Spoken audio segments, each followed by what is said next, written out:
How we all doing?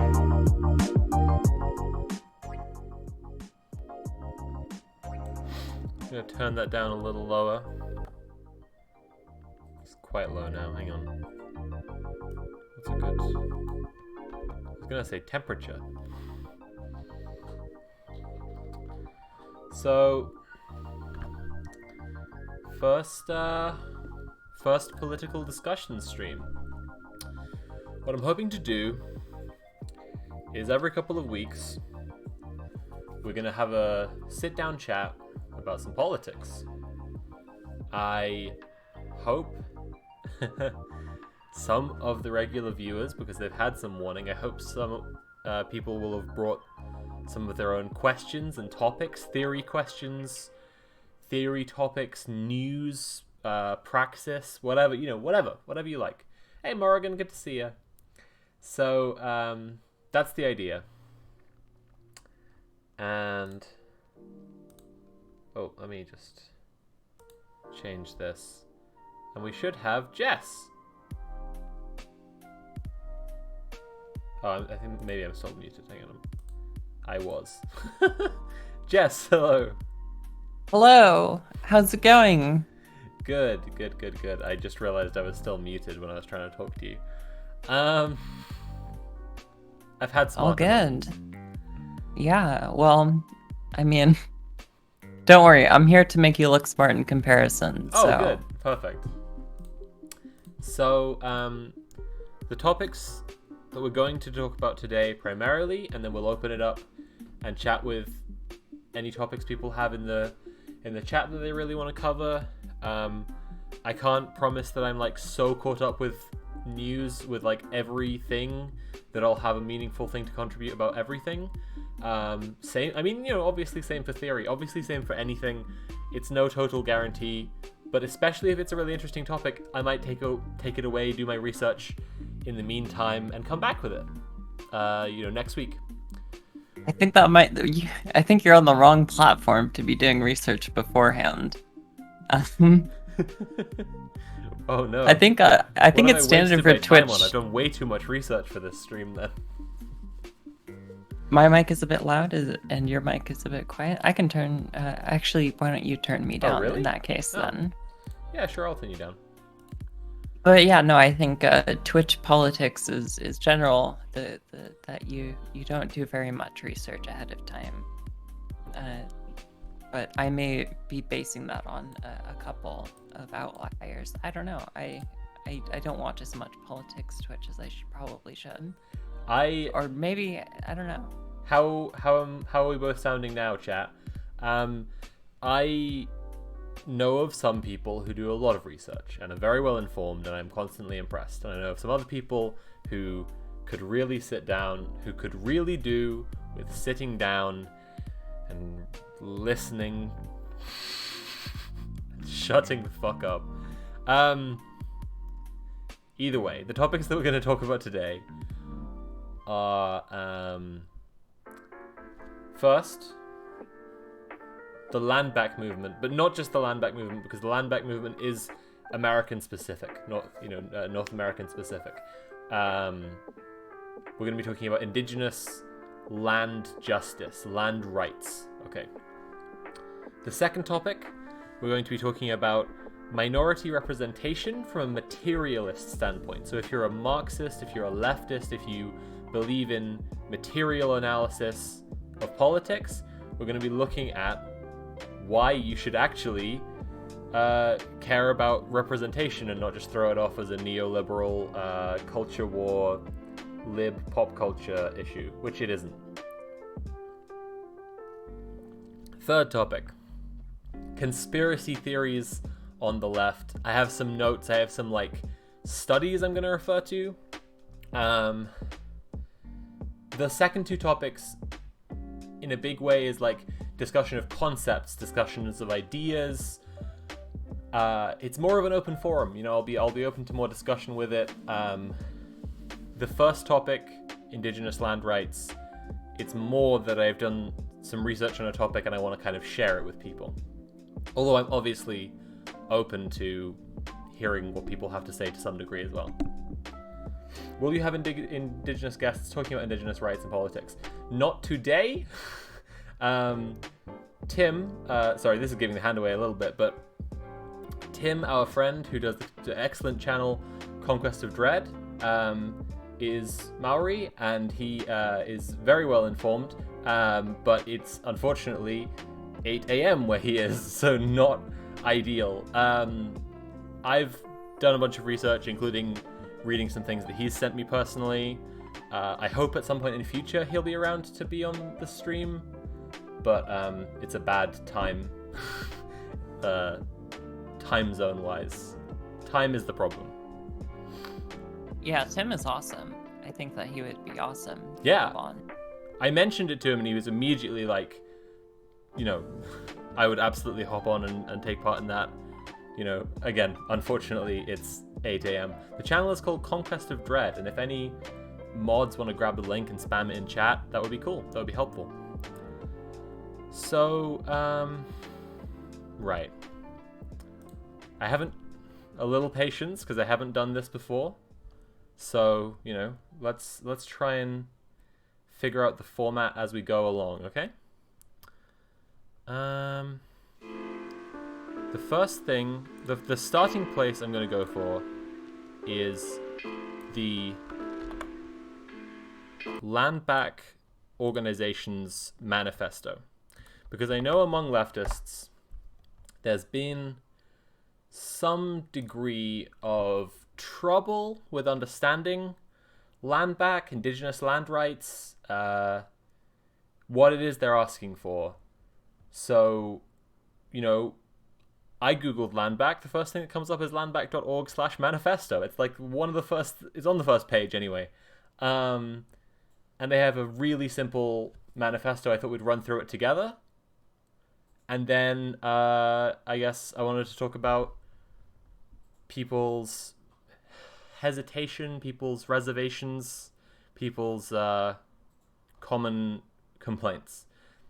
Again, this is a North American focused one, and actually the example we're going to be looking at today of Indigenous land rights revolves around Maori people in New Zealand, because one thing I'm hoping to do with these streams is be a little less American focused, cover more, worldwide politics and news. And that's why I've got Jess here. She's on trial as the filthy American for polluting our politics.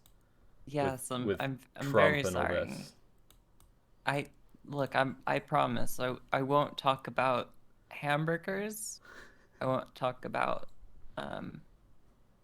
using a car to drive everywhere. Okay.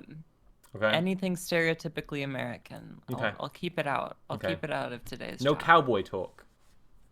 That's right. I'll limit my uses of saying y'all and all y'all. It's going to be very international. Okay, perfect. So, okay, let's read through this. So, land back. It is the reclamation of everything stolen from the original peoples. It is a relationship with Mother Earth that is symbiotic and just, where we have reclaimed stewardship. It is bringing our people with us as we move towards I nearly said like libertarian, towards liberation and embodied sovereignty through an organizing political and narrative framework. It is a long legacy of warriors and leaders who sacrificed freedom and life. It is a catalyst for current generation organizers and centers the voices of those who represent our future. It is recognizing that our struggle is interconnected with the struggles of all oppressed peoples. It is a future where black reparations and indigenous land back coexist, where the BIPOC collective liberation is at the core. It is acknowledging that only when Mother Earth is well can we, her children, be well. It is our belonging to the land. So, already great stuff. I'm going to hold off getting to the kind of more complicated objections that people have. This is all fantastic stuff. There's like several different levels I want to look at this today. I want to start with the layman's perspective, just some really like man in the pub commentary, or at least seemingly very normal reaction from someone with some objections, and then move on to how some leftists have reacted to this, and run through all of it, basically. This is some stuff that's the history of land back, and down here they've got 4 campaign demands. So, 1, dismantle white supremacy structures that forcefully removed us from our lands and continue to keep our peoples in oppression. Examples: Bureau of Land Management, National Parks Service. Boo, Bureau of Land Management. 2, defund white supremacy and the mechanisms and systems that enforce it and disconnect us from the stewardship of the land. Examples: police, military-industrial complex, border patrol, ICE. 3, return all public lands back to indigenous lands. 4, consent, moving us out of an era of consultation and into a new era of policy around free and prior informed consent. So, I think that's all good stuff, and if anyone has like questions at this point, happy to run over them before carrying on. Jess, do you have any notes or thoughts or questions? So if we're gonna start with the like layman's perspective, man in a pub, I think the most common thing that you're gonna get from this is like the ironic, like, well, if they give my land back, where am I gonna live? Right. Kind of thing, which right. I think is in all honesty, pretty hilarious. But from what I could gather from the website, this is all public lands. At least that's their demand is public lands. Yeah. Well, this is a thing. So philosophically or politically, ideologically, it's not wrong to discuss all land in colonized nations, because it was all indigenous land before. You know, it's not wrong to discuss that, but it is a good note to point out for people who have this objection, and I think you're right, it's a pretty common one, that all that's actually being asked for is public lands. It's not actually asking to like kick people out of their homes. But yeah, even on the larger scale, if it were talking about the dissolution of a colonized area, you know, a colonial nation, it still wouldn't be talking about kicking people out of their homes, and we'll get to that a little more in depth later, but it wouldn't be, because that's not what it's all about. It's not trying to shove everyone else out for, you know, just for the sake of it. It's not trying to form an ethno-state. It's not trying to seize ownership of the land. It's trying to establish a protection of a way of life. And this is a theme we'll see coming up again and again. It's a very colonizer mindset that don't spoil it. Don't spoil it now. Okay, well, I thought we were gonna lead with that, but I guess we're gonna talk about it with the New Zealand. But it is a very colonizer mindset that the first thing that you go to is like, oh, they're gonna kick us out of our homes, because that's what we did to the native people when we got here. Right. We will get to this again and again. We're going to have a bit of history today, a little bit of discussion of justice. It's not too much of an in-depth look at law, but there certainly is a contract we're going to go over. Okay. Now to give us the layman's perspective is this wonderful boy right here. Okay, let's all watch this for a minute. Jess, you've already seen this. Person of colour does not mean that... Rightio, I don't know who the fuck needs to hear this, but I know it needs to be fucking said. Just because you're born as a person of colour does not mean that you're at a disadvantage. It does not mean that you're a victim. It does not mean you're oppressed. And it sure as fuck does not mean I will treat you any fucking different to anyone else. I have seen a lot of victim mentality on TikTok lately, with creators calling me fucking colonizer and, oh, I've got white privilege, which is fucking bullshit. The whole world was colonized by everybody else. What can you do about it? Nothing. Can we move forward? Maybe. The only victim you are is to the victim to your own mind. We need to move forward as one people. And in order to do that, we need to learn to love each other and stop blaming each other for why we're not where we think we should be. I am not responsible for your failures. Something that happened 200 years ago, I am not responsible for. Stop pointing fucking fingers and look in the mirror. We can do this if we move forward as one. All right. Lots Amazing. to unpack here. Lots to unpack. What are your thoughts? What are your thoughts, For Jess? sure. Well, obviously, like the first thing that you notice is the colonize, which is just a very funny misspeaking of colonize. What are you gonna do? That's a very surface level, like Yeah. That's very funny. Let's get some colonizers in chat. By the way, like, yes, we don't have Indigenous people on today talking about this. It would be cool to get that. Partly it's just like my nerves, and I'm just having one close friend here to just chat over politics with me. It's absolutely something we want to do in future. But another part of it is that we as white people can absolutely learn this stuff with just a little Google and a little chat, and it's not complicated. That's there. But in future, yeah, I'd absolutely love to remedy that and have, boost those voices. I wanted to start with this because this is, at least seemingly, but we can get into that, a very layman's reaction, right?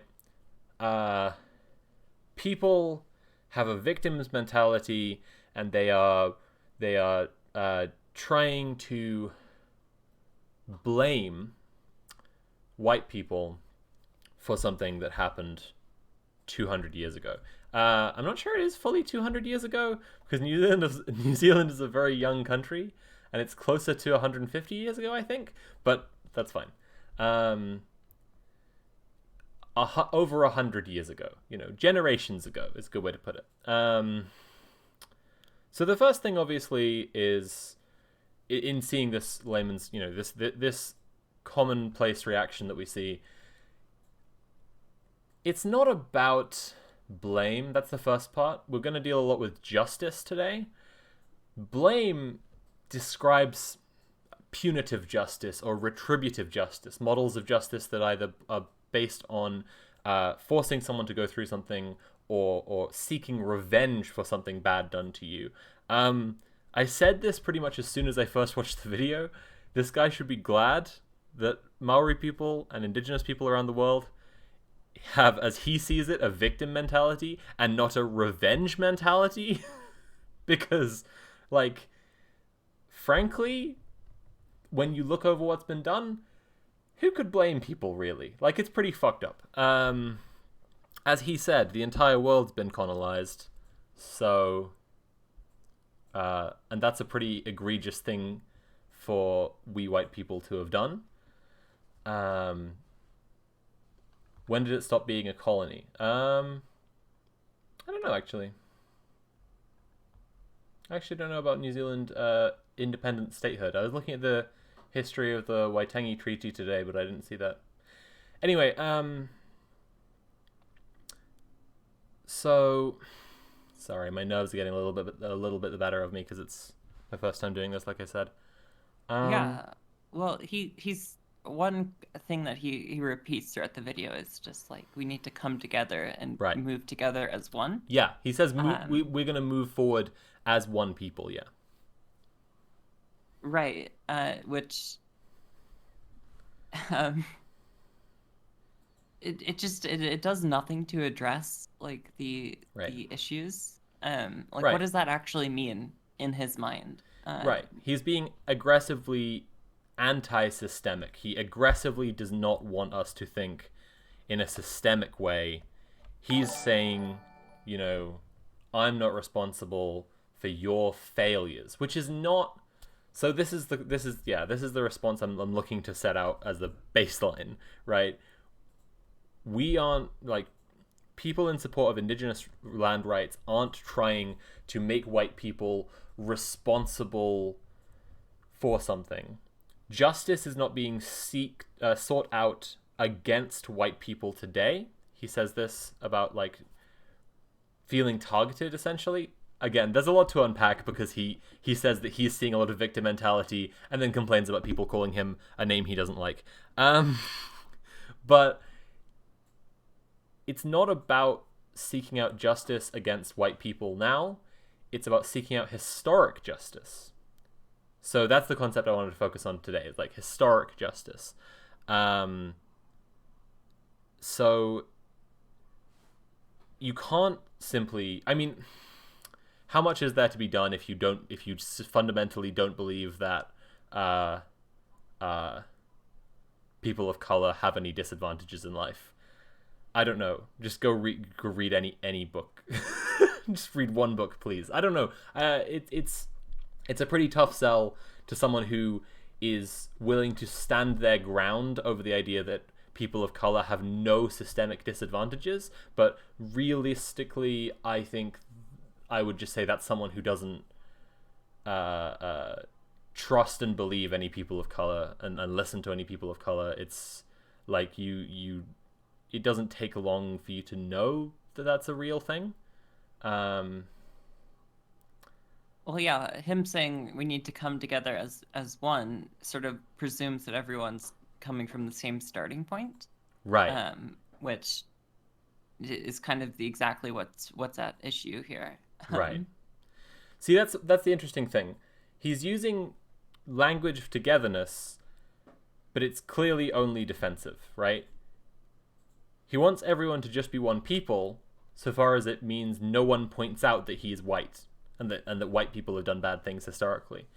He doesn't want to come together as one people insofar as helping one another, because your failures are not his problem. We're all individuals and there is no system, but also we should all just be one people and ignore any differences.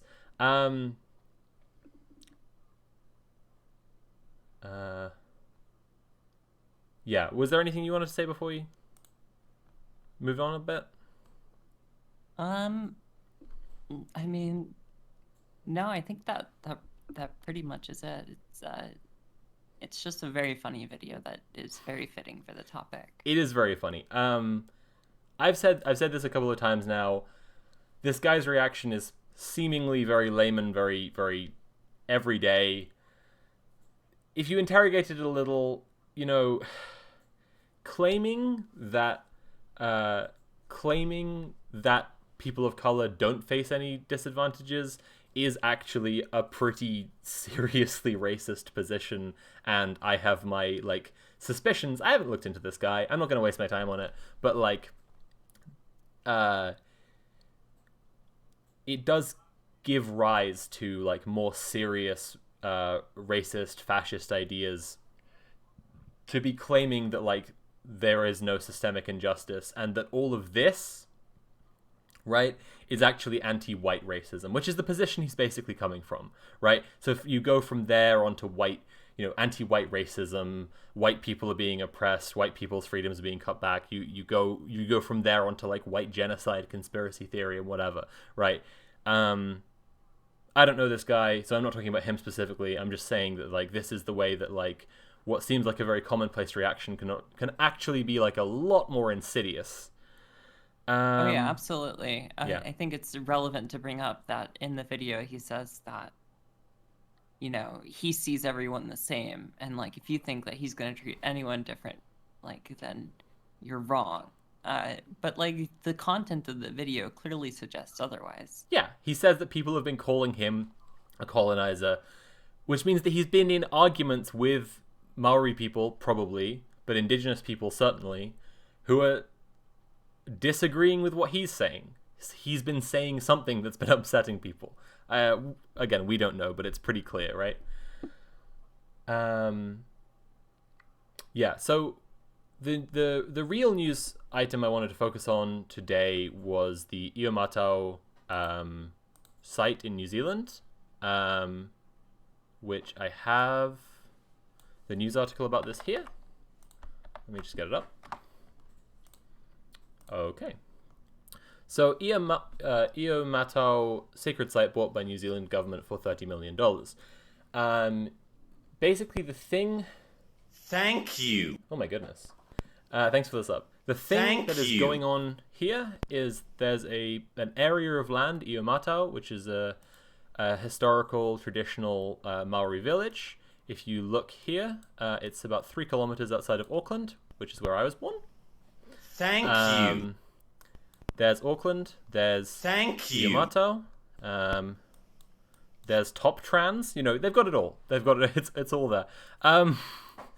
This area, the Yamato Peninsula, you can see here, has Auckland Airport on it, and that was built fairly recently. And just looking at the grey and the green division here, you can see just the sheer amount of land that's been taken up in the building of Auckland Airport. But this whole area, this whole triangle of where Yamato is, Auckland and Mangere, it's all like been important disputed lands in recent decades. So the building of Auckland Airport was a big deal and was pretty fucked up. And now, not as like not as a last stand per se, but as it is an important thing. Yamato is that Maori people are trying to protect it and trying to make sure it isn't. It was in the possession of a private developer, and thanks to organizing marches, protests, and like sit-ins, like actual physical like activists getting there and just occupying the land, they've been able to stop the private developer from building on it. So why is Yamato important? The brief history, there are a couple of, I guess I'll put these links in the description on the archive channel when this is on the archive channel, but there's you can look into basically the history of this land is quite complicated. It has to do with a thing called the Waitangi Treaty, which was a treaty between the British Crown and the Maori chieftains, and the violation of that treaty.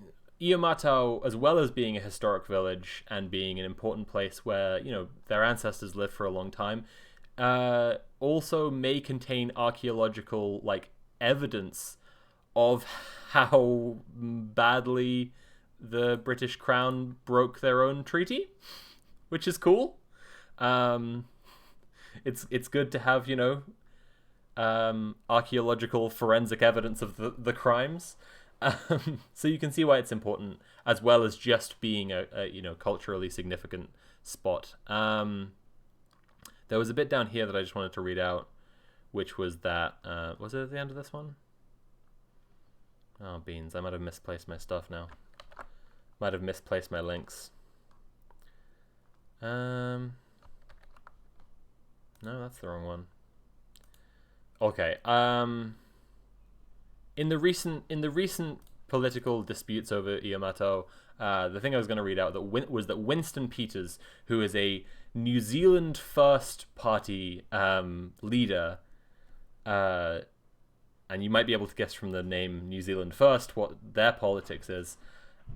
Winston Peters had said that he was going to guarantee that no tax money was spent on the defense of Yamato, while Jacinda Ardern was saying that she would guarantee nothing was built on the site until the conflict had been resolved. At the time, Peters was the Deputy Prime Minister, Ardern was Prime Minister. After the election last November, Peters is out, and since then, that is when the New Zealand government has bought this site back off this private developer, and we'll discuss what the plan is after that. Although it's not entirely settled, that's just the decision that's come through at this time. Winston Peters, by the way, himself is half Maori. This is an unfortunately common problem, as I understand it, from my friends in New Zealand, that despite New Zealand having guaranteed Maori seats that only Maori people can fill in their government, the right co-opts this, and you have people who are really far right and nationalist and right, and so he's an example of this. As I say, the leader of the New Zealand First Party. This should give you a big clue as to their politics. These people end up filling these seats, and that's an issue we will touch on in topic number 2, which is representation. Yeah. Have I covered things clearly so far? Jess, have I missed over anything?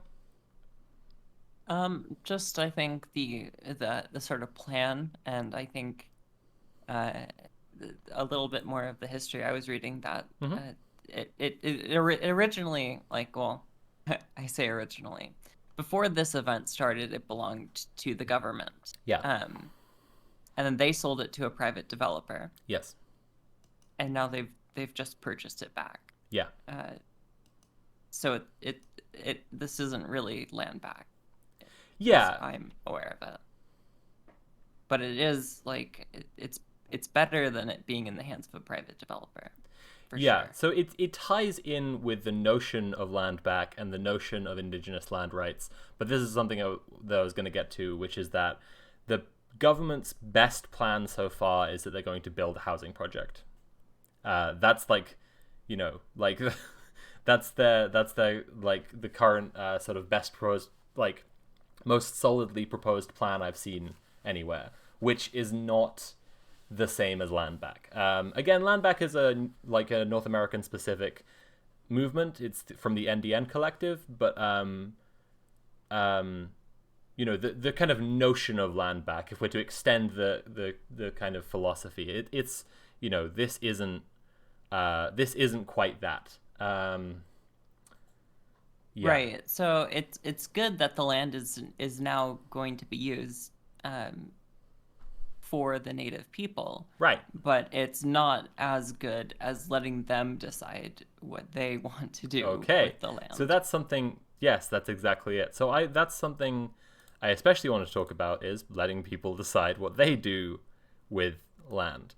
And I've got a couple of articles that we're going to read together, which were published last year around Waitangi Day, which is basically, since the 70s, a national holiday in New Zealand, which marks the anniversary of the signing of the Waitangi Treaty, which is, as I said before, the treaty between the Crown and Maori chieftains. So last year, The Guardian published several pieces from writers about Maori self-determination. And so, yeah, I've selected two of those, and I want us to read them together. But yeah, the unfortunate thing is this isn't land back. This isn't self-determination. And that's what I want to get to a little later as well, when I talk about the leftist response to the notion of land back, because what crucially defines land back is people's right and protected right to self-determination and democratic use of land. So I want to get around to the question in a little bit of what can be done with land that has been given back to indigenous people, right? So this is the way I'd put the question, right? Can things be built on it? What things could be built on it? Could you build a library? Could you build a hospital? Could you build a nuclear power station? These are some questions I have. So and we'll look over that in a minute. So yeah, and crucial to the concept of self-determination, you can see actually flying in this thumbnail for the article, the Rangatiratanga, which is the Maori flag, and Rangatira is the name of the Maori nobility and chieftains, kings, sort of people in charge, and then Rangatiratanga is self-governing. It is the government of self-sovereignty is the idea, and that's what the flag represents. So let's start with forget anti-racism this Waitangi Day, demand our land back. Okay. One reason progressives love committing to anti-racism rather than, say, decolonization is the former requires nothing more than a state of mind. I'm not racist, drop the spoken or unspoken but, and congratulations, you can wash away the guilt.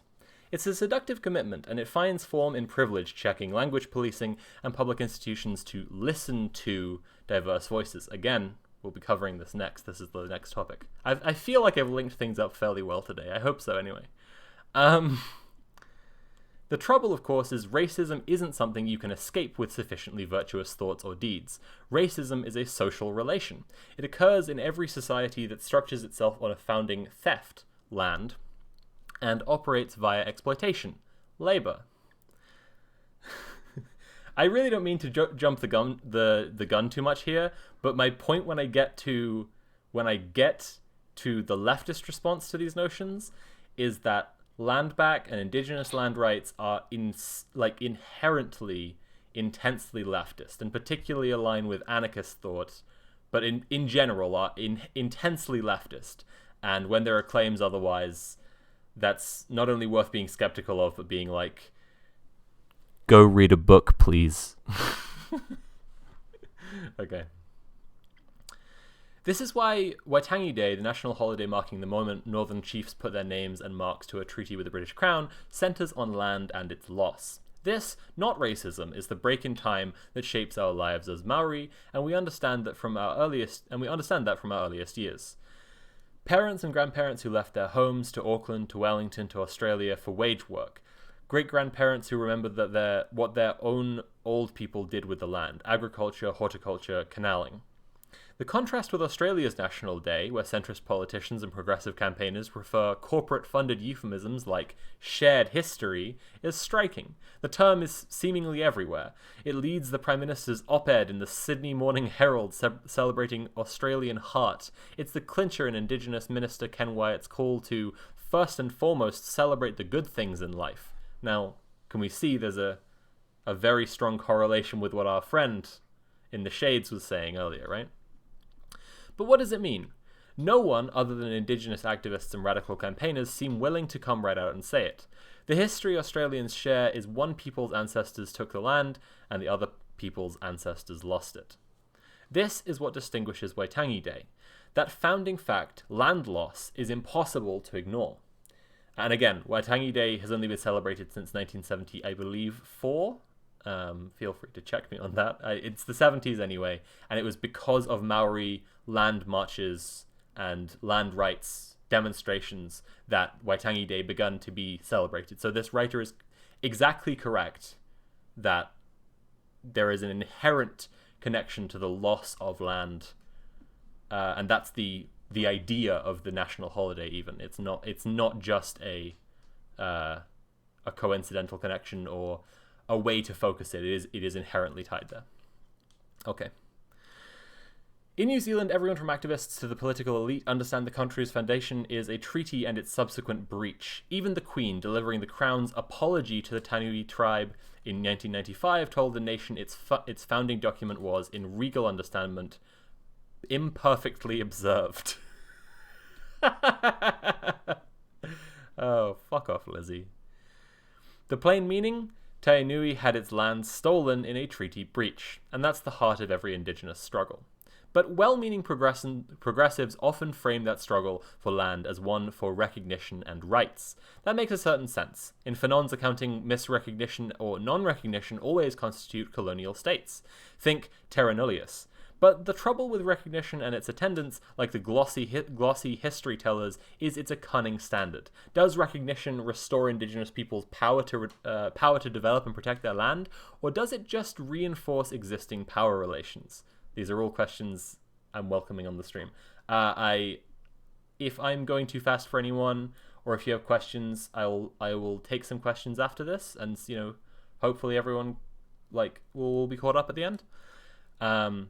It's now a good time to ask or to clarify that terra nullius is like the idea that the land was basically uninhabited before we came to it. There are two notions of this if you read the history of the United States and its colonization. One is the Garden of Eden notion, which is this white settlers came and accidentally gave Indigenous North Americans diseases that they weren't immune to and killed off a ton of them. And then they were wandering through all these lands that had been like cultivated agriculturally around the East Coast for hundreds of years. And they were going, look, it's a Garden of Eden. It's incredible. It's clearly been gifted to us by God. And this is the notion that then like Manifest Destiny arises out of. And then the other idea is the wasteland, which is that the area across the middle of America was unusable and was a desert, and I mean in parts of it literally are a desert, but like was completely unusable. And this notion of wasteland, by the way, is something that didn't connect for me until I read Nancy Eisenberg's White Trash. But wasteland is called wasteland because from a capitalist perspective you can't make money out of it. It's land that is a waste because it's not profitable. Yeah, again, terra nullius is the idea that people want there, but we know they were.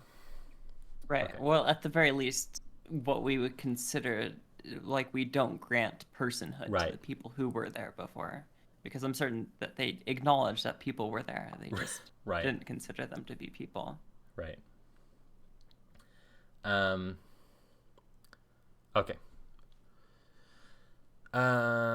But the trouble with recognition and its attendants, like the glossy history tellers, is it's a cunning standard. Have I already done this bit? Okay. Does recognition restore... Yes, I did already do this. Okay. In the old proposal to recognise Indigenous people in the Australian Constitution, the then expert panel's draft clauses made Indigenous people and their rights another subject of the Constitution, but the relationship should run in reverse. The Constitution should be subject to Indigenous power. Only a treaty can secure that. Now, this is where this article gets really interesting. In fact, the Constitution should be subject to... Oh, yeah, I just read that. Sorry. The bimbo pills are working. And this is the difference between celebrating and challenging our respective national days. A treaty. In New Zealand, the struggle is closing the gap between the Treaty of Waitangi's promise and its performance. That means the force of the Maori language version rather than the English language version. In the Maori language version, the treaty affirms Tino Rangatiratanga, the full powers the tribes... Oh my goodness. The full powers the tribes were exercising in 1840, including the power to continue structuring their societies and economies. But the English language version promises the opposite, transferring sovereignty to the British Crown. In this context, the question is who assimilates into whose society. In the Maori language version, the signatories confer Kawanatanga on the British Crown. This is the power to govern their own subjects in New Zealand. That power, though, is subject to Tino Rangatiratanga. In this interpretation, Maori take the settlers into their society, granting those newcomers a generous measure of autonomy and self-governance. But in the English language version, the settlers assimilate Maori into their society, granting tribal members all the rights and privileges of British subjects. Citizenship is, as Arendt put it, the right to have rights. But what's an Indigenous citizenship? Is it a measure of autonomy within the state, which is what anti-racism and recognition politics would achieve? Or is it a measure of autonomy from the state? This is what a treaty politics helps secure. Self-governance, whether it's whānau ora or Maori television. Waitangi Day and One Hopes in Time Australia Day is our yearly reminder of that. So I'm bursting to pee. This is a really good article. So I hope people have some questions. We've got some discussion of it after this. I'm just going to nip to the loo. Jess, if you have notes, feel free to share them now while I run off. If chat has any very basic questions that they think a fembo like me could answer, go ahead and shoot, and I'll answer questions while they're running off. How are we doing, chat? Are we doing okay? I hope we're doing okay. It's a nice Monday. Is everyone having a nice Monday? Here says, I just want to complain about blood quantum laws. Well, like I said, real fembo questions only, please. What's a quantum law? Doesn't make sense to me.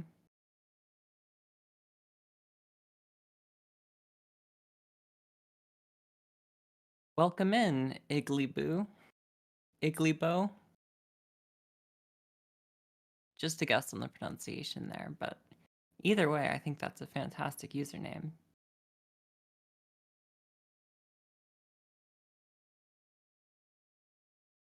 Oh, I'm really glad that you're enjoying this, Master of Nil. I'm having some fun learning some stuff too. I basically I read some of the articles a little bit beforehand, but also I'm American, and because Sophie's gone, I can talk about American stuff real quick. Don't tell them. But I'm American, and I don't know anything about the world outside of America. I mean, that's not entirely true. I know quite a bit more than some of the Americans in my life, but comparatively, I know not nearly as much as I should, so I'm here to learn. Wait, just as American? Look, y'all don't understand. I'm as American as they come.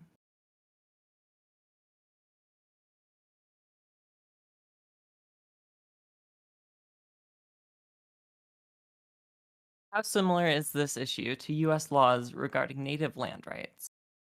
So I was thinking earlier that it is kind of similar because the US also signed treaties that they then just completely disregarded and said, "What treaty? We don't see any treaties here." So that's incredibly American, like United States American thing to do, is to just like completely renege on treaties. Recently, the Supreme Court ruled that one of the treaties that the U.S. signed actually had to be followed in regards to Oklahoma. So now I think there's something going on with the lands promised to certain tribes being actually given to them in some way. I'm unsure. I haven't researched that as much as I should have, but I think it's good to see that at least some of the treaties are being upheld, even if the treaties were undoubtedly completely unfair and unjustified. All right, what's up, everyone? That was a terrible American accent. Right, well, I can only do my best to be an American. I'm sorry if it's not convincing.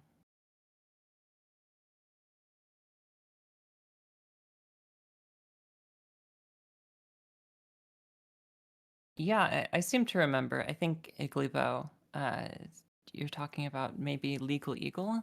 I watched a video on that like a while ago, I think. I don't know. It seemed interesting. It seemed like, at the very least, the lopsided one-sided unfair treaties are being upheld at the very least. But obviously, that's not that's not close to actually providing justice for the people whose land was stolen from them and then forced them into land that was then again stolen from them. So not exactly equitable, but certainly better than what was status quo.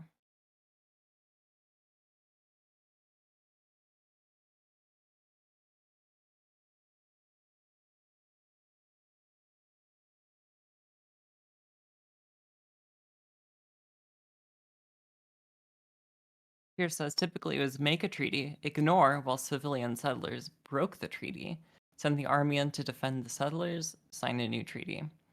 I think that's how we got Texas, specifically. Okay, we have to stop talking about. We have to stop talking about America. Everyone, shh. I mean, I was following. Oh, hey! I was following along with the Twitch chat while I was away, so I knew what you did. Hey, look, chat pushed me into it. I didn't want to talk about America. Oh yeah, blame chat, blame chat. Okay, so Jess, do you have any questions at the end of that article? Oh. Yes, I have some questions, but I think it's going to lead directly into what you're going to talk about next. So, well, I'm going to read another article next. Is the plan? So, like, if we have questions specifically about that article, yeah, from you right. or the chat, then I'm very curious as to how this self-governance and autonomy is going to factor into the leftist perspective, but that might be jumping the gun a little bit. So okay, I mean, we can talk about that. I'm happy to kind of start talking about that now that we've kind of laid groundwork a little. Basically, like, there has been a lot of response from leftists, especially political leftist Twitch streamers, claiming that indigenous movements and moves towards self-determination are moves towards ethno-states and nationalism. People have equated black nationalism with white nationalism. People have equated land back with moves towards ethno-states.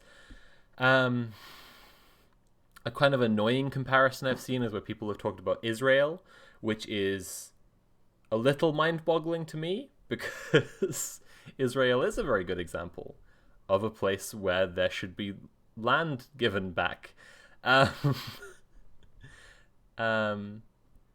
So what made you want to discuss this today? Well, there's, like I'm saying, there's been a lot of bad opinions and bad reactions by the online left towards ideas of indigenous land rights and land back. And I just kind of wanted to catch people up to where I'm at, which is that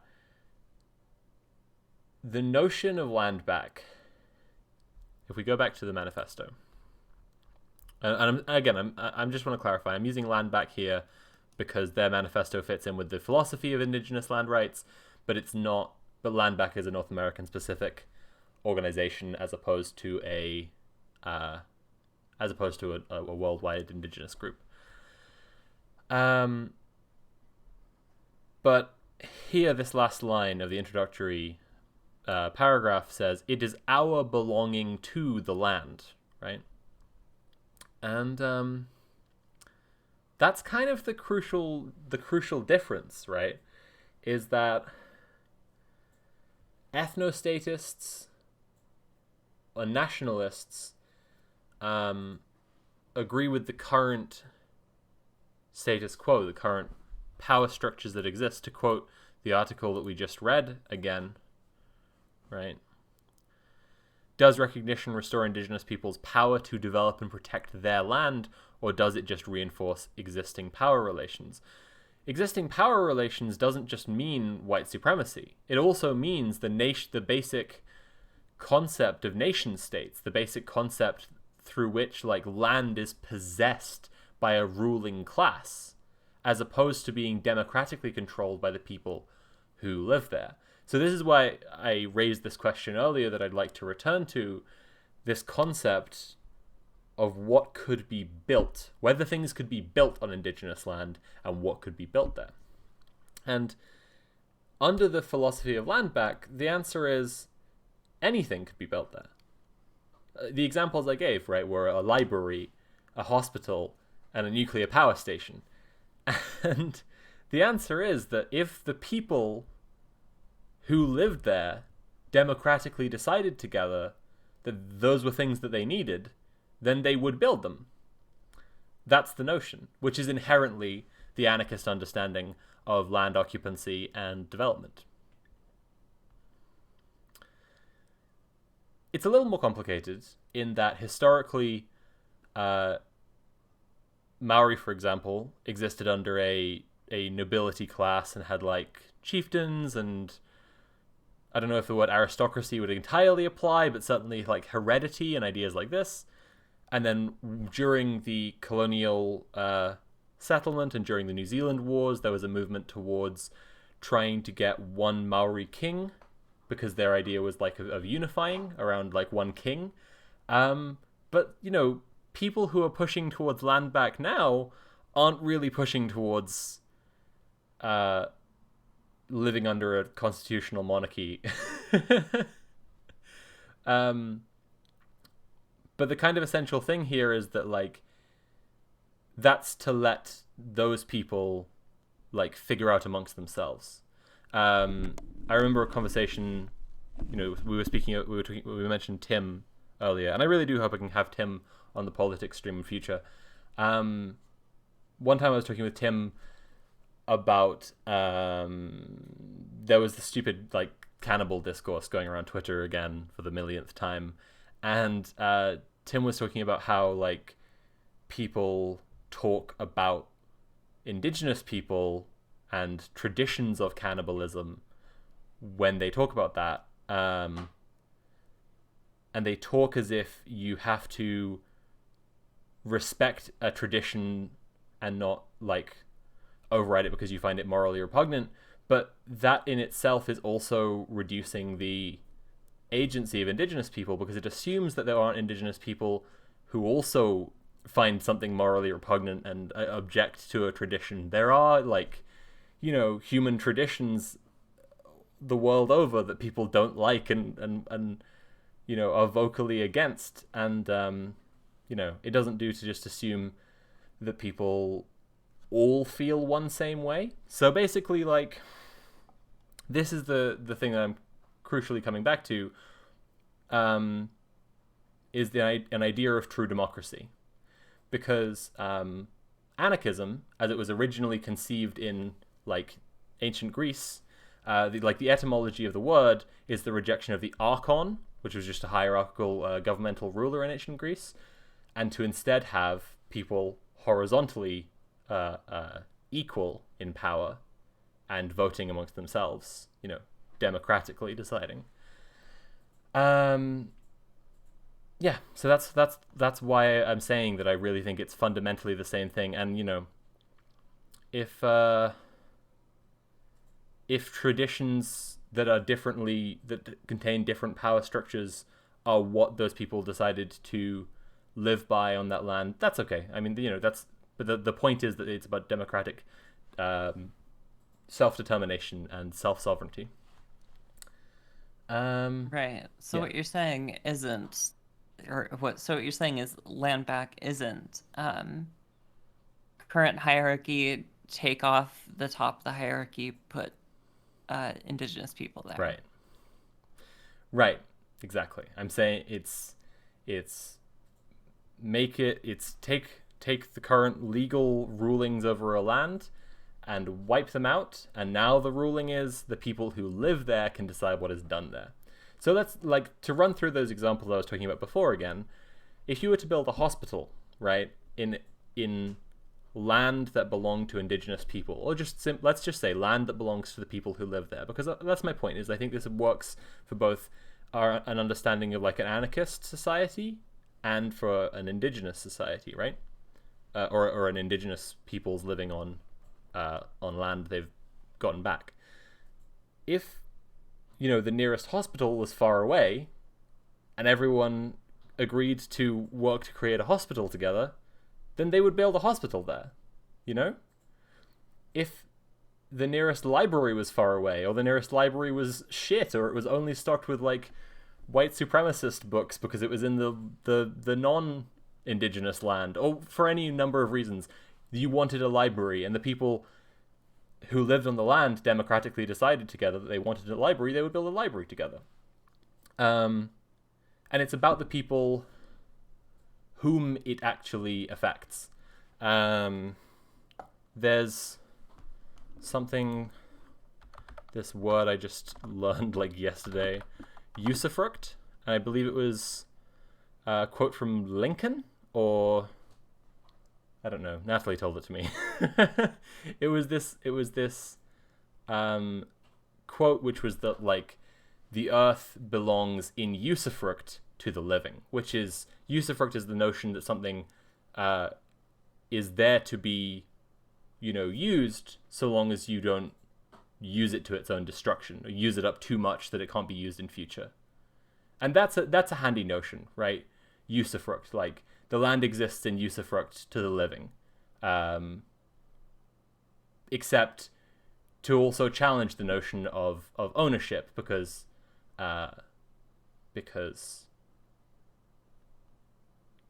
no thoughts had empty. Right. Well, our conception of land ownership is relatively modern, isn't it? Right, absolutely.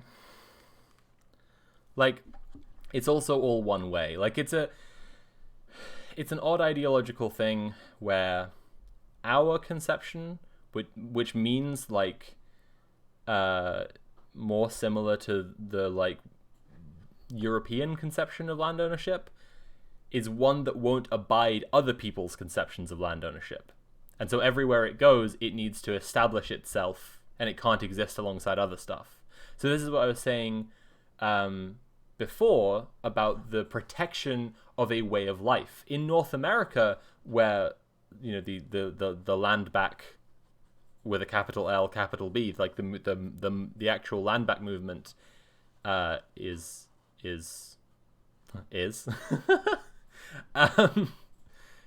the part of the notion is that like many groups of Native Americans were living in nomadic lifestyles, and those lifestyles cannot exist alongside capitalist land ownership and the ownership of land by a capitalist nation. Like, private property and trespass laws and people wanting to build things on lands that people would like to be able to roam through and you know, temporarily occupy or settle. Those things, it just doesn't the one does not abide the other.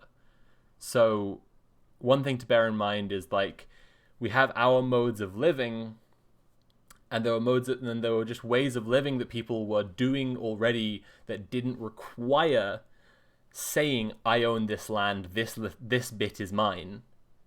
But if your notion is your conception of land is that it's a thing that belongs to people, right? That notion doesn't abide the belief system and the lifestyle of someone who doesn't. If that makes sense. I don't know if I could explain this better. Well, to somebody who subscribes to that ideal, any other system is effectively nobody owns it. It's free to take or conquer for themselves. Right, and you like see this the idea that discovering a new continent, there's no flags there or whatever, right. So you put a flag down and now it's yours. Right, and this is the stuff that you see in the history of, like, buying the continent for a handful of shells or whatever, like, you know. Mary Biscuits? Or, no, wait, Misery Biscuits? Is that what this name is? Says, I guess a close modern example of nomadic lifestyle being heavily demonized by society is gypsy communities, who are repeatedly targeted by policy here in the UK. And that's extremely true. That was the the go-to example I was thinking of when I was talking about nomadic lifestyles. The Tories are currently gearing up to pass legislation to make it especially criminalized to trespass on land with the intention to settle. Like, that's the legal language that's being pushed through. And so it's like, it's not simply about someone moving through the land, not simply about someone being on land that you claim as being yours, but someone intends to come through, settle and make camp there for a little while, and then move away. And you see this, like, people, you know, you'd think that if you just see everyone as one people, it's no big deal. It's just I just want us all to move forward together. It's not a big deal. You wouldn't see legislation being drafted that's explicitly talking about the criminalization of people who live a very particular certain way. That's such specific targeting.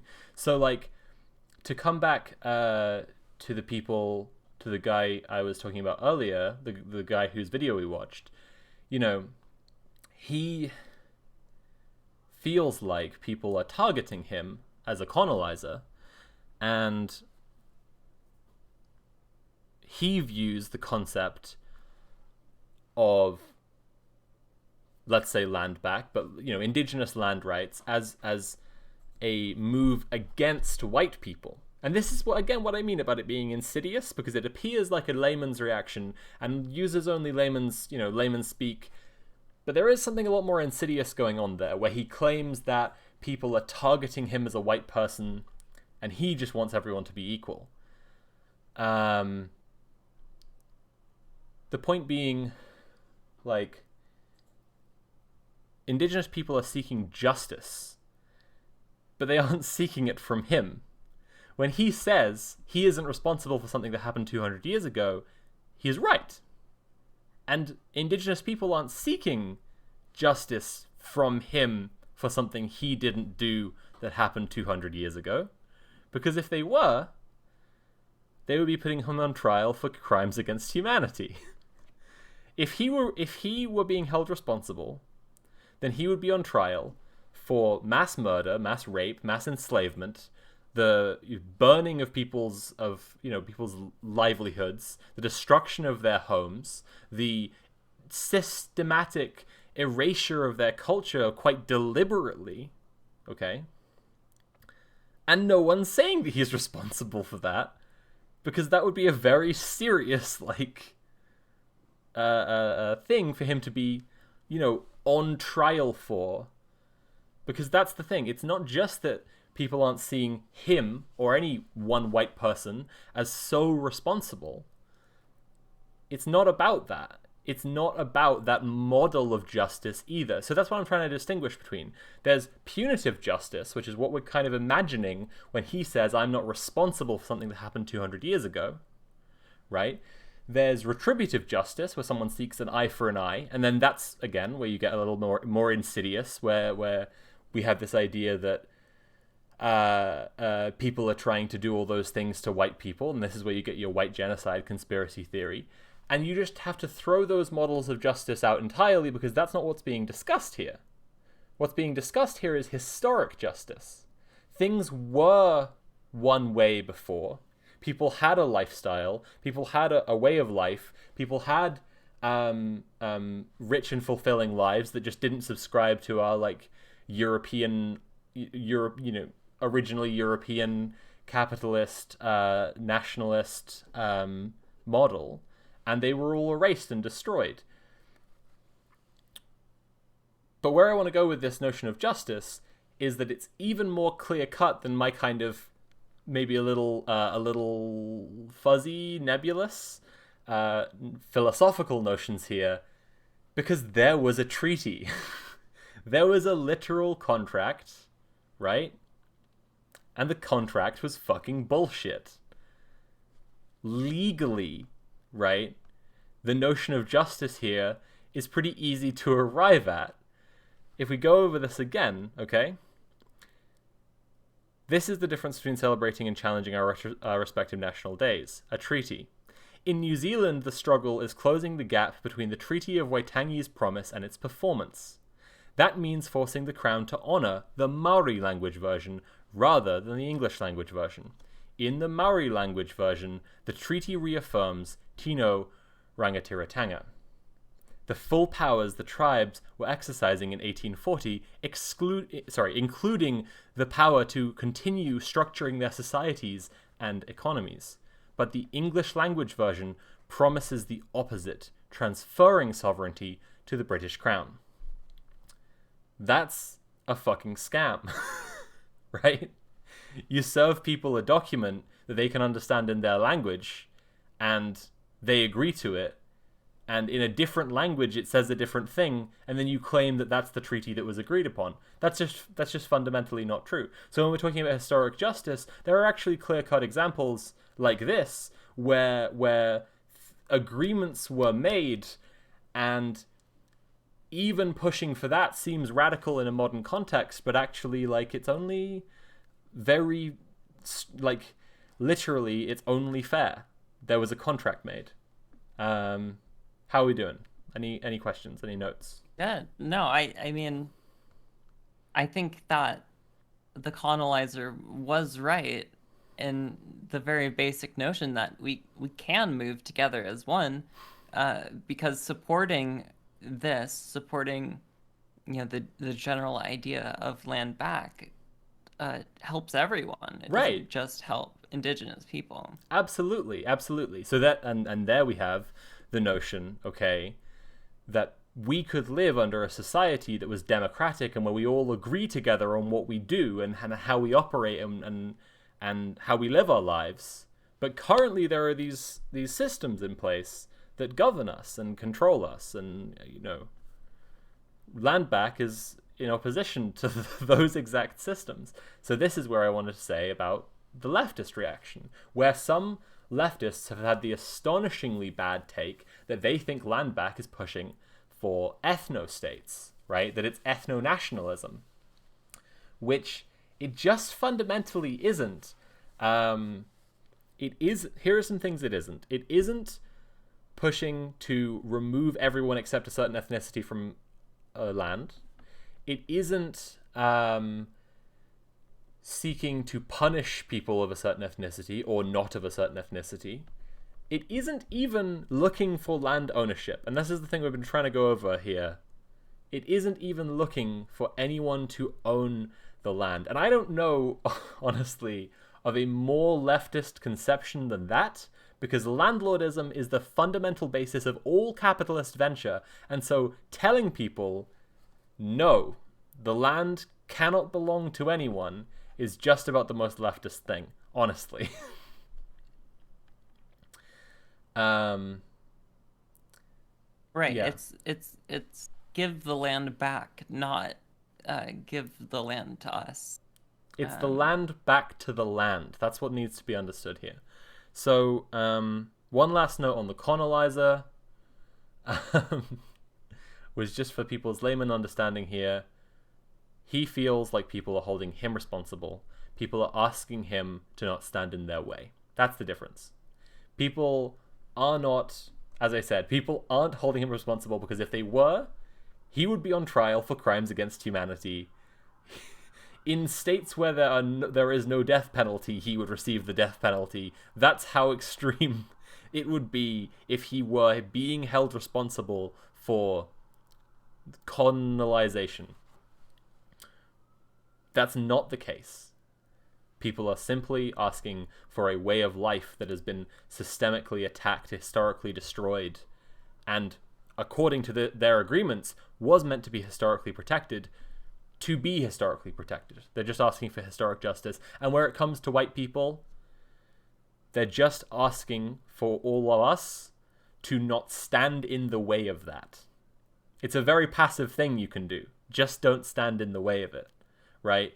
Just do a little Googling, understand what the thing is, and then whenever there's an opportunity, don't vote for the thing that would stand in the way of it. There's not that much more you can do. I mean, if you're in the area of indigenous rights disputed lands, you can take part in protests if you want.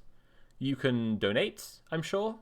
But, like, this is the thing that struck me probably more than anything about our friend the colonizer, is that he thinks he's being held responsible. He thinks people are trying to charge him with the crimes of his ancestors, and really, it's just not about him at all. It's between the Maori people and Queen Elizabeth II, and he is wasting his time on TikTok and on Twitter arguing with people and trying to stand in the way of justice, when all he has to do is just shut the fuck up. Okay.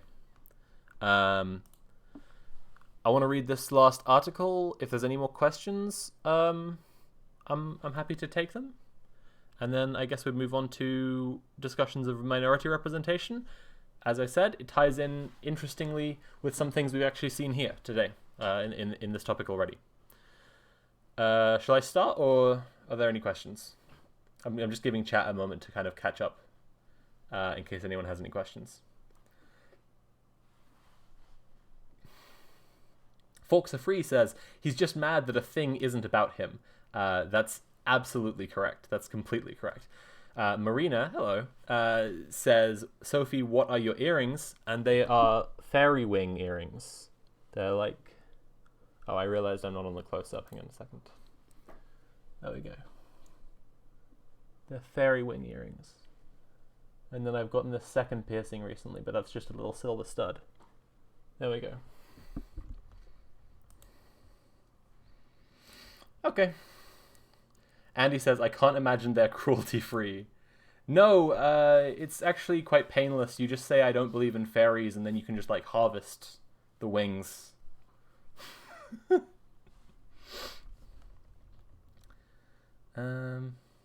Okay, I'm not seeing any questions, so I'm going to move on and read this last article, and then we're going to move on to the next topic, if that's cool with everyone. Jess, anything stumping your fembo brain? No. No big dilemma. Okay, cool.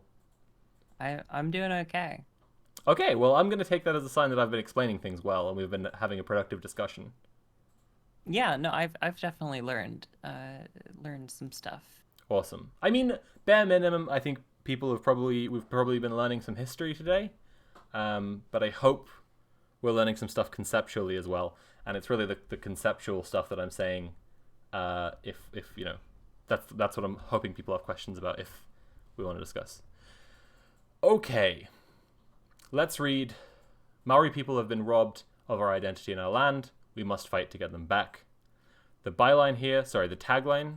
What's this called? Subtitle, I guess. I don't have good words for this.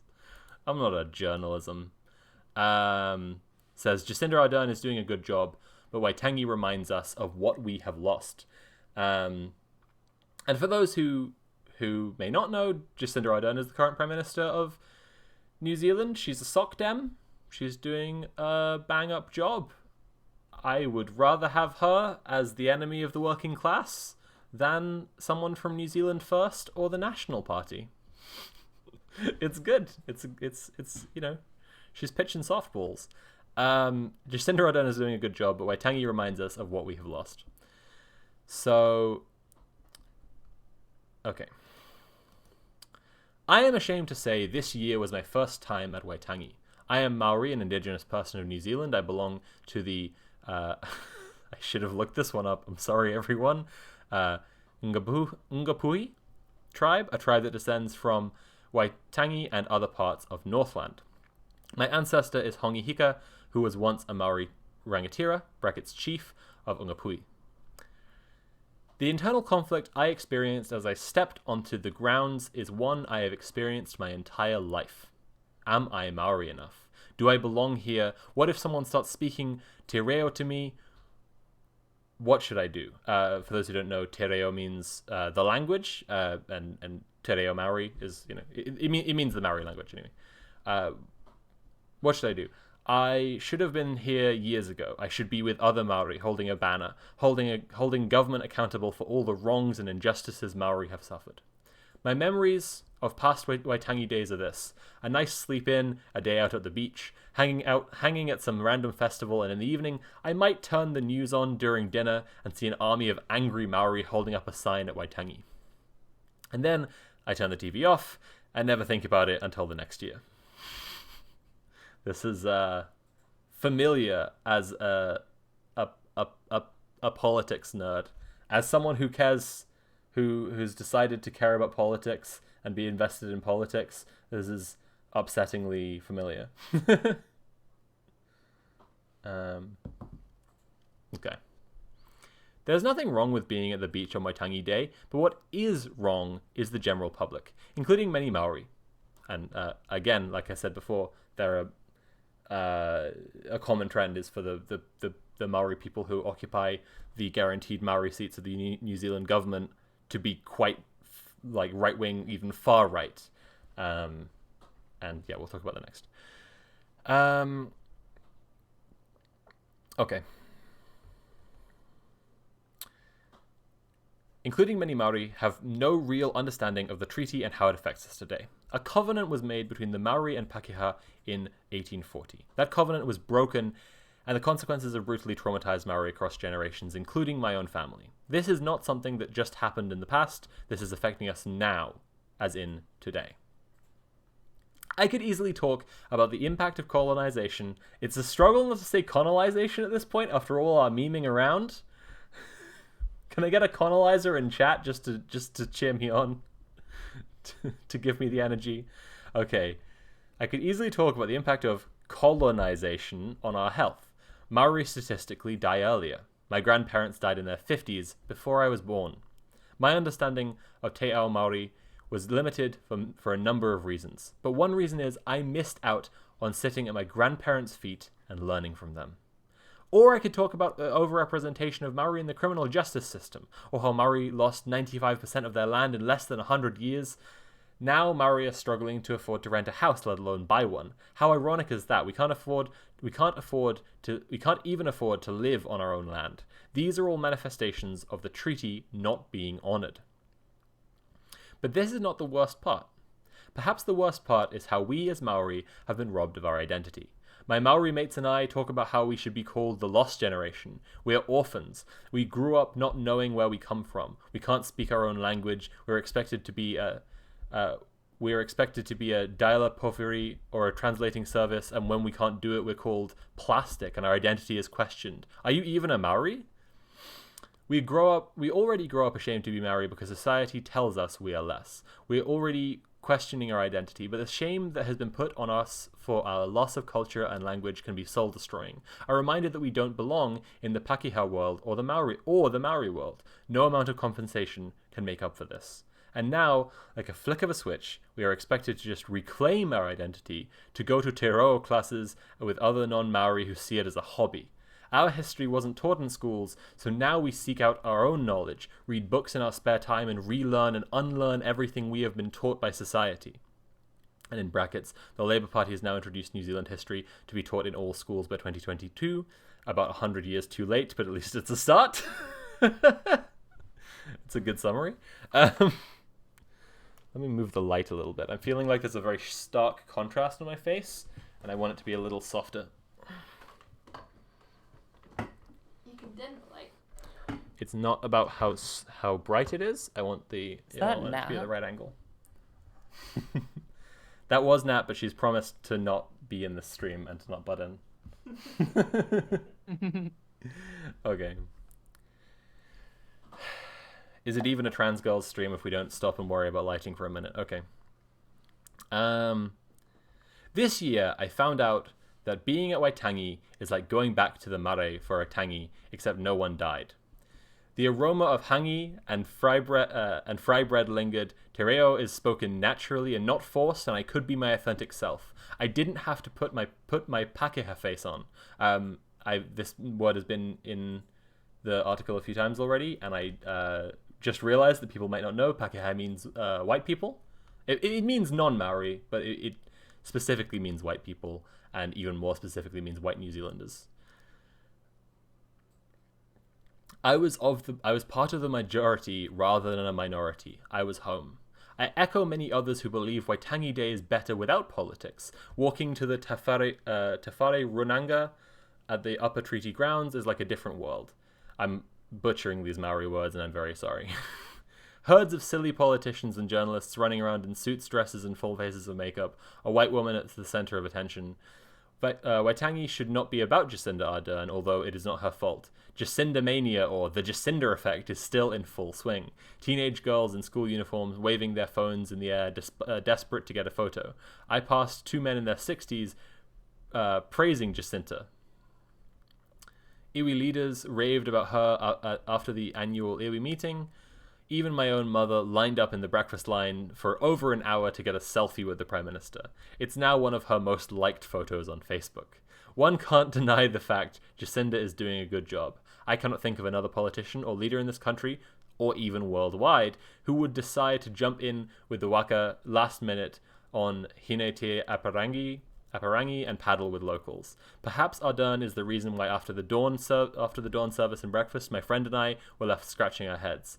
There wasn't much going on. Everyone seemed to be in good spirits. Happy even.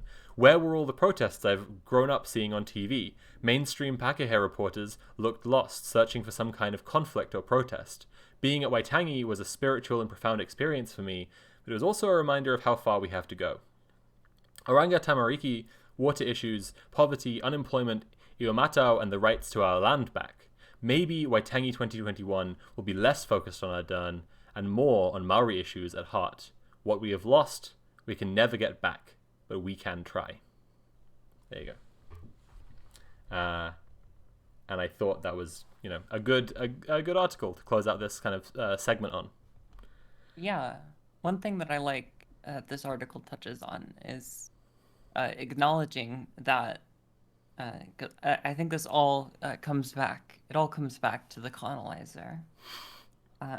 It always does. It always has to be about him. No right, matter how hard we try. But the thing is, it's not about him. Yeah. Yeah, exactly. He's mainly he's bought into the opposition parties bringing him into and making this a race issue. It's not about indigenous people versus white people. It's about indigenous people versus the people in power actively making or actively creating these issues for them.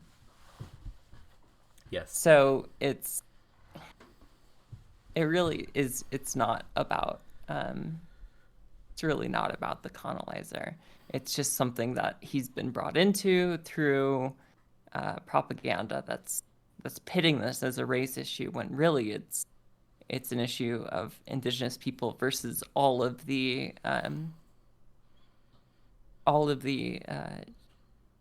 actors of oppression that are bearing down upon them. Right. Whether that is the government for not upholding the treaty and how we've talked about land back, whether that's from a more leftist perspective and different kind of exploitation. But it's not about white people versus indigenous people. Right. Someone's asked in chat, Elsum has asked in chat, how would one explain how this would impact the colonizer if you were talking to him? And that's a good question. And the answer is, it won't. It fucking won't. The answer is, it's not about him, and that's what's upsetting him so much. But if I were to try to explain it to him, I would say, mate, listen, it's not fucking about you. And I would leave off the part where that's what's upsetting him so much, and I would say, it won't impact you. All you have to do is not stand in the way of justice. All you have to do is not be in the way, and just shut your yap for a minute, when this topic comes up, and let other people talk about the thing that's about them. It's like when someone talks about a hobby that they have that you don't have that hobby. You don't have to be involved in every conversation.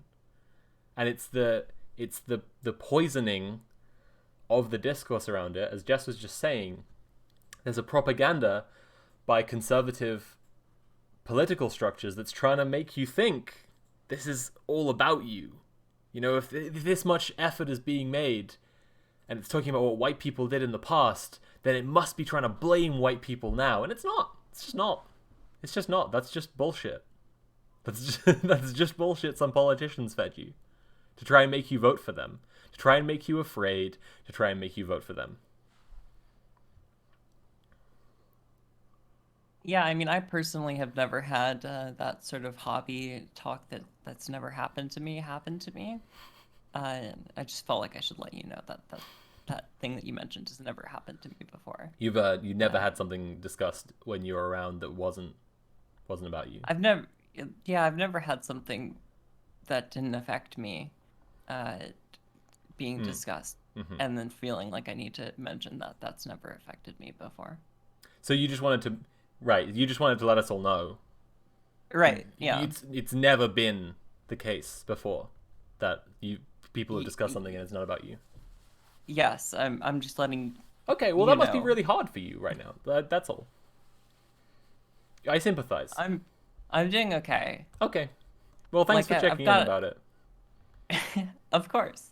I have a lot going for me as a cannoli-zer. I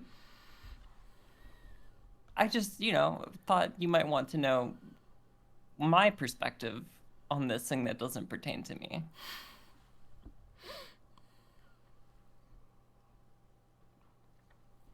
Okay.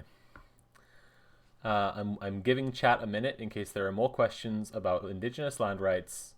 And if people want any last things for us to discuss before we move on from that onto our next topic.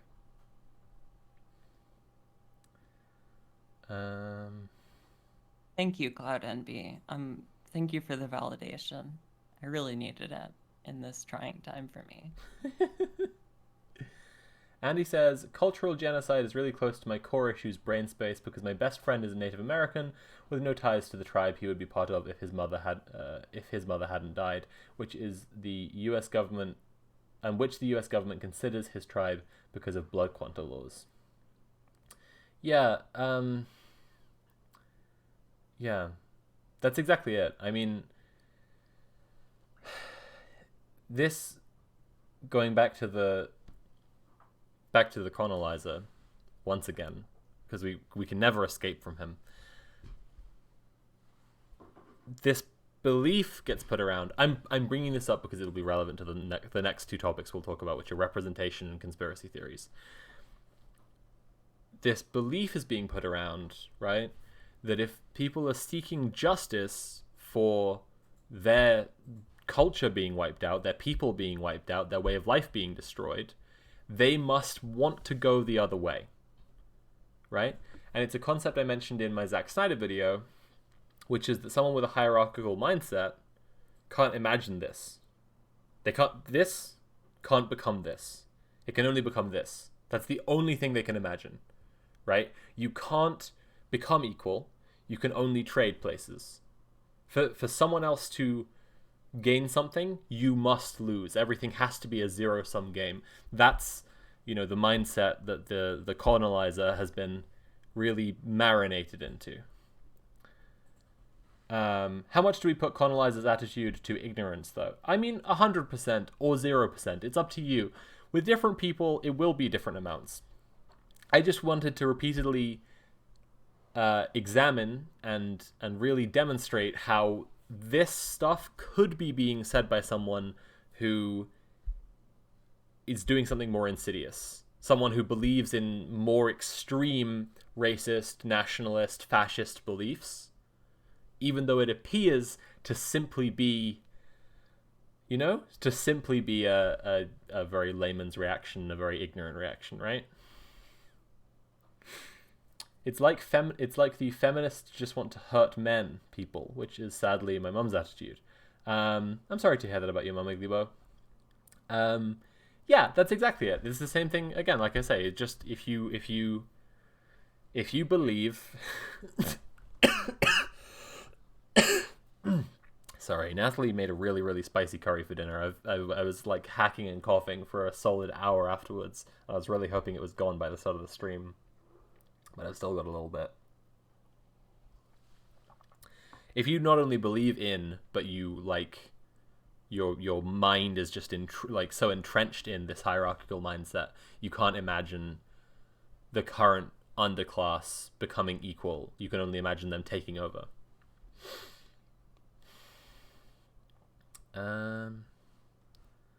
Okay. Misery Biscuit says, the stories that always get me is the missing contact with native cultures and heritage, be that through oppression from elsewhere or from oppression within. It always feels separated to learn something secondhand rather than those directly involved. Right, yeah. Okay, Jess, I'll give you the last word on this topic before we move on. Do you feel like you understand what my point about leftist beliefs and how well they align with land back? Yeah, no, I think that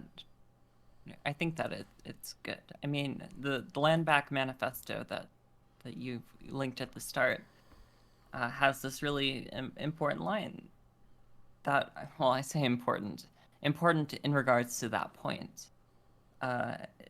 It is recognizing that our struggle is interconnected with the struggles of all oppressed peoples. Right. Yeah.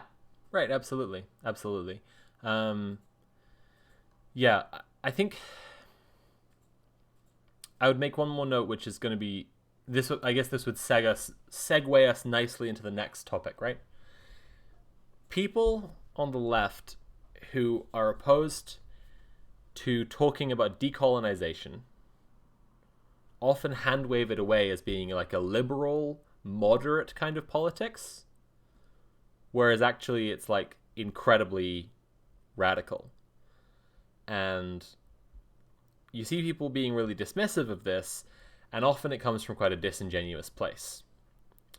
And our next topic is the materialist analysis of like minority representation and what it means for people materially.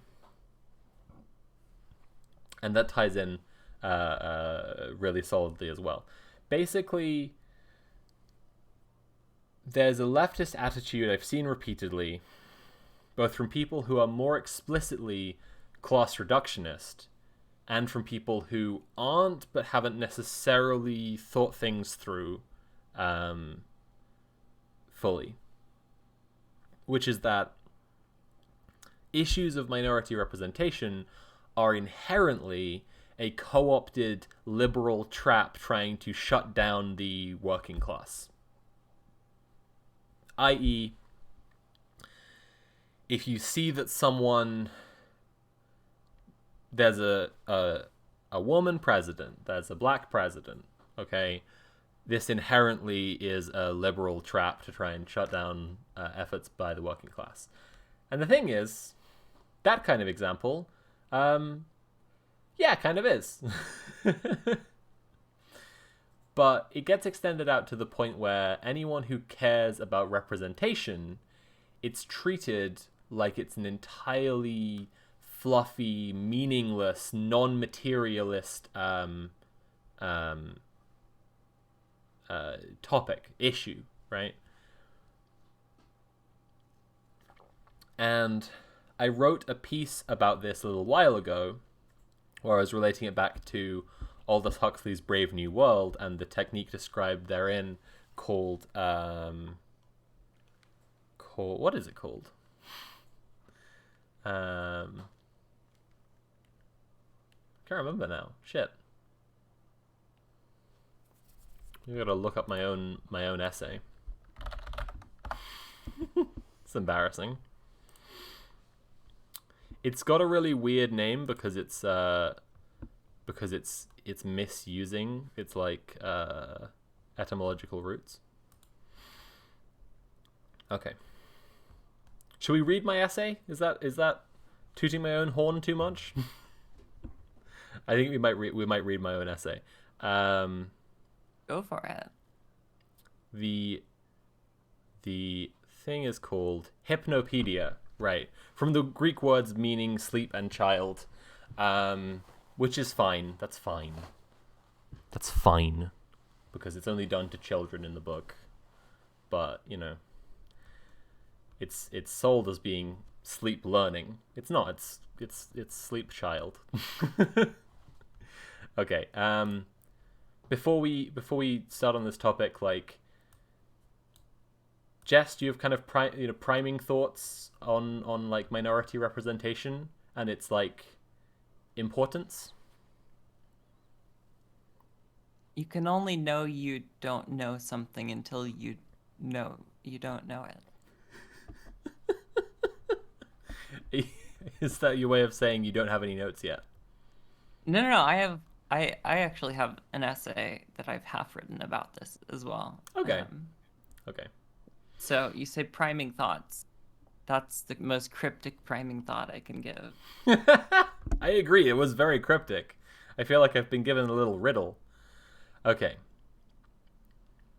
So this was in response to a bad take I'd seen about Elliot Page coming out as trans.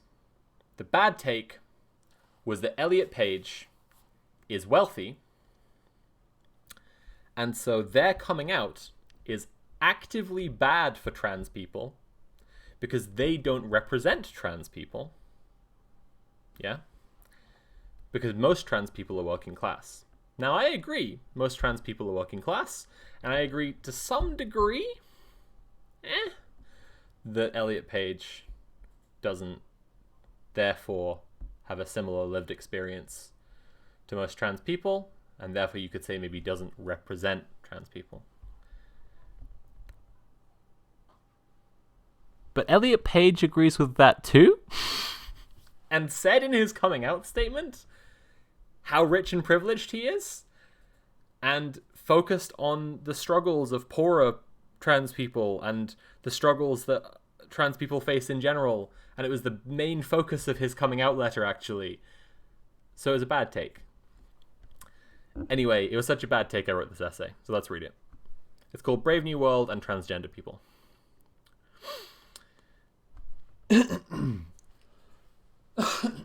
Okay. The spices are gone now. Right. In Aldous Huxley's novel Brave New World, the world has adopted Henry Ford's eugenicist and social control theories and taken them to their logical extreme, creating a sterile, joyless world with a rigid, genetically deterministic caste system, alphas, betas, deltas, etc. The roles people are born and raised into are completely immutable, but it's important to note that part of that is because the social system they exist within is so rigid and inflexible. Someone designated the role of beta or epsilon at birth receives less education, works a shittier job, has worse social opportunities their whole lives anyway. One way that this is enforced is a technique the book calls Hypnopedia, from the Greek words for sleep and child, where children are played tapes of repeated phrases while they sleep, and when they wake up they are capable of regurgitating these phrases wholesale. A historical example talks about a child who was played a tape that told him the Nile is the longest river in Africa and so on while he was asleep, and when he was awake he could regurgitate all sorts of facts about the Nile and the rivers of the world, but here's the catch. Asked what is the longest river in the world, he couldn't answer. He hadn't learned the fact, but instead just picked up a knee-jerk instinct to a situation or phrase. So the system of teaching children in their sleep was abandoned. However, when Fordism overran the world, it occurred to the powers that be that this technique could be used to teach children not facts, but a system of knee-jerk instincts that would reinforce a social system. Instead of making children repeat, the Nile is the longest river in Africa, you get them to repeat, no, I'd never play with Delta children, they're brutish and uneducated. Besides, they wear khaki, which is such a beastly colour. I'm glad to be an alpha. This is just quotes from the book. This is Huxley's writing, not mine. It was like 1940s or 50s, right? Government propaganda is cringe. It can't be avoided. Yeah, you can't avoid the fact that the government propaganda is what the kids would call cringe. It doesn't matter if they believe this. They just have to say it.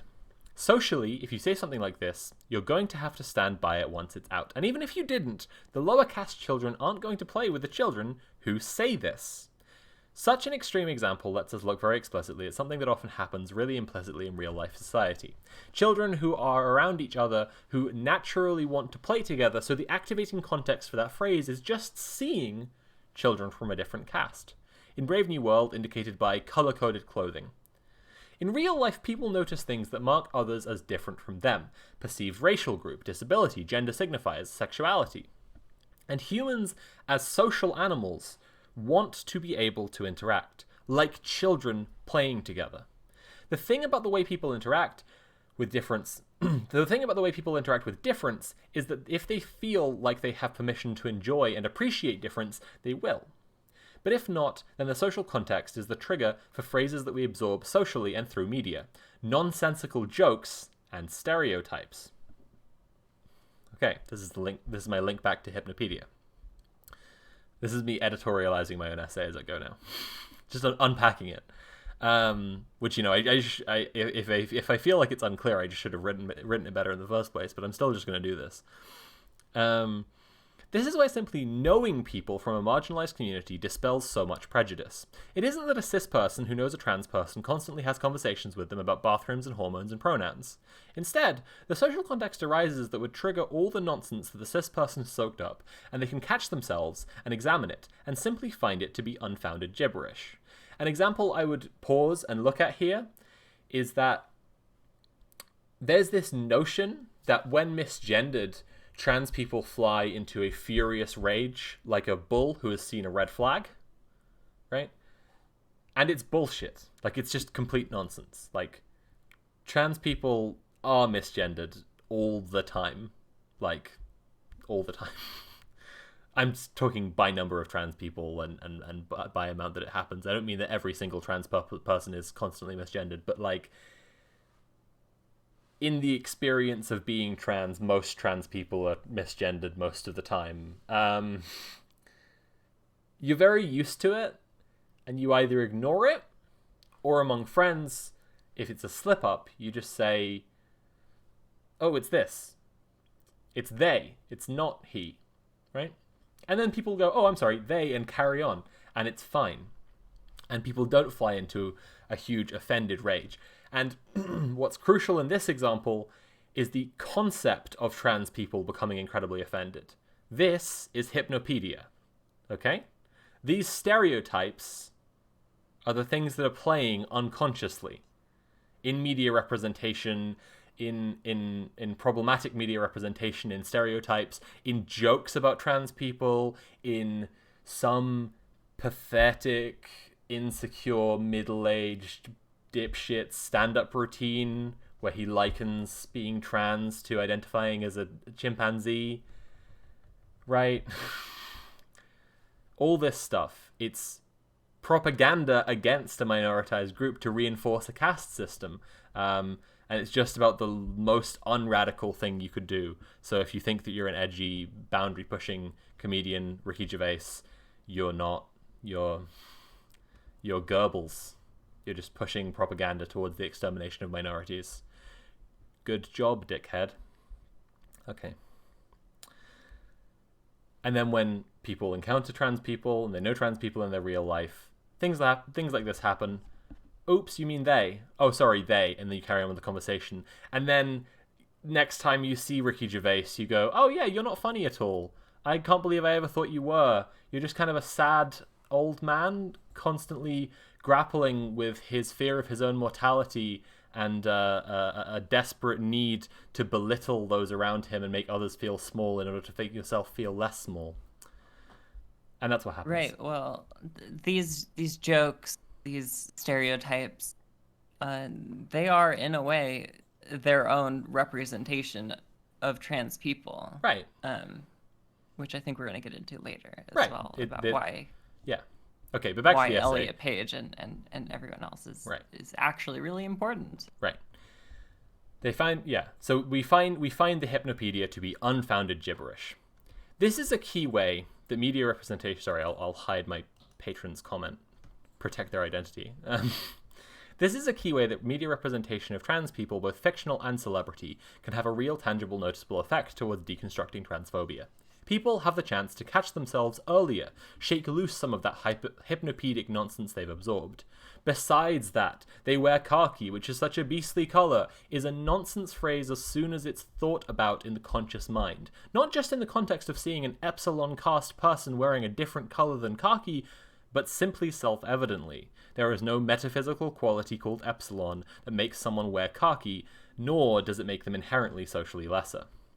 As of writing this, Elliot Page, star of Juno and the Umbrella Academy, came out as transgender 6 days ago, making him probably the second most famous trans person in the world, and almost certainly the most famous transmasculine person.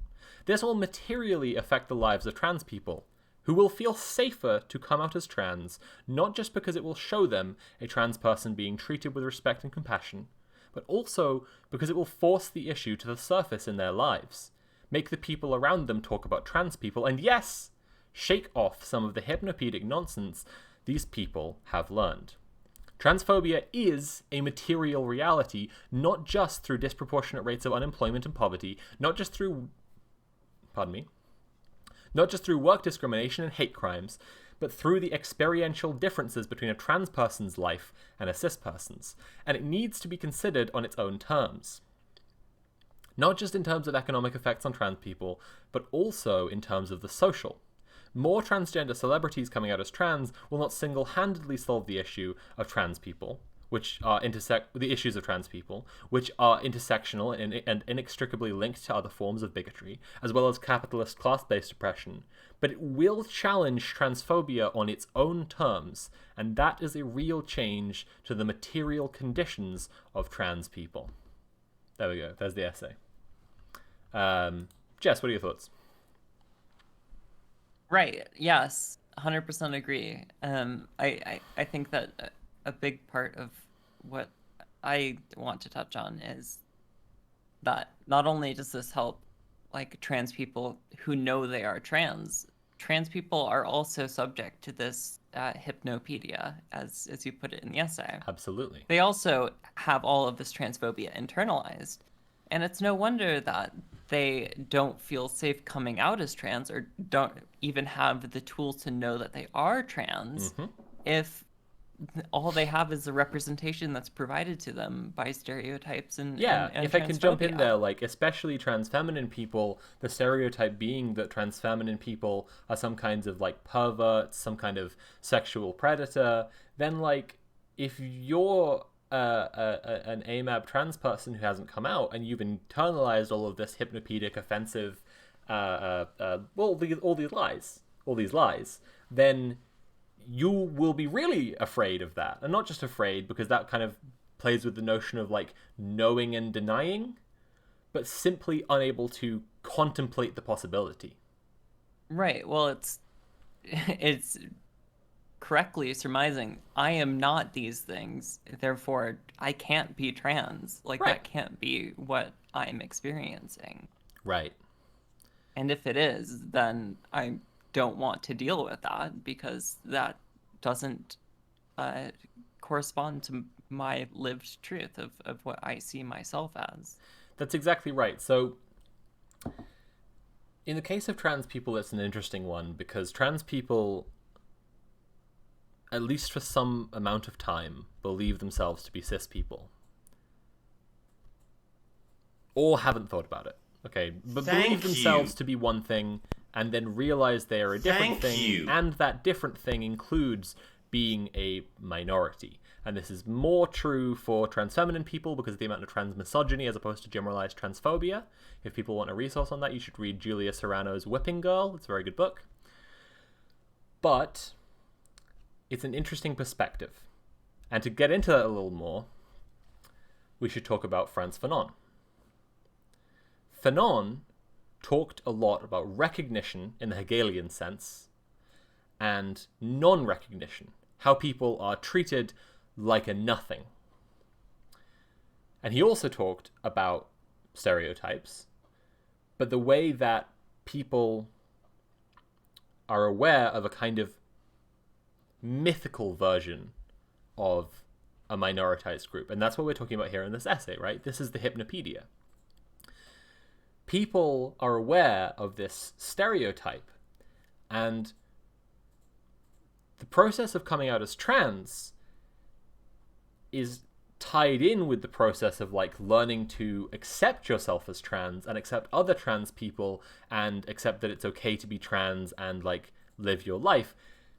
All these things are tied in inherently, but what we should consider in the case of other minoritized groups is that in a world that treats your group as lesser, this is a struggle you face as well. It's just that coming to terms with it isn't tied in with an actual like revelation that you are the thing in a literal sense. But what Frantz Fanon would talk about is the way that Martinican society was organized so completely around white people and towards an aspiration towards being white.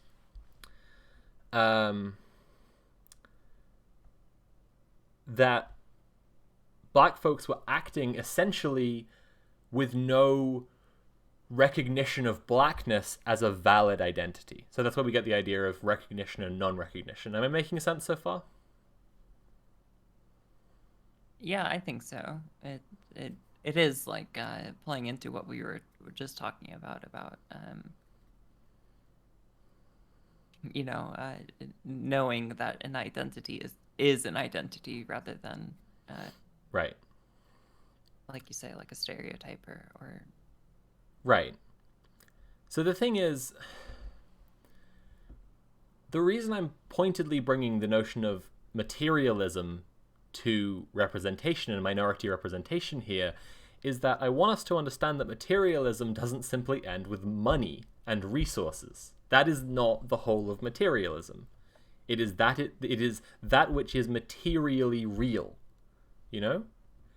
And for all the facts don't care about your feelings as in the world, people's lived experiences are real. The reality of their lives is a real thing, especially when it's manipulated by systemic social forces. So if people believe in a stereotype of a minoritized group, and they believe they can't possibly be that thing, right, because they believe so completely in this stereotype, then they're going to have a materially worse existence. And this is especially true for trans people. But I hope you can see there's a kind of a nuanced distinction where it's true for all minoritized people. Like, it's clearly true for trans people because of the process of realization and transition and coming out, right?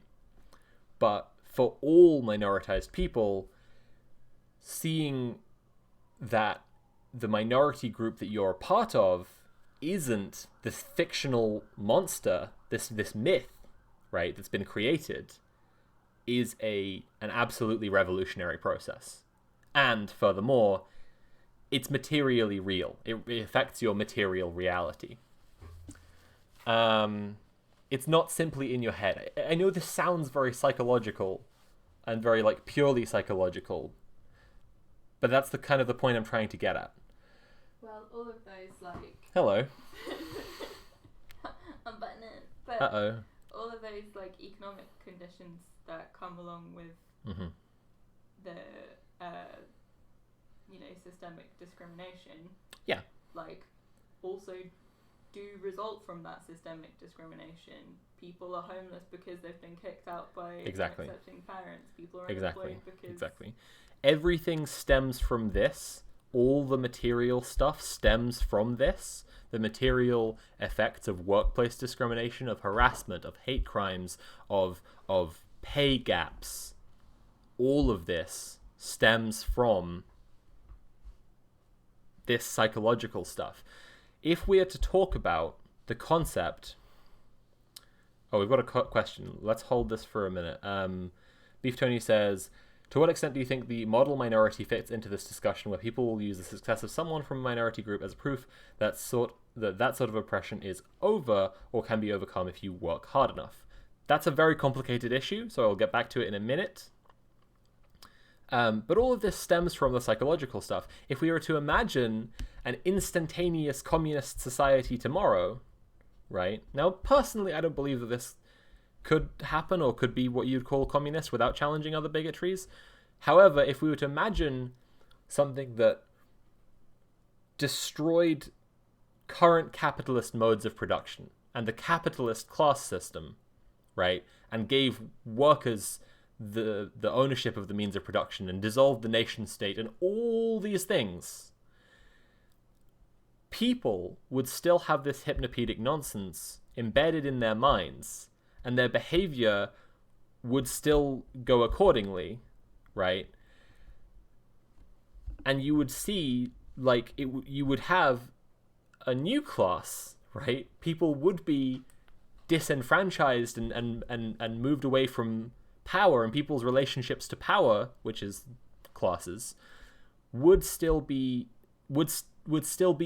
unequal because of this hypnopedic propaganda. And then the more that happens, and the more that people have an advantage that they don't want to relinquish and they don't want to lose, right, they would carry on producing the hypnopedic propaganda. And this is how you end up with, a communist society that's incredibly white supremacist and has racialized underclasses, that's incredibly patriarchal and has gender-based underclasses, right? Does this make sense? This is materially real. It's just not quite as straightforward as money and relation to the means of production. Right.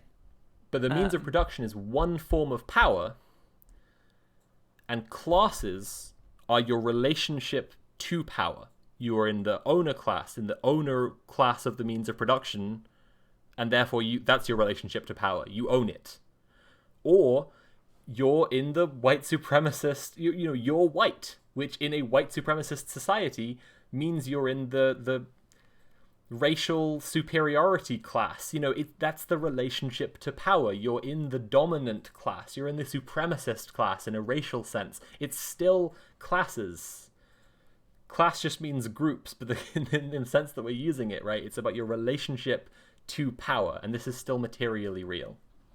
Right. And yeah, to talk about how these things intersect, this is personal, like anecdote time. But when I was suppressing my feelings of being transgender, my mental health took such a dip that I could no longer complete my work in school, and it had a major effect on my life. And these are all coming from, as you said earlier, those metrics of Hypnopedia or internalized transphobia, this systemic transphobia. Right. I'm not, by the way, reading any kind of new metaphor into what Huxley is putting here. This is what Huxley is trying to get at, is the notion of propaganda that upholds the status quo. That is the basic function of Hypnopedia. I just think it's a useful metaphor. Yeah, was there another thing I was going to say? Oh, the model minority thing. Okay, so let's tackle this question. I'm going to scroll up in the chat to Beef Tony's question. At Dama Sophie, to what extent do you think the model minority fits in this discussion, where people will use the success of someone from a minority group as proof that that sort of oppression is over or can be overcome if you work hard enough? So this is a complicated question because, as far as I understand it, one use of model minority refers to pointing to more or less a whole group who you believe to be doing better because they worked hard enough, blah, blah, blah, all of the stuff that you're saying. So in the case of race, for example, in America, people point to people of Asian descent, Asian Americans, and they say that, look, Asian Americans get these test results in schools, hold these jobs, earn this much. Clearly, black people, African Americans, just aren't working hard enough. And I would say, as I was already saying, on this topic, you need to read Fanon and you need to read Black Skin, White Masks. This notion is to do with the... Damn, he has a really good term for it. It's to do with the notion of aspiration towards an ideal. And in a white supremacist system, everyone is aspiring towards the ideal of white, right? Money whitens, for example. And people... And then you get like colorism within communities of people of color, which is a form of racism, and people are looking at the lighter skinned people and treating them noticeably differently. Malcolm X writes in his autobiography about being treated differently by his parents because he was the lightest skinned of his siblings. I'm going to look up the quote that I'm wanting to look up. Jess, if you have any thoughts? Yeah, well, I think that what it sounds more like, Beef Tony, you're saying, is like the idea of holding up these minorities that succeed, like saying they're one of the good ones, is a phrase that's thrown around a lot. And it is that kind of aspiring to fit into the acceptable norms of society, and the ones that are able to do so are held up and are saying, this minority is acceptable for now because they fit into the norms of society. And of course, the problem with deciding to make a goal of yours to conform to society, is that the norms of society do change. And so you may be one of the good ones today, but if the people who are holding you up and saying you're one of the good ones, if you're all that's left after all of the bad ones are either forced into the closet or, more darkly, whatever, we can skip past that. But the end result is that it's not successful, because you are only one of the good ones so long as there are bad ones to hold you against. And of course, bad ones being in terms of how society views people, and not any actual moral character, because obviously I don't believe that.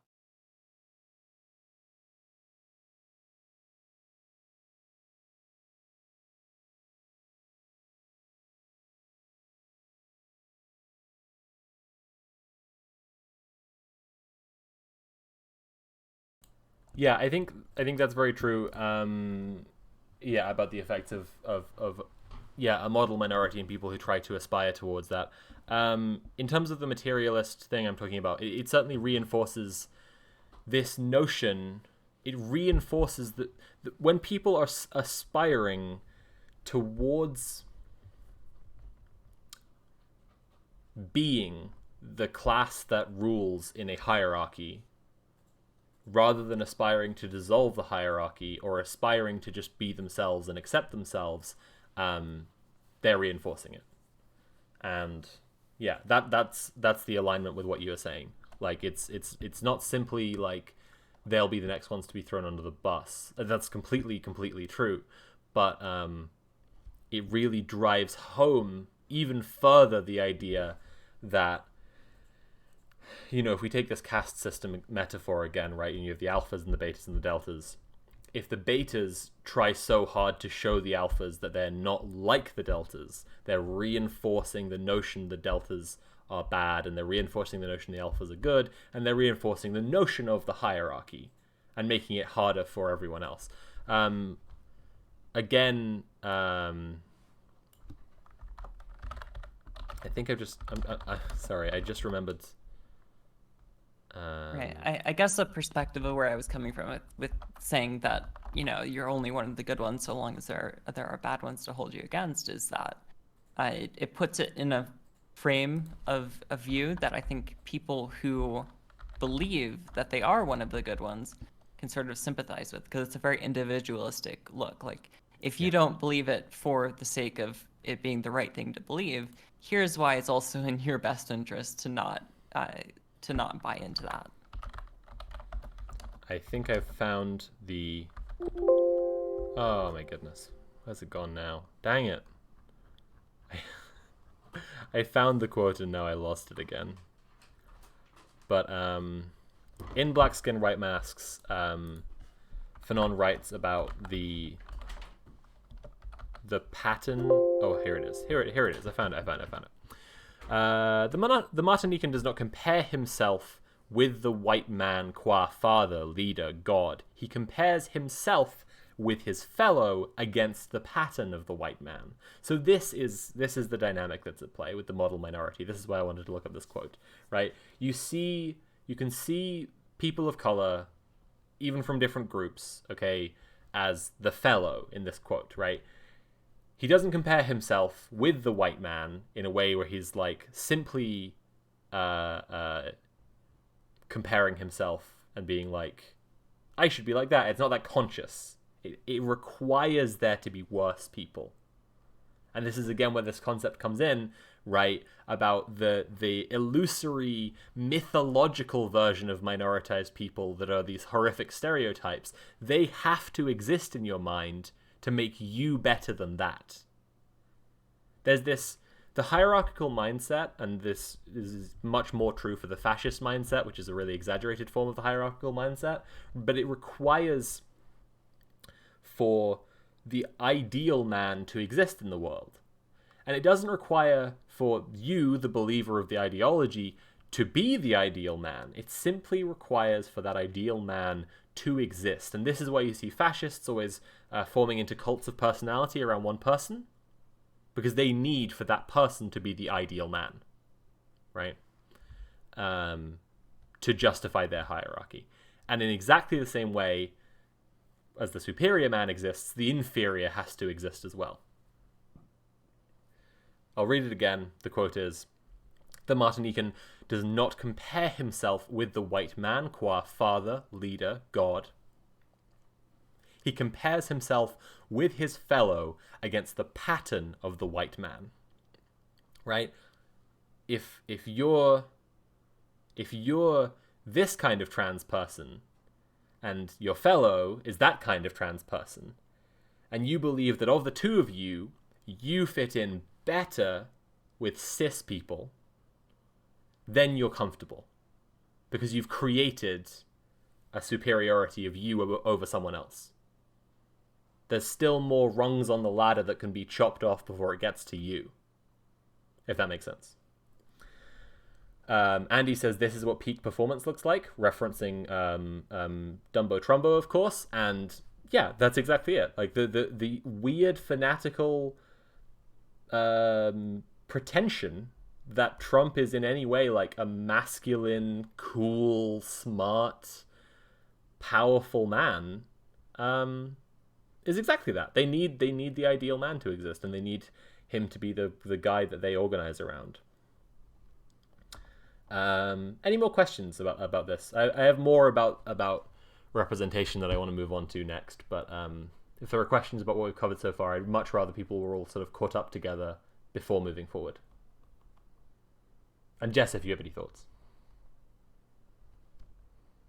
None that would be pertinent to share, or none that would be a good idea to share. None that wouldn't derail the conversation completely and bring us down an unhealthy path. Oh my goodness! Thank you. Augmentat just gifted a bunch of subs. That's so nice. Thank you so much, Augmentat. Thank you. Well, it's okay to derail a little. Do you have a slightly derailing comment? I'm okay to derail for a moment. We're not on such a strict timetable. But if it's just... Thank you. If you feel like it's just rude or something and you don't want to... No, it's not rude. It's just... it brings me back to this idea of... Thank you. This is going to... Forgive me. Please move on. Thank you. If this goes too far off the rails. But it just brings me back to this idea of Twitch debates and the idea of this contest to... see who is the superior person who best lives up to this idea of the superior person, and how that sort of in a similar way feeds into all of these issues. I think that's exactly right. And I think that to some degree, we don't have to go like weighing it, right? To some degree there's a value where people who already have, a very hierarchical mindset can be won over into a space where they hopefully begin to lose that mindset. And the way that they can be won over is by making their god bleed, right? And replacing them with a new one. But it only then works if that new one makes those people value other modes of thought. Because otherwise they're just in a new cult of personality. And that will also tie in later to what I want to talk about with conspiracy theories, which is the simple idea that leftists who are seeking to win over people who think a certain way that is kind of similar to leftists cannot simply accept those people as fine and defend them. You can't treat those people like they're just okay.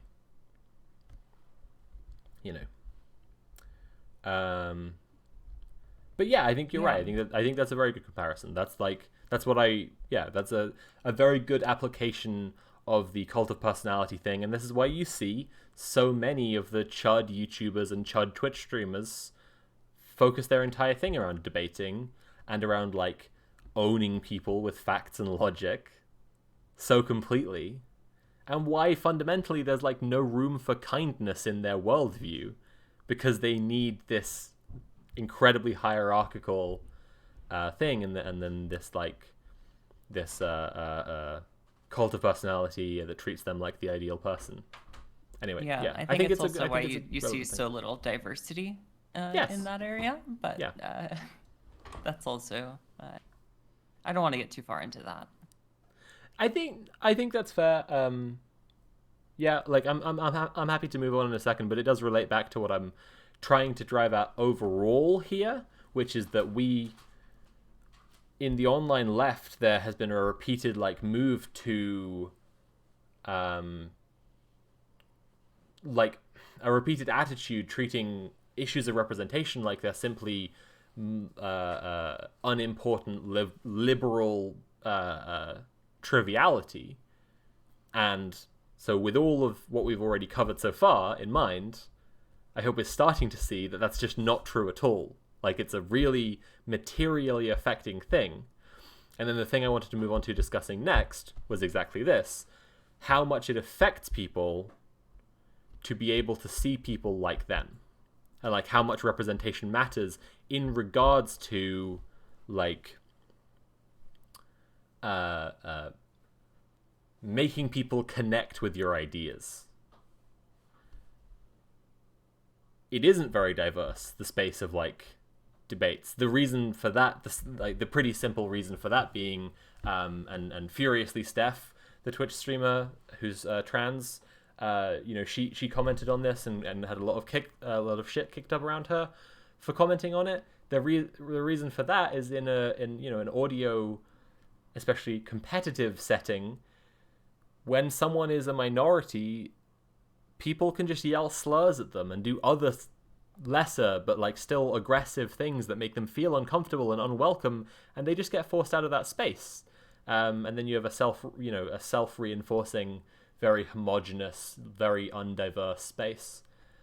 Right. Well, I think it is that stems from this misconception that the debate space is for or accomplishes, and when I say debate space, I mean online debate space, specifically Twitch, accomplishes like a battle of ideas, like it's a marketplace of ideas. It's not. It is this contest to see who is like the superior person, or who lives up to closer to this ideal of like this superior debater. And minority, like when people say slurs at them, that is directly saying, no, you aren't close to this superior debater because you are a minority. That is exactly right. I think you're spot on there. So what I wanted to talk about was just that I had seen a lot of people on Twitter over the last few, I guess months. I guess it's been a couple of months already now. But months since the election, using GIFs of Kamala Harris. Reaction GIFs of Kamala Harris. It was something that was commented on at the time when she was in the vice president's debate, that she was very obviously doing meme reaction faces to try and become a meme.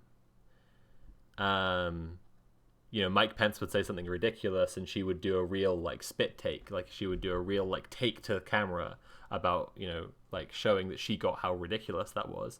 And a lot of people were saying like, well, she's clearly trying to become a meme, and it's worked. This is a thing I've seen all over the fucking place on Twitter, but outside of my usual bubble, because in my usual bubble everyone hates Kamala Harris because she's a horrifying fucking perpetuator of the neoliberal American imperialist war machine. But outside of that usual bubble, I'm seeing a lot of people using GIFs of her, and it was just making it really drive home for me. It was really driving it home for me, the idea of representation and how easily it can be co-opted. And and how easily it can be something that people that like this that is used to reinforce the status quo, and yet what an extreme piece of evidence that is that it matters to people. In the UK, for example, British politics, since as long as I can remember and much longer, has centered around a really absolutely puerile and disgusting virtue signaling towards the idea of the working class. Because of some degree of class consciousness, and that the working class has it harder and should be pandered to and should be given an easier time than they currently get, right? Politicians of every stripe, no matter how much they actually for real fuck over the working class in the UK, pander really hard to the working class and try to pretend that they are working class, that they're one of the blokes in the pub.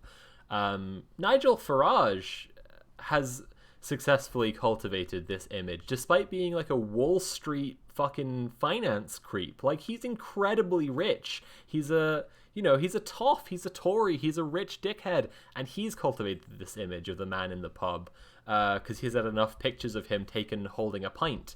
And that's part of what I mean about representation, about people seeing people who look like them. In America, because of the American dream, the ideal, the pulling yourself up by the bootstraps, and the self-starter myth, the appealing in American politics is towards the middle class, not the working class. Oh yeah, America time. You see, Republicans, politicians, Democrat and Republican, appealing to the working class using incredibly widespread, nonsensical definitions where it's really, really obvious in some cases that they mean the owner class, and in some cases that they mean the working class, but they're using the middle class as if, right? And if you're going by everyone's definition, then just about everyone in America is middle class. Under a materialist analysis, there is no middle class. You'll have people like the petit bourgeois, people who are self-employed, who aren't necessarily rich and don't employ other people or own a factory or whatever, but they aren't working class. But it's not, this middle class idea. This is fucking gibberish, and it's appealing towards this idea of temporarily embarrassed millionaires, I suppose, in America.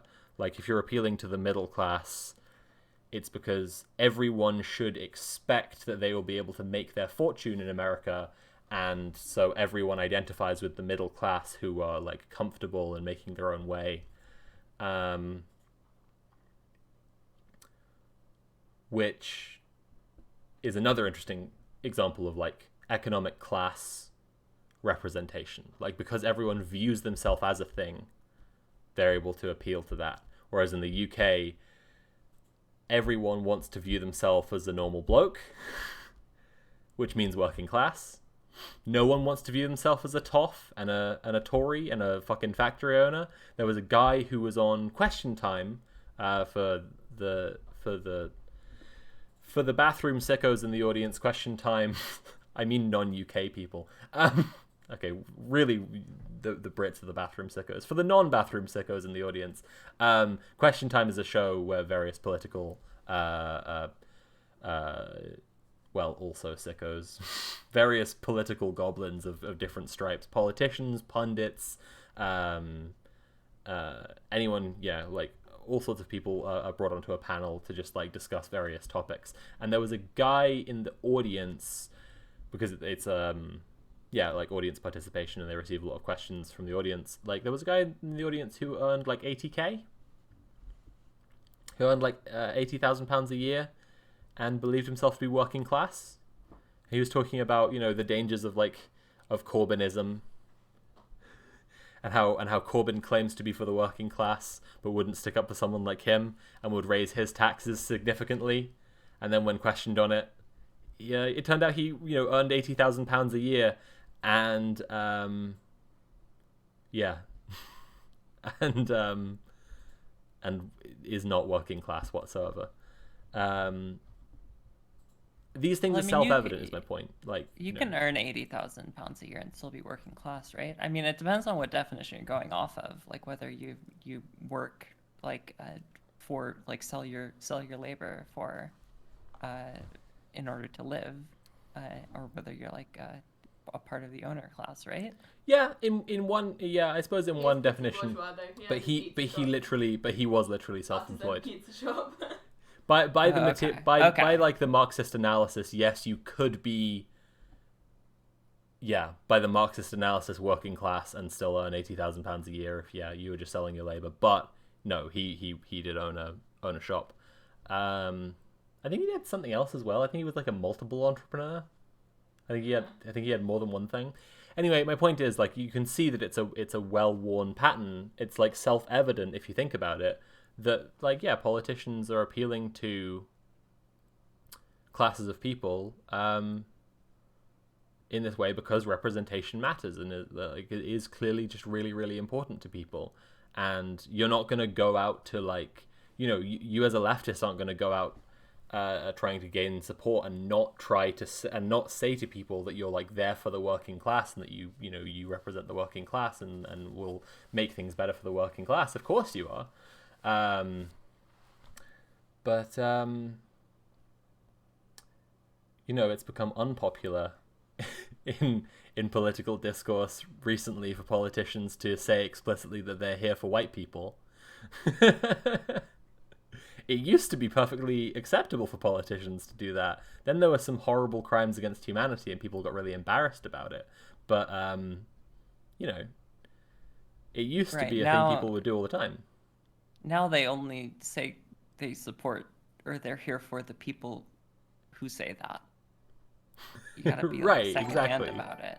Exactly. Now they say it through some or other kind of absolutely piss-brained weasel nonsense, either dog whistles or like, or saying that they are the unity candidate because they won't judge someone for being a racist or whatever. Right. Yeah. I need to consider all opinions from all of my constituents, and that means including everyone. It's so silly. Like, can no opinions just be wrong? Can they just be wrong, please? But anyway, no. This does explain it. Like, it's not that they don't consider the possibility that opinions could be wrong. It's the fact that they are trying to simply appeal to white people, like to appeal to, frankly, appeal to white people because, like, white people who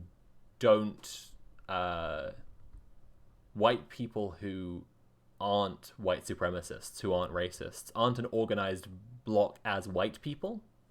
Like, so it's honestly, it's valid to say that people who are engaging in kind of racist tactics or the toleration of racist tactics are trying to appeal to white people. So I guess what I wanted to get to, I'll go on a little break after this, I think, was that, I see people talking like this is not a materialist concern, and both on the experiences of people and the ways that it actually affects them, I think that's super naive and wrong. But then it also can be co-opted so easily simply because it really, really matters to people.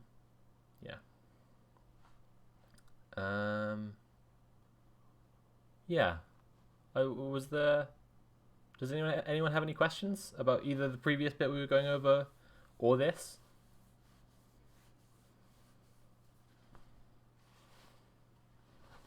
What I often like to tie this representation to is also education. Mm-hmm.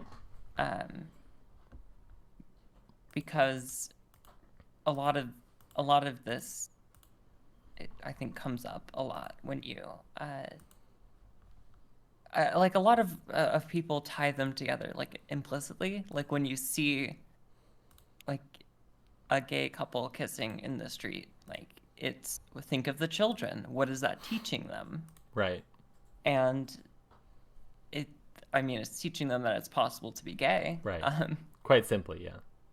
And that is actually okay, and we should do that, actually. Teaching kids it's okay to be gay or transgender is okay, actually. Right. And I think that it ties in a lot with representation and should be a part of the conversation, because especially in the US, I don't know what it's like anywhere else in the world, because frankly, I don't care about anything else in the world other than the US. That was a joke. I see. But I don't know how it is anywhere else in the world, but in the US, it's a big topic of conversation about how you can't tell kids, like, you can't have queer education in school. Because... Yeah, right. I mean, it's a thing here too, especially around trans people. So one person's question, Biggest Junior says, what's the nuanced way to discuss representation while understanding the ability for it to be co-opted? Well, this is kind of the point I was trying to drive at, is that, like, I believe within the online left, especially, because, like, in real life, we have a lot of problems on the online left that like, IRL leftists don't have as much, or simply don't have, and it's because of the absolute freakish sicko mode way that the internet makes people behave. But we on the online left have there is a tendency for people to act like representation doesn't matter.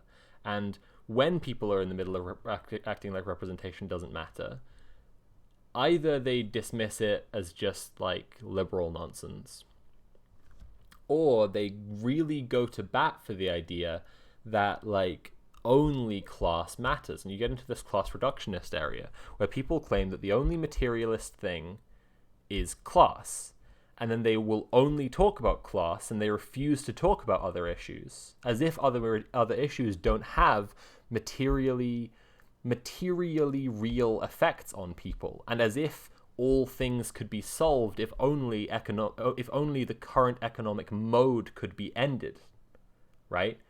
And so that's what I was trying to get at in what I was saying earlier, that if we could flip a switch that said socialism right now, communism right now, and that's I'm deliberately being a little facetious in saying flip a switch as opposed to building communism or whatever, because I believe in that process you would have to, in order to achieve it, you would have to deal with other bigotries, realistically. But if we flipped the switch, you wind up with these underclasses based on people's bigotries and based on these relationships to power that people have that they're able to replicate. The legacy of colonialism, for example, since we just did, indigenous land rights, would continue to be an issue simply by, like, where the white people are right now compared to, like, if you flip your switch and suddenly had communism, like, where the white people, like, literally just are, and in what numbers, compared to compared to what would be historically just. But at the end of the last section, I was also saying that, like, people dismiss decolonization as if it's a liberal concern and not radical politics, which it is, extremely radical politics, and it really infuriates me. You see leftists talk, or nominally leftists talk this way, that decolonization is one of these kind of liberal buzzwords that means nothing and is just being thrown around to, like, to obfuscate and bog people down in some conversation of racism, where the actual material thing that matters, which is class, blah blah blah blah blah blah blah. And it's all very cool, very intellectual, very very cognitive, and it's fucking bullshit, and I hate it, because, like, decolonization is an incredibly radical politics, as I've hoped to demonstrate in the first topic. I hope people can see to some degree why I've picked these three topics today, maybe these two at least, because we haven't done the third one yet, how they're tying together, right? people on the left push back against an idea of decolonization by pretending it's liberal and is just and detracts from the thing that really matters, which is class, in the same way that they push back on matters of representation and pretend that they're liberal and don't deal with what matters, which is class. But actually, if you're a materialist, if you are a materialist and understand materialism, you care about these things because these things are materially real and materially affect people. And yeah, decolonization especially, because to go back to the decolonization thing for a second and go back to my examples of what people could build on the land, right? Iumatao is not being given to Maori people. Just to be clear on that. Right now, the New Zealand government is finalizing the deal to buy the land back from the private developer, but not yet, anyway, and this isn't on the table, is what I'm saying, currently, to give it to Maori people. Now, we spent a lot of time saying that it's not about giving it to those people, but in this sense, right, in the sense that we were saying that the end goal is no land ownership, giving the land to Maori people would be the same as making it belong to, as changing its mode of, ownership entirely. It would just become a protected area. But in the meantime, you can see why the New Zealand government is going to hang on to that, most likely, because of the capitalist mode, because of the capitalist understanding, the capitalist nationalist understanding of land ownership, as we were saying, that doesn't abide any other way of existence. So instead, the New Zealand government will push to do everything they can to hold on to that land, and in the meantime, while they just play for time, basically, in the meantime, do things that help Maori people. The current proposition, as I was saying, is to build a housing project on that land, right? And that would benefit Maori people, as in one to benefit Maori people. And that's good, and objectively, materially, will improve people's lives. However, it is part of a system. It is part of a system of refusing to let people exist on land or quote-unquote own land in another sense. So when I say my examples about could they build a library, could they build a hospital, could they build a nuclear power station, these are interesting examples because they probably could build a library. Probably, if the Maori people who were living in the currently hypothetical housing project said to the New Zealand government, we want a library here, so we're going to build a library, it would probably, again, this is all highly hypothetical, be very easy for them to do that. If they said, we want to build a hospital, it would become a lot harder. Because that's a government service, right? That's infrastructure. And it demonstrates an intention to separate, an intention to manage your own stuff and to have your own sovereignty in a meaningful sense, right? And this is what I mean about the New Zealand government giving the land to Maori people while not actually transferring ownership to anyone else and still legally owning the land is quite meaningless because it doesn't challenge the most important thing, right? And then, this is why I picked these three examples: library, hospital, nuclear power station. Nuclear power station would be out of the fucking question, wouldn't it? Right? Because if another country existed on that land, right? If you had New Zealand and then you had Aotearoa, right? And they were separate states with distinct governments, you'd be allowed to build your nuclear power station, even if it was close to the border, right? You would just consult and figure out the legalities and whatever. But this, doing that on your supposedly autonomous sovereign land wouldn't be allowed by the state that really, that actually legally is maintaining its ownership over it, because of the the demonstration of sovereignty that it is inherent to it. That is why land back is an incredibly, and indigenous land rights, right, is an incredibly radical politics. I hope everyone's understanding. I hope everyone's like keeping up with what I'm getting at here. And this gets dismissed by leftists as if it's liberal and unimportant and distracting from the real important thing, which is class, and in the same breath claiming that real materialists wouldn't care about this because they just care about class. But that's fucking bullshit, because if you were a materialist, you'd care about this, right? Decolonization in a really meaningful sense. And I shouldn't even make that distinction, because in a really meaningful sense is what they would say. They would claim that, you know, they care about it in a really meaningful sense, however, but they don't, right? They're just trying to throw that shit out. Because actually, that's the class reductionist thing. It's just throwing out these conversations that you think are just meaningless and boring. Because you don't think they're about you. Because you're the colonizer. And it always comes back to the colonizer, right? So again, I hope you can see how these topics that I've picked today tie together quite nicely. Because we've got indigenous land rights. And then we've got representation. And these are both things that just get thrown out of our leftist discourse as if they're just liberal topics that aren't materialist. And I hope we can all see that they're actually incredibly radical, incredibly leftist, and incredibly materialist. And all of those things are true. Right. So it might be, I think, more helpful to look at it instead of like what they can build there, like what they have the right to refuse being built there.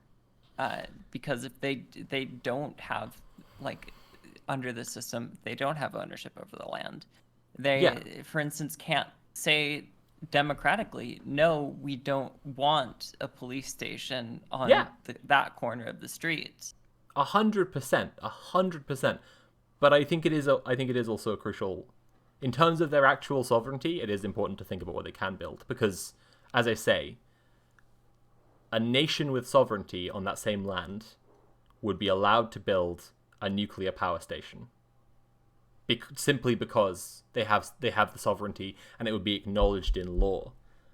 Whereas while the land is on this sort of pretend, sort of leased state from the New Zealand government, while it's in that weird intermediary state, they don't have that sovereignty. And the sovereignty is the important thing. Yeah, self-determination is the important thing. Agency is the important thing. Right, yeah, absolutely. But I agree, yeah. Like, the example of the police station is also really good, because they wouldn't be allowed to say no to the police. Which would be a really clear demonstration of their lack of self-determination and sovereignty. I'm waiting for any questions in chat. Anyone with questions in chat, hit me up. I'm going to take a quick break. I'll be back in I'm going to take a quick break minutes. as well. That's what I'm saying. Hit me up with those questions. I'll take any last questions, and then we're going to take a quick break. I'll actually put us on intermission and lo-fi for a minute, and then we will come back and talk about conspiracy theories on the left. Yeah. I'm just giving it a minute in case there are any last questions. Weird how many leftists don't seem to actually care about people. It comes back to the colonizer again and again, right? It's literally this thing, like I'm saying. It's literally this thing.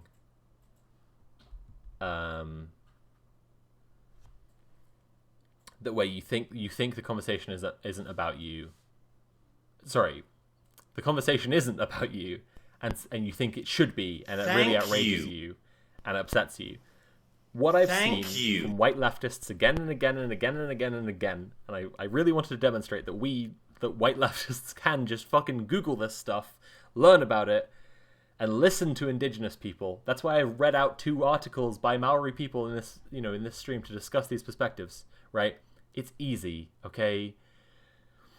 What I've seen again and again and again from white leftists is a fetishism of Marx and other white guys from a long time ago, as if they have some kind of supernatural powers. Fetishism in the original sense, right, rather than the Marxist sense. That's the same one. It is, but the Marxist one is slightly more specific. This fetishism of Marx, right? He must be so smart, so powerful, right? His big, muscular, masculine brain is capable of coming up with these concepts, and brown people aren't, for some reason. And the two questions I would put to white leftists who are being hesitant or resistant to the to politics of land back, the two questions would be, why do you think brown people can't come up with the same answers Marx can? And how does your picture of Marx as a special, unique, masculine genius boy fit into a communist worldview?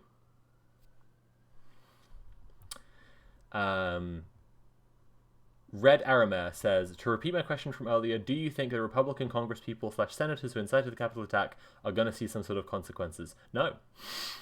That was an easy one. Questions that aren't related to the three topics we're discussing right now, please hold them to the end. We're going to have a kind of free-for-all of topics at the end, and I'll do my best to answer things then, but I also will hold some stuff to, like, discuss next time if it's really interesting. I'll just, like, take it away and do some research. I'm going to leave you all on lo-fi for 5 minutes. Where's it gone? There it is. Going to leave you all on lo-fi for 5 minutes, and then we'll come back and we'll discuss conspiracy theories on the left. Okie dokie. Fun.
Hey everyone, I'm back.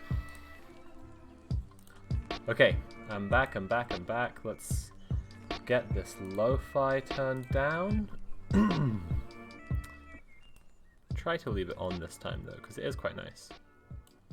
Just on low. I hope that's a good volume for everyone.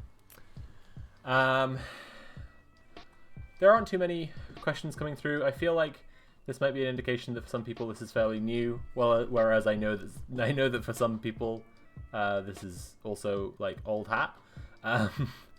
Interesting mix, but like, you know. I saw someone's message that said, oh, where's it gone? Hello, I'm back. Hey, Jess. What's up? I saw someone's message just said they were finding this inspiring, and I thought that was really nice. Yeah. I love to see it. I can't find it anymore now, but this is good. Maybe I just imagined it. Maybe I was just imagining myself some positive feedback. No, I don't think so. Anyway, the third topic, not final. Oh, there we go. Master of Nel says no, it was me. Okay, I'm really glad. I'm glad you're finding this good. Okay. Again, this will be every other week because I stream pretty regularly, but I don't want to. And I chat politics in every stream, but I want to do a dedicated political discussion stream on a schedule where I have time to research and actually think about what topics I want to discuss. Okay,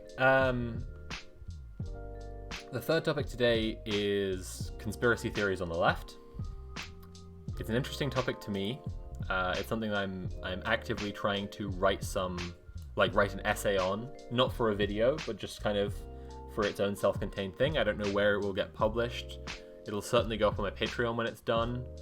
But it's just an interesting thing, and I hope I can demonstrate some of the things that I find interesting in discussing it. Okay. This won't be the final topic today.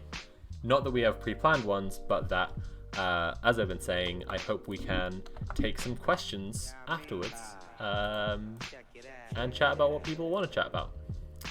So I have ordered pardon me. I've ordered a book called American Conspiracy Theories, which sounds like it's just an encyclopedia of conspiracy theories, but is actually about the history of conspiracy and studies into why it happens and what's going on. What's the situation with it? So, what I wanted to talk about, I guess a good place to start would be that I saw the claim that conspiracy theories are more popular and common in the right wing. And I thought about whether that was true. That was how I ended up ordering the book, because that does appear to be true, and there's a claim that the book makes, and I'd like to look into it more.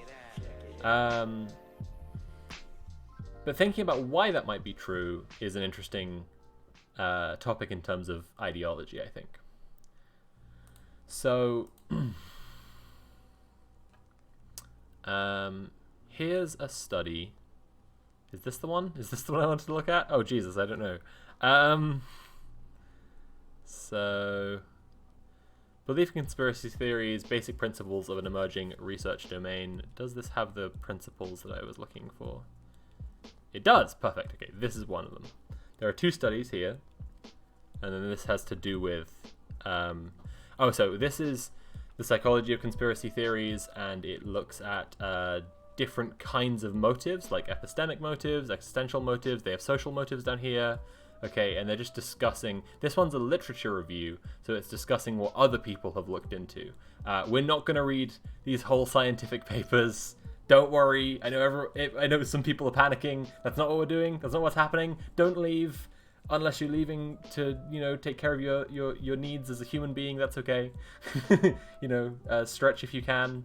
Drink water. All these things. That's fine. But don't run away. But do share the stream. But I've read these and I just wanted to skim over some stuff from it. So the abstract for this one Before we get started in earnest, do you want to quickly define what a conspiracy theory is? That's problematic. Is that? Yeah, because so that person, there was a person who actually did a good job classifying some different conspiracy theories before, and I feel like that could be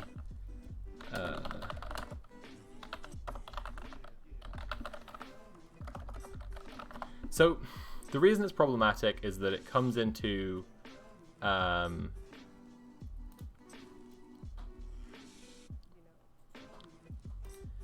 is that firstly there's like what you believe to have actually happened. There are things that question the like hegemony and question what is literally just like taught as facts, right? Someone made a very good like structure, like classification of different degrees of severity of conspiracy theories that was undergoing discussion on Twitter for a little while. It was the center of a little discourse. The basic feature of it was that it starts in the realms of reality and identifies even just facts, just simply conspiracies that did happen. Like you could say the fact that the CIA has backed coups and sent death squads to kill democratically elected socialist leaders in Africa and in South America. These are conspiracies. People conspired to do something, right? And you believe in that thing, but you believe it because it's true. Thank you. And then in the next strata up in this classification, I wish I could find the image just now. If anyone knows the thing I'm talking about, please like link it because I will get it up just now. I think I saw it on Twitter, right, or retweeted by Foldable Human. Yes, right. I'm looking for it right now. Thank you so much. And and then the next strata up, you have things that are based in reality or based in a thing that happened, but take a leap, like take something quite like fantastical, okay, or based in reality, but there are unanswered questions. There are things that are withheld from public knowledge, or it looks that or at least it looks that way. The prime example here would be the assassination of John F. Kennedy, where we the public feel at least like we don't know everything that we could know, and it's rife for conspiracy theories to arise. Although bear the example of the JFK shooting in your mind, and we'll cycle back round to it later when we look at the motives for why people believe in conspiracy theories, because that's an interesting one. JFK's head just did that. Oh well, there you go. You solved it.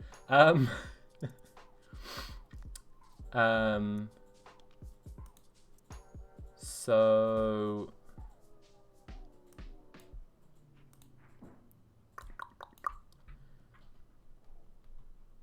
then the person defined a bar that they called the anti-Semitic point of no return, after which like all these this ton of conspiracy theories are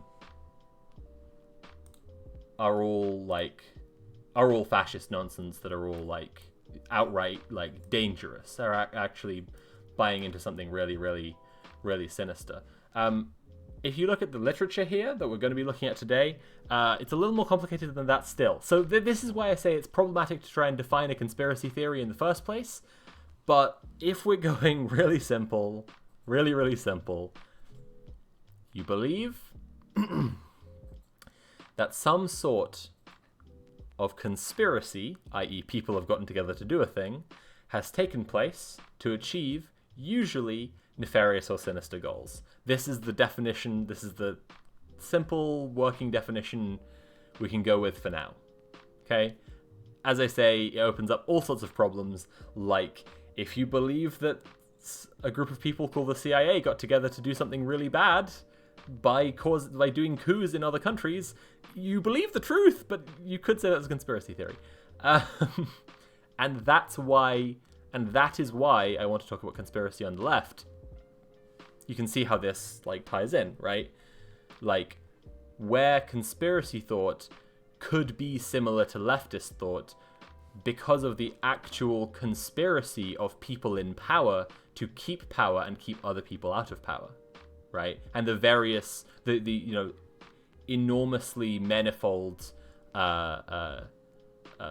examples and implications of that, basically. I know it was very long-winded, but like I say, I hope that was a good answer. I know it was really long-winded, but like I say, there are some problems with defining it. Similarly, sociologists, and there is some overlap here with conspiracy theories, sociologists have stopped using the word cults in academic literature because what's a cult is really hard to define. They started using the word mass movement to acknowledge that there's no very hard line between a cult and an MLM or the whole of capitalism or religions, or there's no really hard line, actually. It's really just anyway, I imagine you'll be touching on the number of accusations of psyops. I will be touching on that. Okay. Sorry if I missed anything. I had to run and get the door real quick. I was rambling in response to what should have been a very simple question to answer.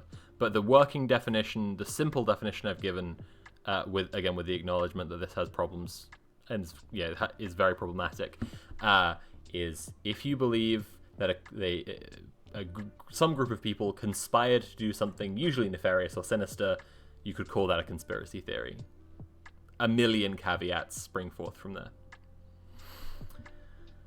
Right, but basic working definitions, you're including things that are both true and false. Well, theories that are in actuality things that have actually happened or are happening, and things that are not. But that's part of the big problem. There are things that literally have happened, like the assassination of JFK, but the conspiracy to kill JFK, the conspiracy theory around that is not something that has any concrete evidence. So it's very comfortable for people to call what you'd call a conspiracy theory, but there's a basis in something people find compelling and that really happened. Yeah. Ginger John says, so the second strata would be kind of like the Reichstag fire, where historians are unsure as to whether it was staged by the Nazi Party in order to arrest communists. I mean, that's generally the historical consensus, isn't it? That was true? I don't know.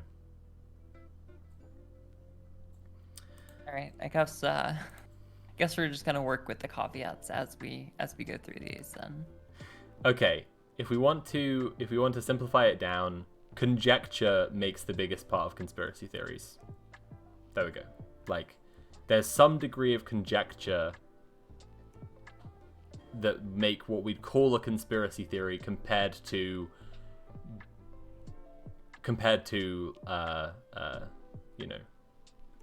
knowing a conspiracy took place.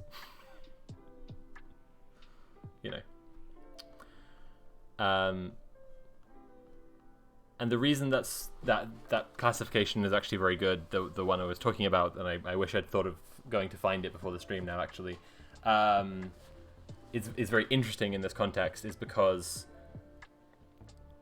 there was a big, top bar of most conspiracy theories that are very, very harmful. But the thing is, this is where it's interesting to consider. Academically, they've found conspiracy theories are always harmful, simply always harmful. They always have a direct effect. Sorry, okay, now I'm caveating myself again. They are always consequential, and that's almost always a negative consequence.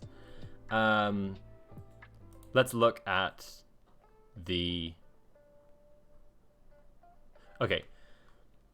The one study I was looking up to investigate a claim, and basically it says this in the social motives, that conspiracy theories are driven by social alienation, right?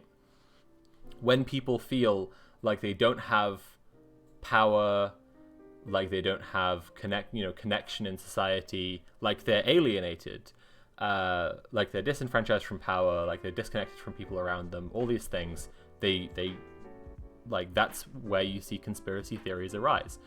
So this is why I said bear in mind the example of JFK. The assassination of JFK caused an enormous psychic damage to the American public, and people didn't feel comfortable that they were in a stable state that could protect them from things. They felt completely scattered to the wind. I mean, he was the fucking president.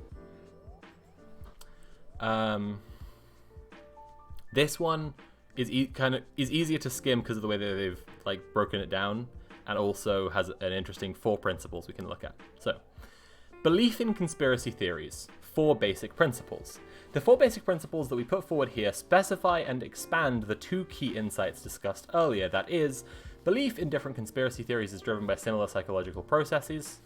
And 2, conspiracy beliefs are highly susceptible to social context. We specifically detail what particular antecedents and consequences are involved in the psychological processes underlying belief in conspiracy theories, and how social context influences people's susceptibility to conspiracy theories. Explicitly, we argue that beliefs in conspiracy theories are consequential, universal, emotional, and social. In the following sections, we discuss each of these basic principles in turn. Okay. Everyone caught up? Everyone with me? Are we doing okay? Was that too dense? Maybe a bit. Okay. Hopefully it'll unpack it, but to go over that again, there are 4 basic principles that we can observe about conspiracy belief. 4 things.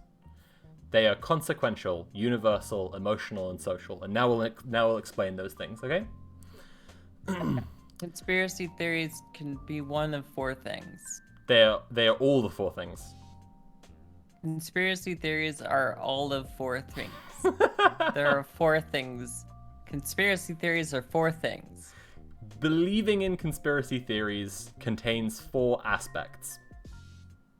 If you believe in a conspiracy theory, you are 4 aspects. Okay, conspiracy beliefs are consequential. Even when conspiracy theories are highly unlikely to be true, they have an impact on important life decisions, such as health, interpersonal relationships, and safety. The impact is rooted in the subjective reality of belief. What people believe drives their behavior, but while beliefs sometimes may be flawed or even naive, they may produce behavior that has real consequences. Okay, this is the first one. Beliefs in conspiracy theories are consequential. They always make people do something, whether it's a decision about your health, whether it's, alienate an interpersonal acquaintance of some kind, or compromise your safety in some way, okay? So we can see various conspiracy theories where this would fit, okay? Believing in, the lizard people or whatever, and it's a clearly anti-Semitic placeholder. You're gonna drive away a lot of people with this shit, right? Believing that believing in QAnon, right? You're going to drive away people. You could act differently, based on when it says about dimensions such as health, you may well sink into a depression based on these kind of beliefs. You may well not eat. You may well not take care of yourself in a meaningful way because of the way that this belief dominates your kind of view, right? And in terms of compromising your safety, we just had a pretty prime example of how a bunch of QAnon believers are willing to go and compromise their safety right? By taking part in an armed insurrection. And I mean, to be fair, even before that, if, you know, QAnon goes hand in hand with believing that almost all QAnon people believe that coronavirus is a hoax, so they're compromising their safety and health that way. We following along so far? That's the first aspect. They're consequential. Believing in conspiracy theories always makes something happen. There are consequences.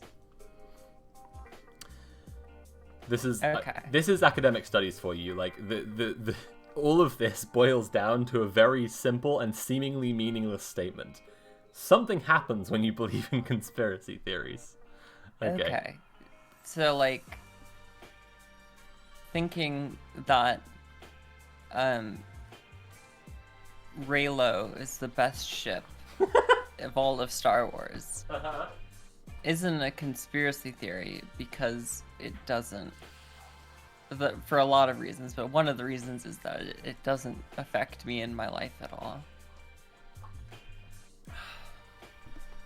Okay, but if you believed that Reylo is the best ship in all of Star Wars, and that that some sinister group of people had worked to actively suppress Reylo and keep it out of the films until the last one and then make it bad on purpose, this level of believing in a manufactured, like, deliberate effort to destroy Reylo could well alienate you from people in your life. Right. But so long as you don't take that extra step, okay, you're fine. You can just have a bad opinion on the internet. Okay. Principle 2. Conspiracy beliefs are universal. Now, this is an interesting one. Conspiracy beliefs are not restricted to specific times or cultures. Citizens around the world are susceptible to them from modern to traditional societies. Indeed, the tendency to be suspicious of the possibility that others are forming conspiracies against one and one's group may be part of human nature. Fair. The adaptive conspiracism hypothesis proposes that while conspiracy theories are not necessarily adaptive in modern environments, they have been adaptive among ancient hunter-gatherers who faced the problems of frequent intergroup conflict and substantial reproductive loss through coalition aggression. This model asserts that human beings evolved a conspiracy detection system that is a functionally integrated mental system that is activated by specific cues associated with an increased likelihood of hostile coalitions, that is, actual conspiracies, and that produces adaptive outputs to protect ancestral humans from dangerous conspiracies. Basically, a bunch of evo-psych. I have feelings about evo-psych. I have feelings about evolutionary psychology, but fine, it seems like a plausible enough explanation in this context, so I'll let it be and let them have it. But the point being that conspiracy theories aren't restricted to a time or a place. Human beings believe in conspiracy theories.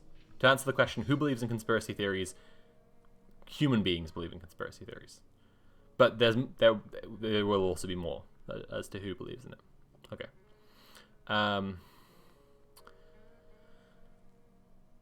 Historical sources suggest that substantial numbers of citizens believe conspiracy theories even further back in time. Sorry, I'm just skipping a couple of paragraphs ahead. Throughout the centuries, wars were characterized by excessive and mutual conspiracy theories between enemy groups. In medieval times, conspiracy theories led to major tragedies, including the killing of Jews, who were, for instance, accused of conspiring to poison drinking wells as a means of explaining disease epidemics, or witch hunts, i.e. young women who were accused of conspiring with the devil and therefore burnt alive. One can even find conspiracy theories in the writings of the ancient Roman senator and historian Tacitus, who described how Roman citizens believed that Nero and his loyal servants deliberately had ignited the Great Fire of Rome in the year 64 AD. Right. It was an inside job. Right.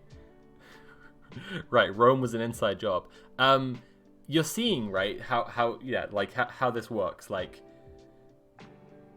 in their kind of evolutionary in their evolutionary psychology explanation, right? It's biggest geniuses. So it's like our tendency of pattern recognition, or our tendency for face recognition, right? We are hard coded to look out for things that are threats to us emotionally or really or however, right? And try to make them fit into a narrative, because that is our best option. Like, that is often the best bet at figuring out where a threat is coming from and then stopping it. That's their EvoPsych explanation. I have feelings about EvoPsych, but I'll leave them out for today. Isn't this? I think Julius Caesar sort of participated in this a little bit with his war on the Gauls, and demonizing them for in order, like, with the population of Rome, in order to win support there. I think. I don't know. I mean, but if you're saying it's another historical account for you. Yeah, okay. I mean, if you're saying, are you saying on his end or on the end of, like, the Roman public? I don't know whether Julius Caesar himself believed in like the threat of the Gauls past what is reasonable, right, and into conspiracy levels. But you're saying he stoked the fear of the Gauls. Yeah. Mm-hmm. Absolutely. So, principle 3: conspiracy beliefs are emotional. Now, this one's a real shocker. Okay. The third principle is partly grounded in a paradox. Conspiracy theories, even blatant irrational ones, are often supported by a range of elaborate arguments suggesting that belief in conspiracy theories is based on analytic and deliberative thinking processes. For instance, moon landing conspiracy theories often are justified through an extensive analysis of the lack of the wind on the moon in conjunction with the apparent movement of the US flag on video recordings.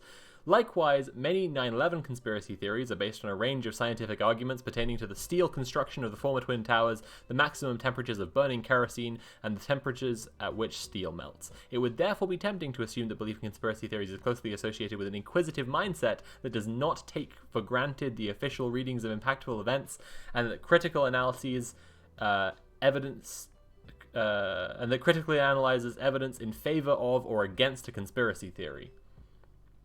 Empirical evidence, however, suggests quite the opposite. For example, belief in conspiracy theories is positively associated with intuitive rather than analytic thinking. Consistently, higher education predicts lower conspiracy beliefs, a finding that is partly mediated by a tendency among the less educated to attribute agency and intentionality where it does not exist, and stronger analytic thinking skills among the higher educated. Furthermore, the combination of analytic thinking and the motivation to be rational predicts skepticism of conspiracy theories. It has also been noted that the confirmation bias is central to conspiracy theorizing, and that conspiracy beliefs are related to the illusion of explanatory depth. This section here is, if you've seen Dan Olson's Flat Earth video, this is what they're trying to say, right? People who believe in conspiracy theories are trying to build a flat Earth. They feel afraid of things, okay? When Dan Olson covers this topic, covers this idea in the video, most explicitly, it's where he's talking about how the details of QAnon shift and swap all the time, and by the time that the video is out, even as major a detail as the adrenochrome part of the description of what's of the conspiracy theory could have just been thrown out the window in favor of some other popular meme that grabbed their imaginations, right? And the way I described it when I was talking about objectivism as a cult, again, there's a big overlap, cults and conspiracy theories. When I was talking about objectivism as a cult in the Zack Snyder video, I was going to say the Jack Snyder video, that was weird. I said, it's not a house of cards where you can pull out the bottom one and bring the house of cards crashing down. It's an impressionist painting where you are erasing a brushstroke. It doesn't detract from the overall impression and can be easily replaced. Okay? That's what we're dealing with Principle 3, conspiracy beliefs are emotional, right? All the facts are entirely fungible. They can just be swapped out at any time, and it's about your emotional feeling. Okay. Principle 4, conspiracy beliefs are social. And this one's pretty interesting. Sorry, I should have checked again. Are we all caught up? Are we all doing fine? Are we, going along with all this okay? Yeah, the facts can change because the emotion isn't changing. Right. So 3 principles so far. Conspiracy belief is consequential. It always does something in your life. It always makes you do something. It always spurs some kind of action or inaction, decision, consequences. It's universal. Any society at any point in history could have conspiracy theories. And it's emotional. It's driven by emotion rather than fact, despite the abundance of facts thrown into, or seeming facts thrown into conspiracy theories. Principle 4, conspiracy beliefs are social. Conspiracy theories are, and this one kind of builds on previous aspects a little, so it kind of all comes together quite nicely here. Conspiracy theories are a social phenomenon in that they reflect the basic structure of intergroup conflict. Conceptually, beliefs qualify as conspiracy theories only when they involve assumptions of a hostile and threatening outgroup or coalition. Moreover, these conspiracies typically plan to harm or deceive not just one individual but a wider collective. Sorry, the conspiracies in the conspiracy theories, to be clear, typically plan to harm or deceive not just one individual, but a wider collective, as is the case with conspiracy theories implicating political organizations, branches of industry, minority groups, managers, and so on. Accordingly, conspiracy beliefs flourish among members of groups who are involved in mutual conflict. Consistently, while belief in conspiracy theories is empirically related to feelings of paranoia and conspiracy theories differ in one respect.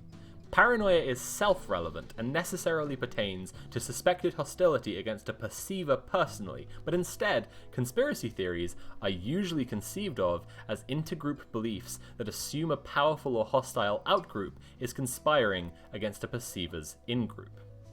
Okay. Are we all caught up? Do we have any questions? It's okay if we have questions. I know this is dense language.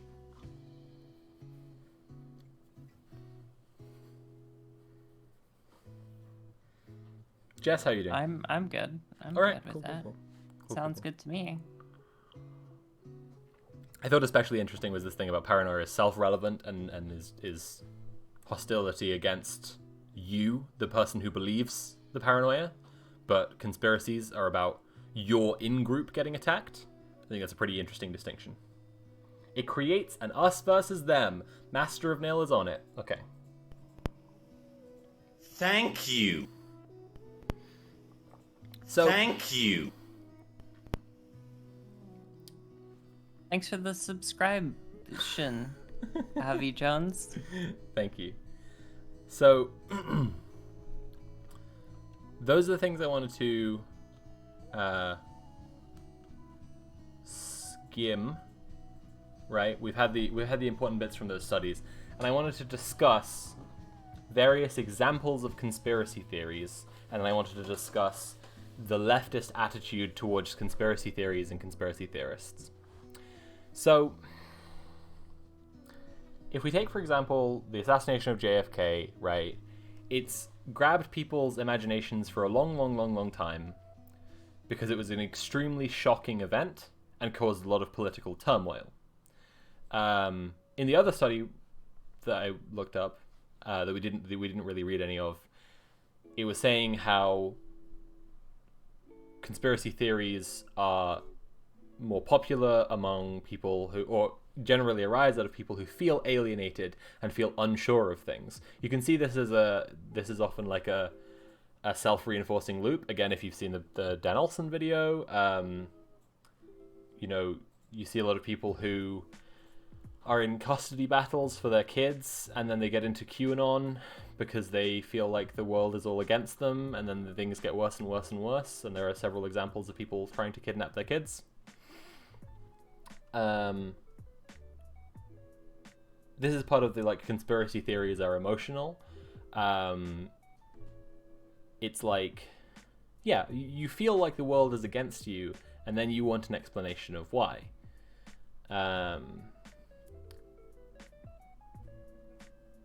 The 9/11 is an inside job one, for example, serves a crucial purpose, right? Where 9/11 already presents an enemy who is coming for an in-group, right? Tony, I'm glad you're enjoying it so much. Where 9/11 itself, factually, right, presents to you, the American watching the news, an in-group, Americans, and an out-group who are attacking your in-group, right, the terrorists. And I'm going to do an episode of Monster Men on terrorism, so more thoughts on that later.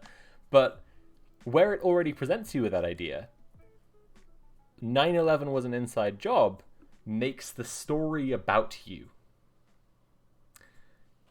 Terrorists hate America. So if you don't already strongly identify with America and patriotism and nationalism, or, even a little bit, right, then terrorists aren't really attacking like an in-group that you care about as much, right?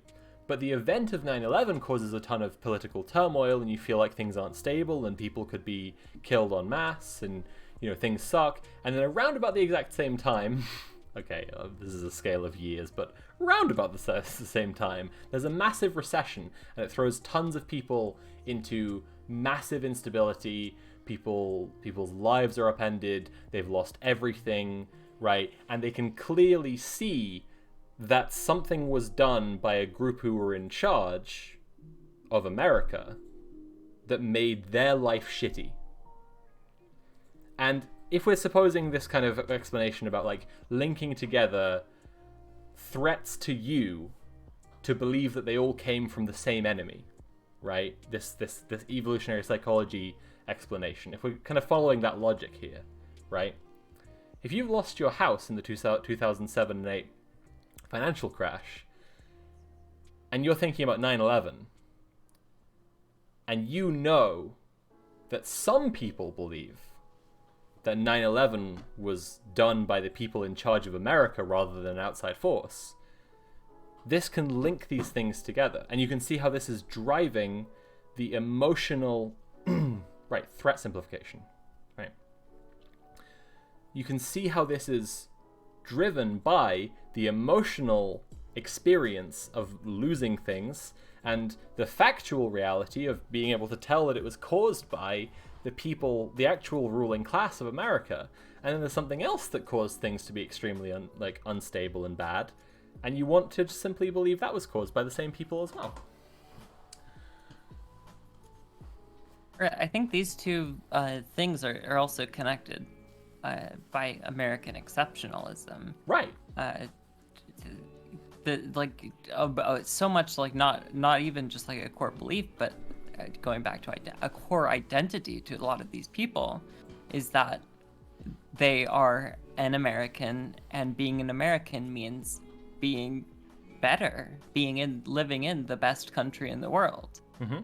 And that you hit these two events that conflict with that, mm-hmm.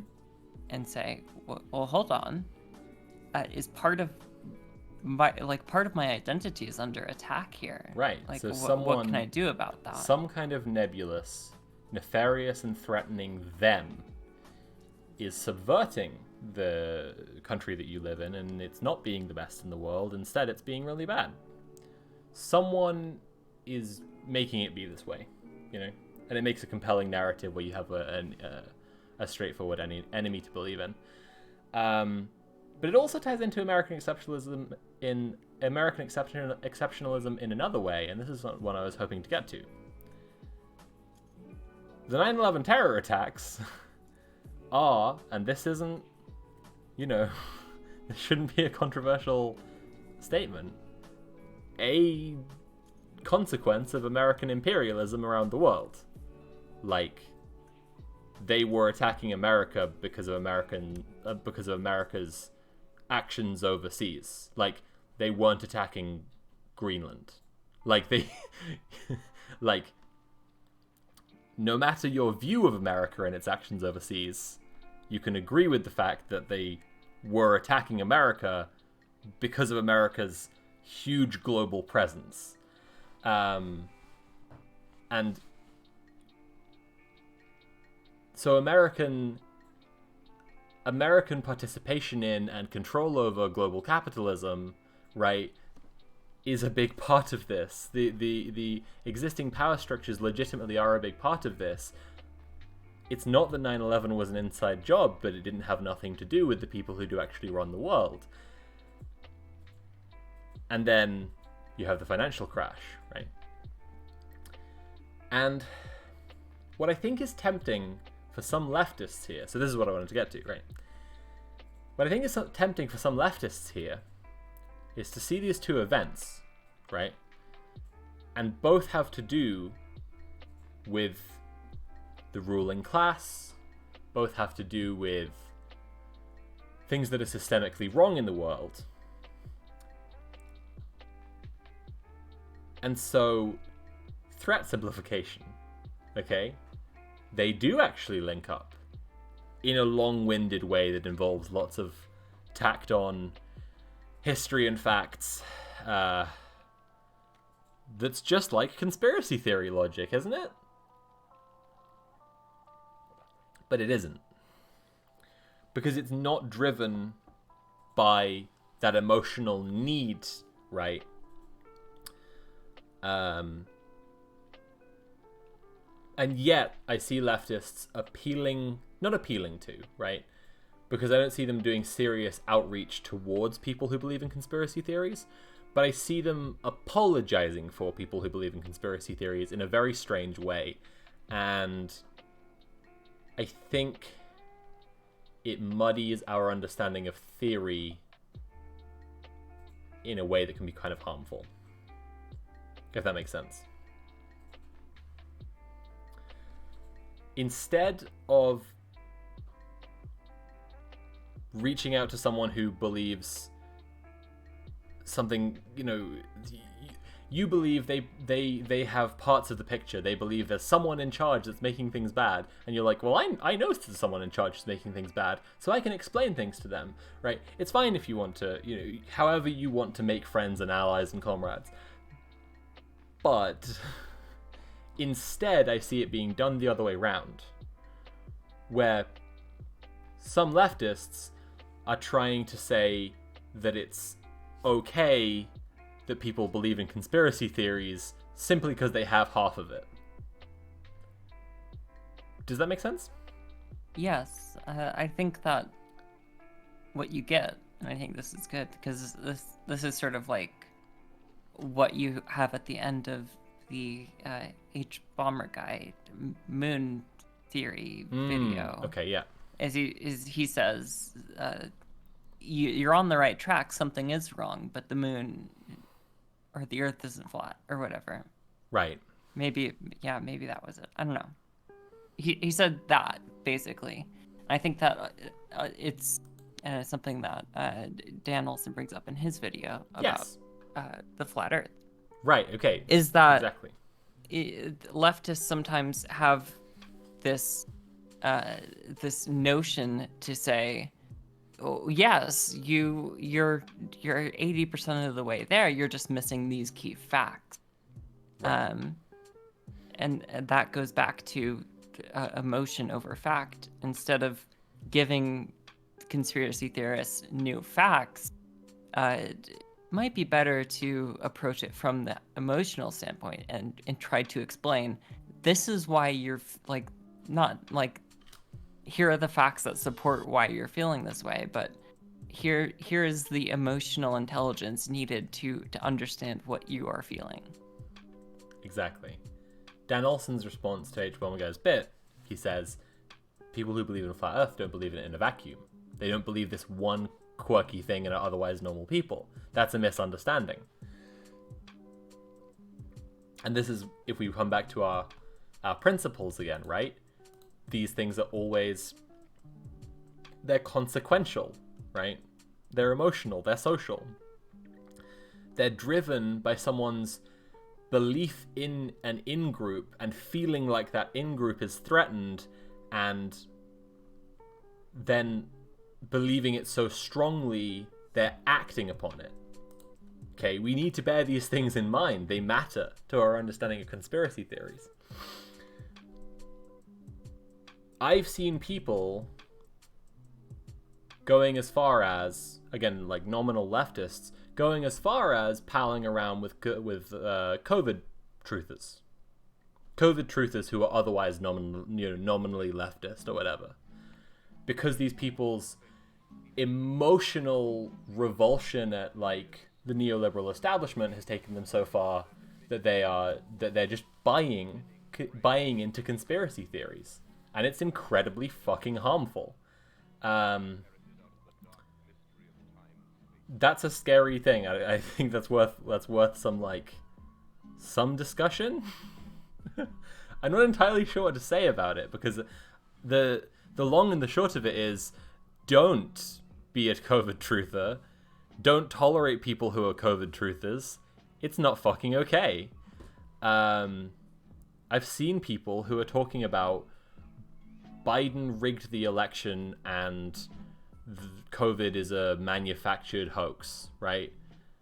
Who are part of this weird clique of like class reductionists palling around with Nazbols, right, on the online left. And it's really troubling. And having thought about it for a little while, and then having done this research into the academic understanding of what makes people believe in conspiracy theories, I'm noticing something.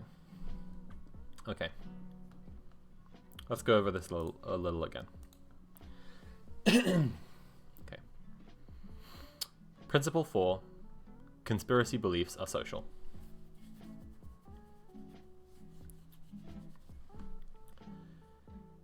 Paranoia is self-relevant and necessarily pertains to suspected hostility against a perceiver personally, but instead, conspiracy theories are usually conceived of as intergroup beliefs that assume a powerful or hostile outgroup is conspiring against a perceiver's in-group. It isn't a coincidence that there's the anti-Semitic point of no return on that person's classification of all the conspiracy theories, right? It isn't a coincidence that QAnon is a conspiracy theory, that white genocide is a conspiracy theory, right? These aren't coincidences. This is fascist logic. This is reactionary logic. Accepting it in the left is dooming any project that you accept it into. Kropotkin, in Study of Revolutions in the Conquest of Bread, makes this point. Any leftist project, once it's given way to reaction, is doomed. It's done. Game over. Okay? This, I'm pointing to it. It's right up there on the screen. Fascist logic. Sincerely, this is reactionary logics, right? This belief in this in-group, and they're coming to get you, and the blah, blah, blah, blah, blah. And it's the same, okay? I'm seeing the same logic when I see people rallied around, reared up to go against how they're going to do a big violent revolution against the people who are making their lives bad. Conspiracy fucking logic is not helping us. The things that will actually change the world: building parallel power, providing for people, making so that you start to build a system that improves people's material conditions, okay? These things will constitute what we could call a revolution for real. And you could have a violent revolution, it could happen, things happen. These things have happened before. But the way people are organized around this kind of logic, driven by emotion, right? Driven by in-group, out-group, we have to protect, blah, blah, blah. It's poisonous. It's toxic, it's bad. I can't say this strongly enough. Like, it fucking sucks. And revolutionary action doesn't always have to be violent too. That's what I'm saying. I mean, I'm saying building parallel power, providing for people, making a system that put food in the mouths for free of every person in your city, county, country, would be a revolution, you certainly would wind up with some number of armed troops trying to stop you at some point. I guarantee it. Building parallel power is the real fucking revolution, and trying to build a conspiracy theory left is dead on arrival. That's the point I wanted to make. Natalie is mouthing that she wants to say something. Everybody drink. Okay. Anti-Semitism has a really important and vital, central function in a lot of this kind of conspiracy stuff. And its function is to protect white power. Yeah. And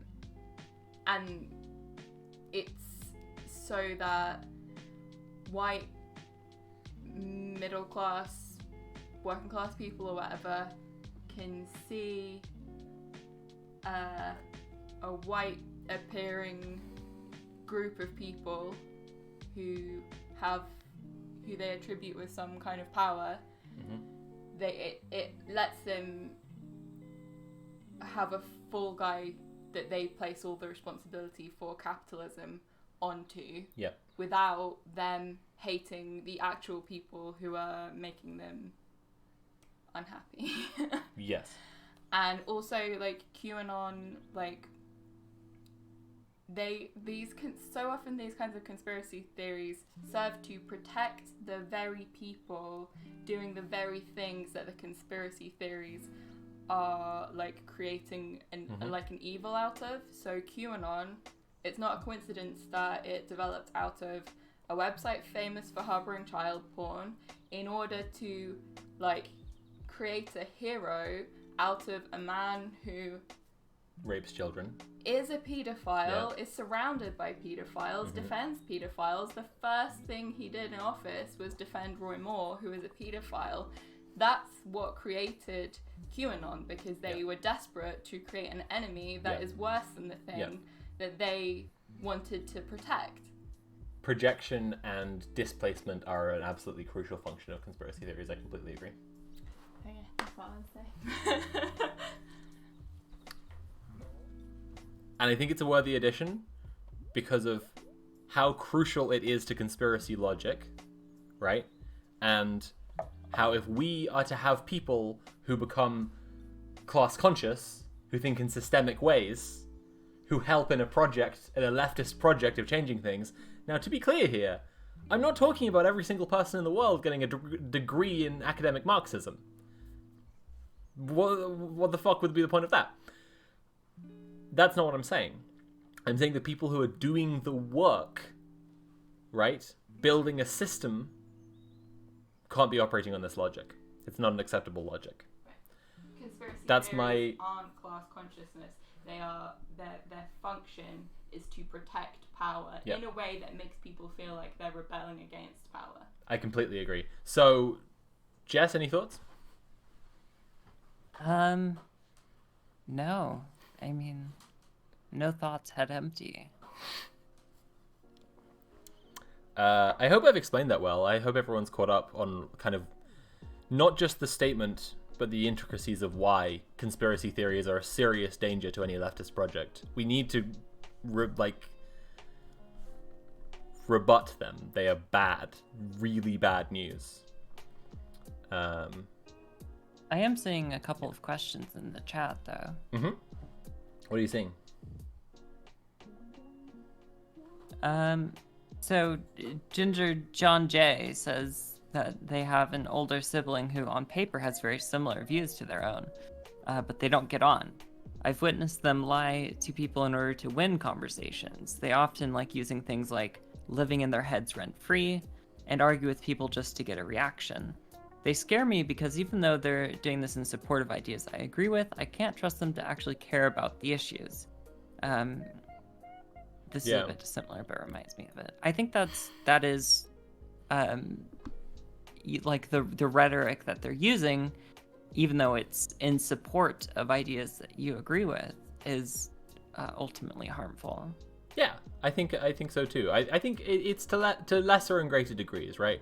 So this is what I mean. Like, I think that we can really clearly draw a line at someone who, sorry, it's hard. My point is that it's hard to draw a line, but we can really clearly see an example where something's like, no, not accepting that, and we can see an example where we're like, well, we can let that slide. So someone who posts a Pepe meme, like a Pepe, like they just don't believe, they just fundamentally, they just entirely view it as just a meme. Okay, we can let it was whatever, right? Someone who believes COVID is a hoax, like sincerely believes COVID is a hoax, who says things like this media manufactured disease, that's not someone we can accept. Like, that's right. Like, as I say, it's hard to draw hard lines, but there's often, like, it's easy to sort of say where something's the one way or the other way. And I understand this concern, just like when someone's using a style of rhetoric. And that's part of my point here, is that it's not like a style of rhetoric isn't just a style of rhetoric. It's a way of acting and it's a logic.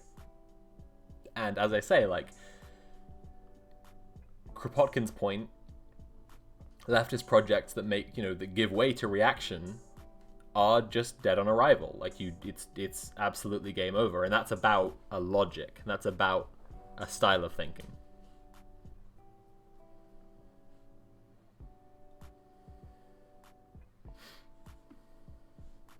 I guess one of the things that you can do is just focus on solutions instead of over analyzing and getting too deep into spreading conspiracy theories, basically. Yeah, I mean, you could, exactly. You could focus on that and hope that, like, this is a thing as well. I do think that, like, a big part of it is, like, the kind of doomer energy that we see, because it is the same, like, kind of doomer leftists who I've seen palling around with conspiracy theorists. I think focusing on positive things, solutions, and things that are going well already gives people a different energy that can really change things around for them. And, like, certainly people can be in the depths of, like, really bad depression and unwilling to hear, like, any positive news at all. And they just, like, throw away any positive news you give them, and they're that level of, like, doom. But that's, that's a personal mental health issue. That's a, that's not ideological, and hopefully on a better day they'll be kind of willing to hear you out, and a sustained focus on positive on the wins, I think, is a really important thing. And that's why I'm going to be sharing Mexi's Positive Leftist News every new one from now on. I'm like, very important. We all need to see these. Yeah, for sure. How do you recommend addressing conversations that cross the line when discussing Israel? I assume you mean cross the line into anti-Semitism, and I'd say reinforce the line. Just like just really strongly, make it clear. Just like, I mean, for one thing that's really important is that, like, the majority of Jews in the world live in America, not in Israel, and there is, Israel and Jews in the world. It's just not the same thing at all. And so as soon as someone's trying to make that connection, the first thing is just like, what the fuck are you doing? This is on the face of it anti-Semitic, because Jews in the world and the Israeli state are fully, separately different, entirely different things, And it's so as soon as someone makes that connection, it's just like, I hope it should be easy enough to say to them, like, that's racist what you just did. I have a very useful piece of advice.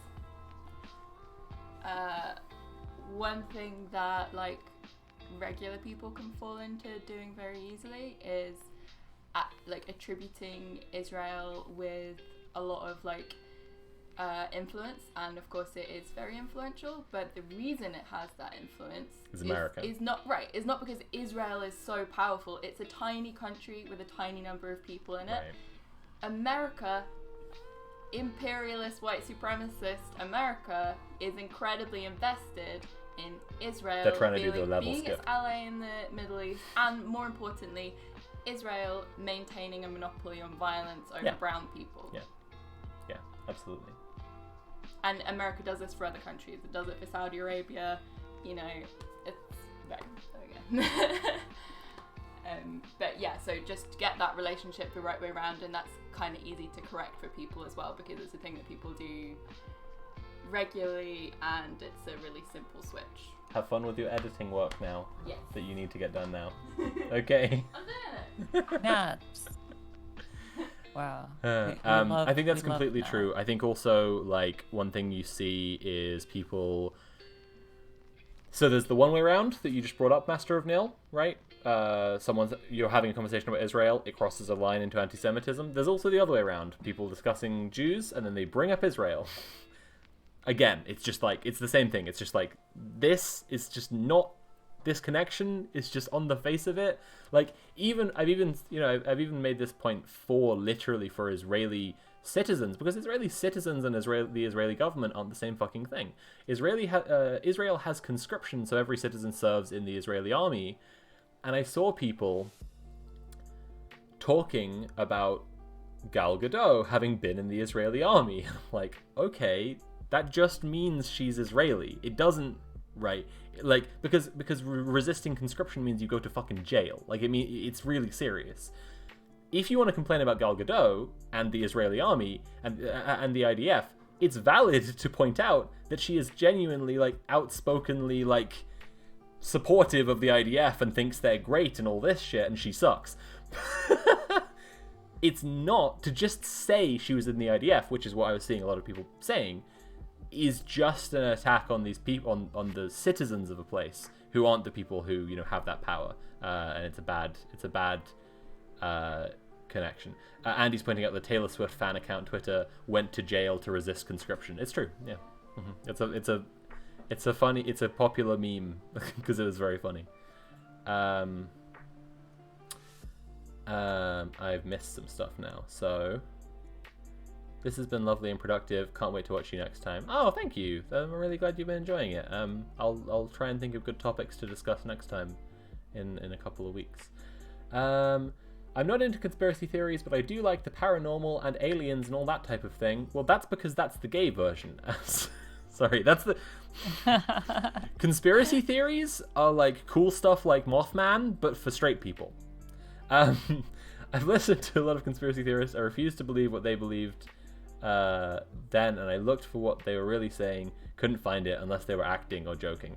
Yeah, this is another thing. Like, I think people meme around with conspiracy theories a lot, and that's another place where it feels hard for me to say whether it's like over here or over here, right? Is it just like we let it slide, or is it like giving into this thing? And it's just something you got to use your common sense for, right? Someone saying Jeffrey Epstein didn't kill himself, I mean, he probably didn't. Like, someone saying Jeffrey Epstein didn't kill himself, he, bare minimum, right, was on suicide watch and then died, and that's wrong, and is obviously influenced by the interests of people, of someone, right? On the other hand, someone saying 9/11 was an inside job, it's like, okay, fucking, what are you doing? You know, but also, like, I'll make a jokey reference to adrenochrome or whatever. So, like, again, I would be being a hypocrite if I said that, you know, you can't meme with conspiracy theories. Thank you for the huge raid, DJ Mule, was that? That's a cool egg dog emote. I want that emote. I'm gonna sub. Anyway, cool egg dog. We're talking about conspiracy theories on the left, but we're nearly at the end of it. We've been having a political discussion stream. If anyone has any topics they want to discuss just now and bring to the stream, feel free to bring them up. If there are any particularly interesting ones, I'm going to go away and research for the next political discussion stream in a couple of weeks. For all the people who just joined us, hi, I'm Sophie. My guest is Jess. I stream here like Wednesdays and Fridays reliably. Like Wednesdays I just play whatever game I'm currently getting through. Fridays my partner and I read relationships posts from Reddit. It's a good time. We have some beers. But I've just started doing this thing. This is the first one where I'm doing these political discussion streams. Today we were discussing Indigenous land rights, a materialist analysis of representation, of minority representation, and now we're discussing conspiracy theories on the left, right? Yes. Lorcan says, if anything, Bush taking advantage of the aftermath of the World Trade Center attack to start 2 forever wars is worse than the attacks being an inside job. Yeah, so this is an interesting thing as well. If you've read The Shock Doctrine, right? Naomi Klein's excellent book, The Shock Doctrine, it's about how in a time of crisis, people are willing to invest in authoritarian measures, right? And all sorts of like ridiculous ramping up of state level authoritarianism. And so crises are exploited in this way all the time. And then later in the book, she goes into examples of crises being manufactured so that they can then be exploited. An example of this would be, once again, to go over, what we were saying is like the distinction between conspiracy theories and just real leftist, like, history and truth. Democratically elected socialist leaders being deposed or assassinated in South America, that's a manufactured crisis. And in that crisis, you can just insert this like authoritarian government, and people are going to like be down with the reforms of it because everything's up in the air, and some number of the public are, like some large proportion of the public are just literally just going to be like, okay, well, that's life now. And that's how neoliberalism spread around the entire world. This is the history that Naomi Klein covers. Like, this is how neoliberalism, as opposed to Keynesian capitalism, is now in charge of the world, because manufactured crises all around the world, some manufactured crises and some just crises around the world, were the opportunity that American imperialism largely, used as an opportunity to insert neoliberal politics everywhere. A really good example that she gets into really late in the book is in South Africa. When Nelson Mandela came to power, he came to power with a set of promises that were like absolutely revolutionary, just enormous, like, and explicitly communist promises to do with nationalizing the country's natural resources, things like this. And the previous government, did everything short of just like stealing the desks. Like they wrecked up the place, but not just in a I don't just mean like a physical like vandalism, hooliganism. I mean like they reformed everything to be totally shit for when he came in. So then everything was pretty fucking garbage when he came in, and then the IMF and the World Bank said that they would only give money to South Africa to fund its economic programs if those economic programs were no longer the ones he had promised, but were instead neoliberal economies. This is the kind of thing. This kind of stuff does happen. To scroll up to get back to the thing that was sparking all of this. Bush taking advantage of the aftermath of the World Trade Center attack to start 2 forever wars, the worst than attacks being an inside job. That's the irony. That is the irony of it. When actual leftist, like when you know how fucked the actual like actions of states and governments is, there's really no room in your life for conspiracy theories. It's just like that's fucked up. Finding out there's a KFC at Guantanamo Bay. There you go. That's like a chapter 1 revelation in the Shock Doctrine that I literally just had to put down the book and stop for a minute because I was just like, fuck me, like, right.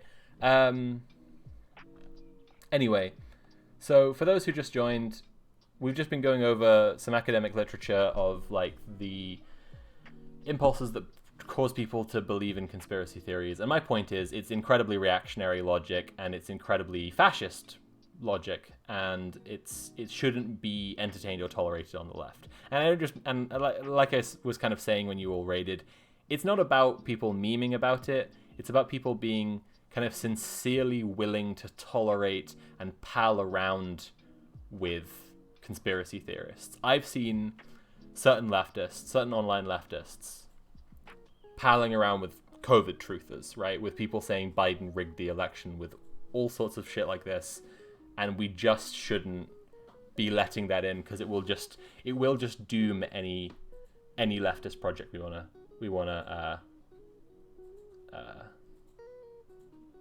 try and build.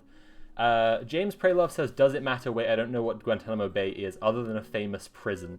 Guantanamo Bay is an extrajudicial prison where people are sent without any kind of trial or slight, even fake procedure, like performance of justice, and then they're horribly tortured for years until they die or something miraculous happens to get them released. Due process is completely like absent from that place, and there being a KFC there is pretty fucked up, honestly. It's for the soldiers, to be clear. The prisoners don't get KFC, if that's causing any confusion. It's also, I think, important to know that Guantanamo Bay is on Cuban land. Right. And it's being rented, air quotations, under false pretenses with a deal from the previous government. So yeah, I think I'm happy to say we've wrapped the conspiracy discussion, unless there are any lingering questions about what we've said about conspiracies. Jess, I'll give you the last word on it again if you have any thoughts, because I know I've kind of gone off on a little polemic about this time. So I want to give you some space to speak. No, I don't think so. I think this is like one of the more difficult topics to really like be able to draw a clear line on saying, like, and it's because the lines aren't clear between what is actually a conspiracy theory versus or what's a dangerous conspiracy theory versus what's like just actually true. Yeah, but at the same time, like, it's like I've been saying, there's this over here and this over here, and you know the difference between those things, even if you don't know where the line is. So it's just like, like COVID truthers. You're just like, okay, that's the kind of thing. When I'm saying we absolutely cannot allow conspiracy theory in the left, that's the kind of thing that I am absolutely like talking about. Right. DJ Newell says, Dama Sophie, have you seen the pyramid of sliding scale of conspiracy theories? Yes, I was trying to look it up earlier to discuss our definition of conspiracy theories, but I couldn't find the link. Yeah, if anyone has a link to that, it would be helpful. Please. Yeah, but that would be awesome. As I kind of went over in the academic literature, after that point, it's messy, and even that definition, even that scale, which I thought was really cool in many regards and has a lot of really interesting features, doesn't account for some of the things that are there in more serious study, like the principle 1 that we were looking at, conspiracy beliefs are consequential. So, we got a link? Right. I think like when in doubt, I think it's best to focus on like solution, like ask yourself if this really, like, if the conspiracy, like if the target of the conspiracy really matters, or if it might be better to focus on potential solutions. Right.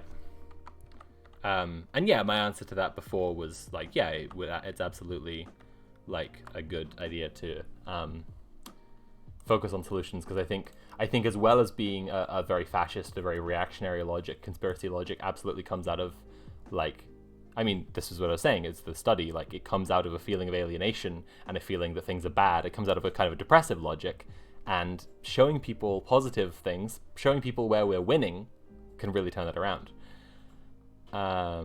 This is it. Yeah. This is it. Yeah, we've got it up now. So we start with grounded in reality. So if we see, we've got COINTELPRO, right, various like MK Ultra, right, and the thing here, like the part of the reason that this was big discourse among leftists, like online leftists, was that like COINTELPRO just happened, like just is real, like various things here, just real, just did happen, right? But it was a little bit of a misreading. People were kind of upset at this and talking as if the person who made this was suggesting that these things are only things crazy people talk about. Forgive my ableist language. You know, I'm trying to, you know, that's the insinuation, right? But like the point is that these are all things that are, you know, fully grounded in reality. They've even labeled it things that actually happened, right? But there are also things that become building blocks that are inserted into other conspiracy theories, and also there's a huge amount of conjecture around. The reason that we brought this up, for those who aren't here, originally was that Jess said, do you want to start by defining a conspiracy theory? And this is what I said. It's really quite problematic to define a conspiracy theory because you start with stuff that's very based in reality or just things that actually happened. And these have to be under the same umbrella, conspiracies, as QAnon, which is like... right?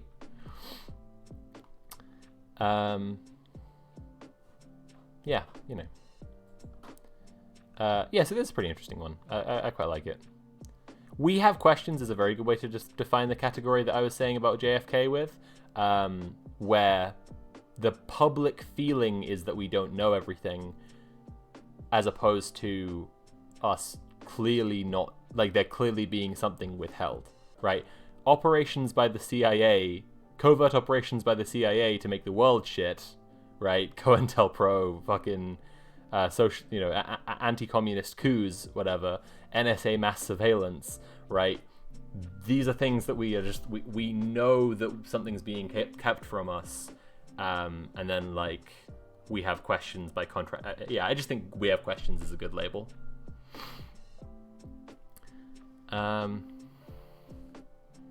Yeah.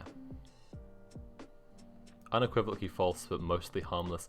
Unequivocally false, but mostly harmless is one of the ones that I found kind of tricky here, because it feels to me that this is the part where we start to not really be on one axis. So this is one of my general problems with this chart, right? Definitely false, but mostly harmless isn't like on a scale... Like, it's an odd scale, right? You've got, like, real, we're not sure about things, objectively false, and it's like everything past this point is objectively false. But then the step after objectively false is harmful, you know? And as I was saying, in the academic literature, right, principle 1, conspiracy beliefs are consequential, and it's, you know, the consequences of believing in conspiracy theories are almost always negative. So it's a little harder to say like this. I guess the biggest thing that's missing from this chart, the most simple thing I could point to, is just the fact that it doesn't acknowledge that most people who believe like the really bad ones up the top believe like most of the other stuff. You know. So, James Praylove asks, how is Finland doesn't exist a harmful conspiracy? The answer is, if you believe that Finland doesn't exist, that's going to have consequences to how you act in your everyday life. Okay. Now, whether that's telling people Finland doesn't exist, and I feel like we're gonna go back over the bit that we did earlier. But so I'll just run over these principles again. Sure. Okay. So for everyone who joined after I did this before, we were reading this article, and we're not going to read. It's pretty dense, so I'm not going to read it all. But these 4 basic principles is a really interesting element to examine about conspiracy belief. Belief in conspiracy theories, 4 basic principles. The 4 basic principles that we put forward here specify and expand the 2 key insights discussed earlier. That is, 1. Belief in different conspiracy theories is driven by similar psychological processes, right? If you believe in different conspiracy theories, it's for the same reason, and if someone else believes in conspiracy theories, that's for the same reason too. 2, conspiracy beliefs are highly susceptible to social context. Okay, people don't just believe conspiracy theories for absolutely no reason, There's something going on, and it's usually social context. Either, as I'm saying, this is why I brought up the thing about the financial crash before, right? Something's driving it in their life. Okay. We specifically detail what particular antecedents and consequences are involved in the psychological processes underlying belief in conspiracy theories and how social context influences people's susceptibility to conspiracy theories. Explicitly, we argue that beliefs in conspiracy theories are, here are your principles, consequential, universal, emotional, and social. Okay, I know from reading this before, it's a little dense, but we'll go through all of these, all right? Consequential, first principle, consequential, okay? When you believe in and I said this to Jess when we were doing this earlier, this is all a lot of words, and then this is always the way with academic literature. When you figure out what it means like one sentence, and when you think about what that sentence means, it feels like it's saying nothing. So, conspiracy beliefs are consequential means when you believe conspiracies, something happens. That's the sentence. Something happens. Okay. Even when conspiracy theories are highly unlikely to be true, they have an impact on important life decisions, such as health, interpersonal relationships, and safety. This impact is rooted in the subjective reality of belief. What people believe drives their behavior, but while beliefs sometimes may be flawed or even naive, they may produce behavior that has real consequences. One dimension in particular where conspiracy theories are consequential, and usually detrimental for perceivers, is their health. To illustrate this, imagine for a moment that vaccines usually do cause autism. Who would get themselves and their children vaccinated under those circumstances?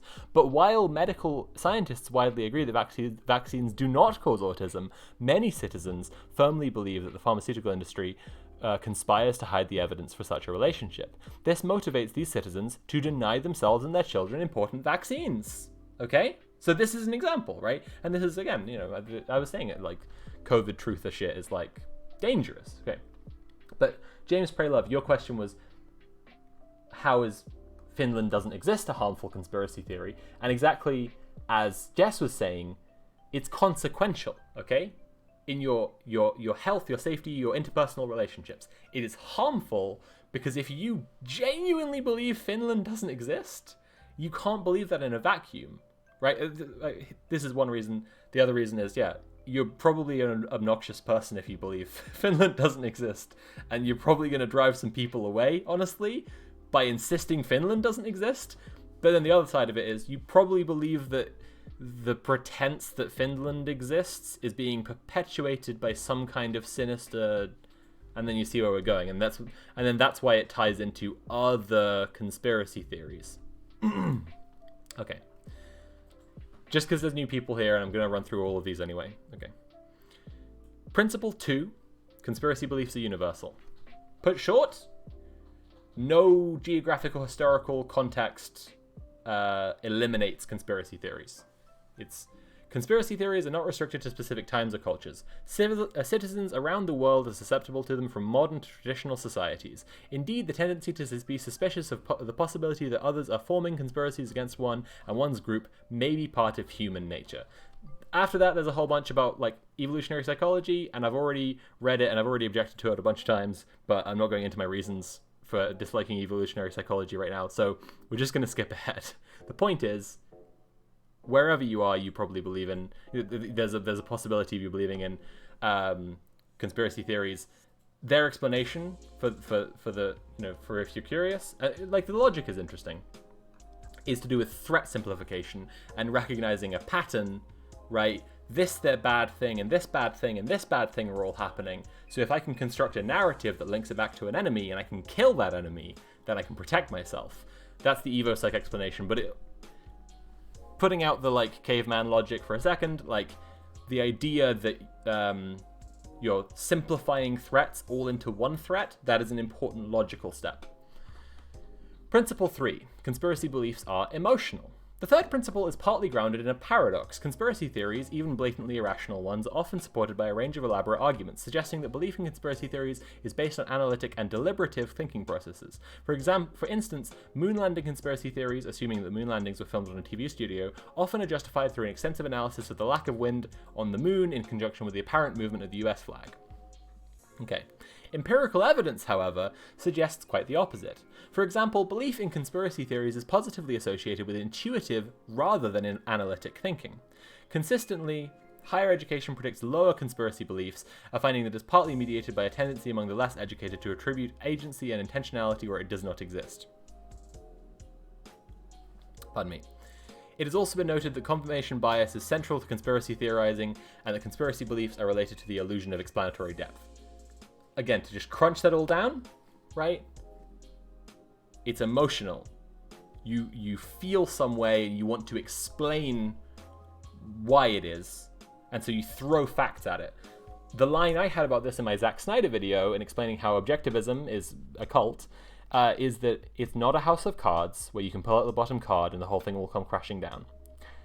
It's an impressionist painting, and the best you can do is erase one brush stroke, which doesn't detract from the overall impression of the painting and is easily replaced. That's conspiracy theories, that's cult logic. Principle 4. Conspiracy beliefs are social. Conspiracy theories are a social phenomenon in that they reflect the basic structure of intergroup conflict.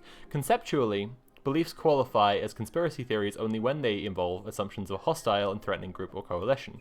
Moreover, these conspiracies typically plan to harm or deceive not just one individual but a wider collective, as is the case with conspiracy theories implicating political organizations, branches of industry, minority groups, managers, and so on. Accordingly, conspiracy beliefs flourish among members of groups who are involved in mutual conflict. Consistently, while belief in conspiracy theories is empirically related to feelings of paranoia, makes sense, right? Paranoia and conspiracy theories differ in one respect, and this is where we're all building to. So, James, pray love, pay attention. Okay. Differ in one respect. Paranoia is self-relevant and necessarily pertains to suspected hostility against a perceiver personally. When someone's paranoid, they think everyone's out to get them.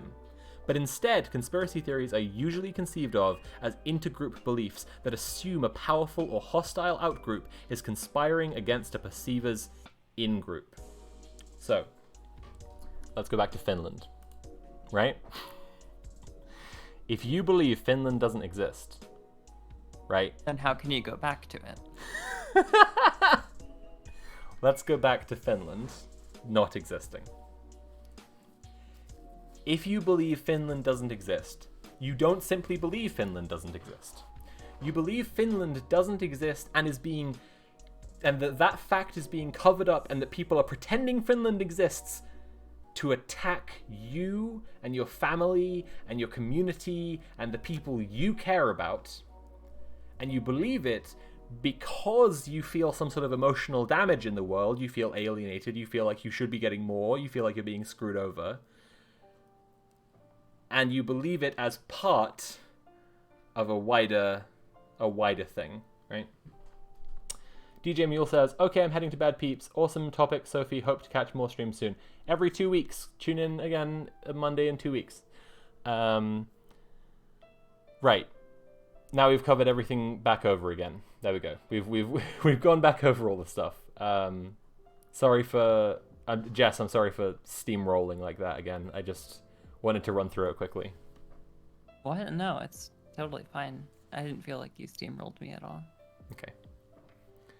I'm just gonna get some water. Casey, welcome. Oh my god. Thank you for the raid, Sean, from YouTube. Welcome to the stream, everyone. We've been talking a lot about a few different topics. We started with indigenous land justice, and then we went on to talk about minority representation, and we just finished talking about, I think, conspiracy theories on the left. I will say we're done with it now. I'm not going to re-explain it a second time. But I'll just give an overview of what we talked about in the topics. We were just talking about why decolonization and land back is important, and the finer points of what is and isn't land back, and what the New Zealand government has just done, buying an area of land for Maori people. and the history around that land. It's the Iamato Maori village and historical site.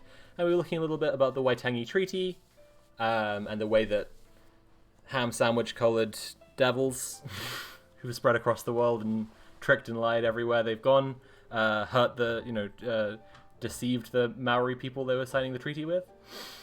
In the second topic, we were looking at representation and a materialist analysis, why often leftists dismiss representation as a liberal issue that detracts from class consciousness and class discussion, but why it's actually really, really important. And then just now we've been discussing conspiracy theories and conspiracy logic, and why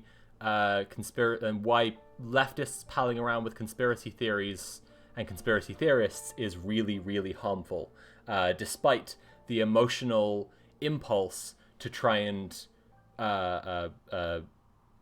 rationalize that conspiracy theorists are like onto something and figuring it out. You're all gonna have to watch back the VOD for those topics, because I just re-explained them for DJ Mule's raiding party.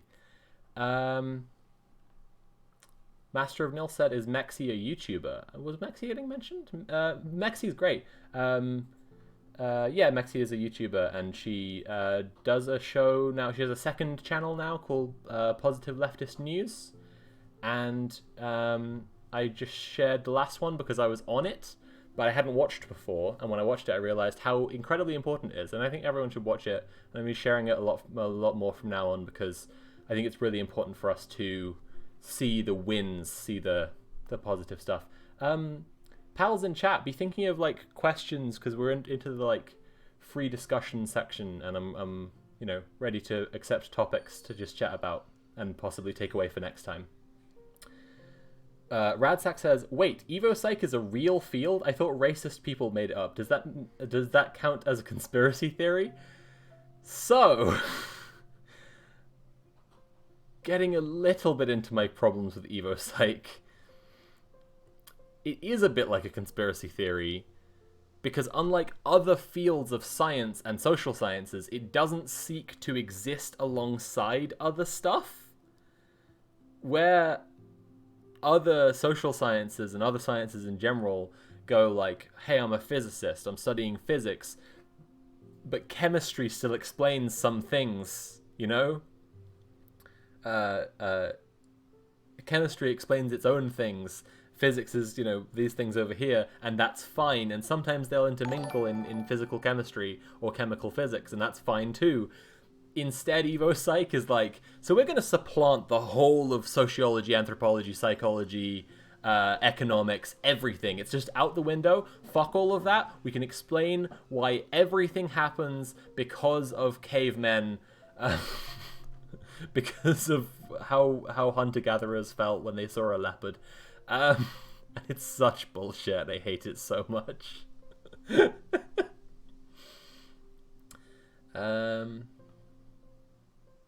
All right, where are we up to? Miscellaneous question. I did have a question about the overlap between leftist projects and animal liberation. Personally, I found animal rights literature very convincing and would love to see leftists engage with it a bit more. Once you see animals as holders of inherent moral value, the systemic subjugation of them becomes quite difficult to ignore. I assume this is why somebody brought up Mexi, because Mexi is a vegan leftist YouTuber who talks about both of those things quite a lot. An interesting thing I saw on Star Trek the other day, actually, was there's an episode where Data is sure that these repair robots working on the ship or on a space station or something qualify as life. He is certain they qualify as life.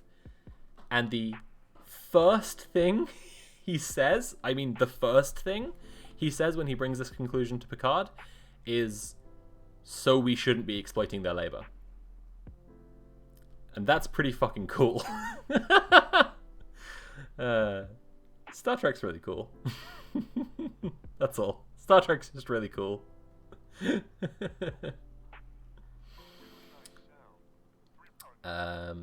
Evolutionary psychology is real and often really wrong, but not everything is to throw away. No, not everything, but if you've dealt with guys like Primal Polly on Twitter, you know that, like, guys who are really into Evo Psych are just the worst. Anyway, sorry, Jess, what are you saying? Do we want to just directly solicit questions at this point? Oh, absolutely, yeah. Anyone who has questions about any of the topics that I've mentioned, if you've been around for the whole stream, like if you have questions over stuff we've gone over, I can recommend some books, by the way. If you are curious, I referenced Naomi Klein's shock doctrine earlier. We were talking about Frantz Fanon, and I was talking about black skin, white masks when we were talking about recognition and representation and a material analysis of representation. The episode where Wesley's nanobots get loose on the Enterprise? No, it's not Wesley's one. It's a new character who has repair robots. Oh,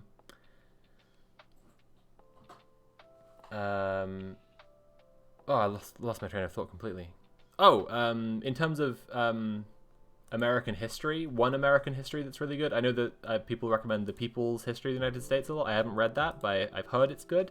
But I read White Trash by Nancy Eisenberg, which is a history of the white working class in America. And along the way, it touches on a lot of really interesting, anti-capitalist history and native history, because obviously, like, the history of the white working class in America inherently has to do with, like, its, colonial era and whatever.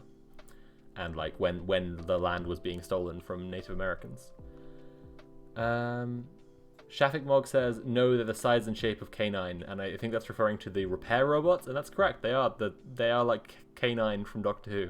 That's true. Yeah. Andy says Evo Psych is an essentialist idea. I guess we're just dealing with why I hate Evo Psych now. I guess that's just what this has become. Evo Psych is an essentialist ideology, and those ideologies generally require magical thinking and imply/demand a utopian form, a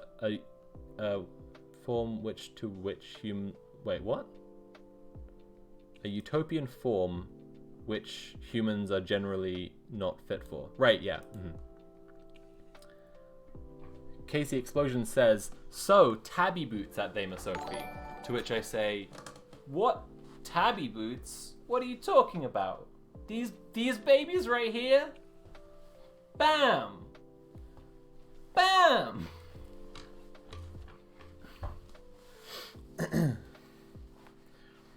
Thus concludes our section on tabby boots.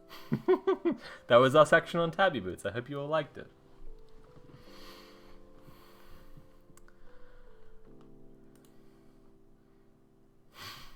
Are those new shoes? You mean these puppies? I understood that reference. Yeah, it was good. It was fun. It was fun doing a reference.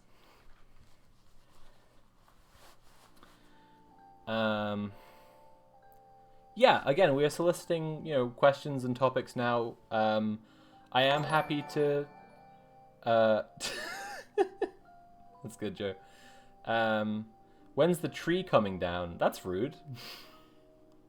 Can't see them properly on a tiny screen. Well, I was tiny when I did it. I've since zoomed in, so you can have them again. There you go.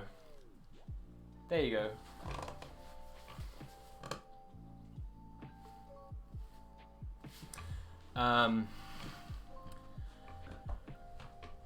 Do I spy a Wooloo? You do.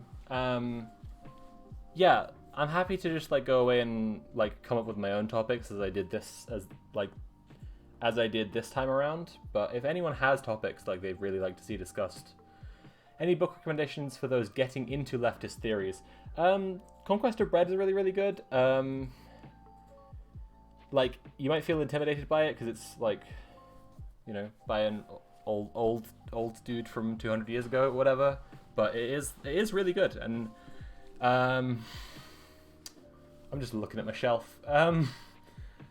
The Shock Doctrine by Naomi Klein, as I was saying before, is a huge game changer. It really rocks your world.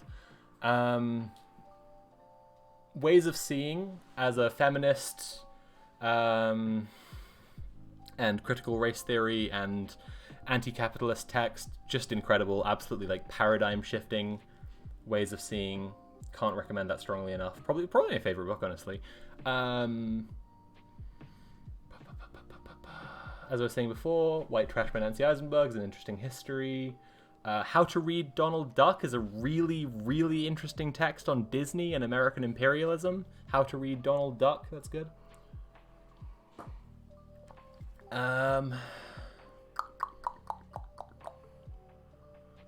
Capitalist Realism by Mark Fisher, pretty good. Yeah. I like capitalist realism, but I think probably with any of these texts, I think that there are probably some things that you'll read and disagree with. So don't take any of these as like gospel. Yeah, that's the main thing. Is just to read lots. Like just read as much as you can. Don't just like sort of fetishize one author. That's part of what we were discussing when we were talking about the land back stuff, right? Like the land back stuff, we were saying that like leftists who misunderstand land back and indigenous land rights often are talking like they just don't believe brown people could have come up with the same stuff that Marx came up with, and that's coming from like fetishizing this theorist as such a massive genius boy. Sorry, that's I think Andy asks who writes Ways of Seeing. John Berger. John Berger? That's okay. right, yeah. Cool. Yeah, okay. I guess I'll especially ask if people have things they want to see discussed next time. If people don't have questions like right now. Your earrings are beautiful. Thank you. They're called fairy wing earrings. But they're really just like butterfly wings. I mean, it's probably equally unpleasant to imagine a butterfly and a fairy losing their wings either way. I want to talk about that manners essay and tone policing with you. Do you mean like you want to come on and talk about it? We could do that. Sorry, to be clear to chat, Andy is my friend, and that's why I was like open to that. I wasn't just inviting like a random member of chat on. Bullshit Jobs by Graeber is also very current. Yeah, Graeber in general is good. I just started Debt. Graeber in general, very good. I also just started Orientalism by David Said. Really good. Edward Said, sorry, yeah. Really, really seminal, important work, like, for understanding the background of a lot of stuff. Casey says, this all sounds like too much bother. I prefer to get all my leftist theory from YouTubers. Well, I don't think that's necessarily a bad thing, to be clear. I don't think that you have to read leftist books in order to if people are asking what books to read those books. They're all great books. But, you can just tune into this stream and chat with me about stuff. That's fine. Right. I think that if you can't read books for any reason, whether it's just of course. Whether like you can't pay attention to them. I know I have that problem a lot. Yeah, it can be hard. Or you just like don't have the like tools that you need to digest them. I think that it can be completely valid to watch YouTube videos instead. Of course, that heavily depends on which YouTube videos you're watching, but also it heavily depends on what books you're reading, so it goes both ways. Yeah.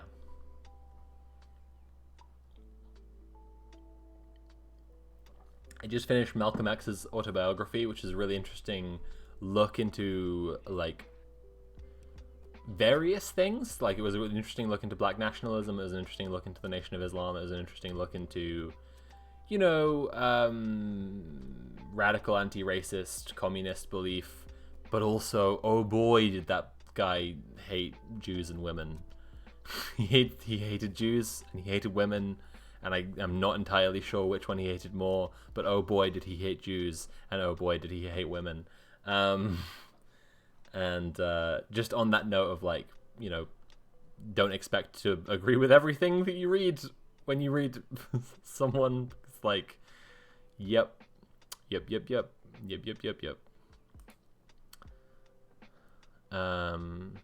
Yeah, there are some parts of capitalist realism that deal with mental illness that I don't agree with. That was what I thought you were referring to, and that's the bit I also don't agree with. Mark Fisher has some weird theories about like anti-capitalism and or like capitalism and mental illness that I don't like. And also a lot of like Mark Fisher stans who I've seen, like since I read Capitalist Realism, I've seen a lot of Mark Fisher stans like using mental illnesses in a really ableist way and talking about like schizophrenic logic in the left or whatever, and I'm just not there for that. Just not okay. Just nah. I see that as a symptom of people standing someone too hard. Yeah, Zero Books is on thin ice. Zero Books is on incredibly thin ice. They actually like fucking emailed me once to see if I was into like collabing on something, and I just didn't fucking reply because Zero Books sucks. Sorry. Zero Books have like stood by what's that dickhead called? Oh, the Nazbol. Too many to name.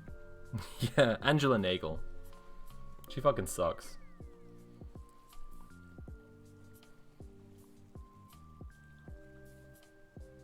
I was going to suggest maybe looking at how ableism can get used casually in leftist spaces, but a lot of that ties into the whole class reductionist stuff you talked about today. I could talk about ableism. That is an interesting topic. I have a lot of thoughts about ableism. And it doesn't get covered enough. I would be happy to talk about ableism next time if I'll have a think about what could be what could be an interesting kind of specific discussion.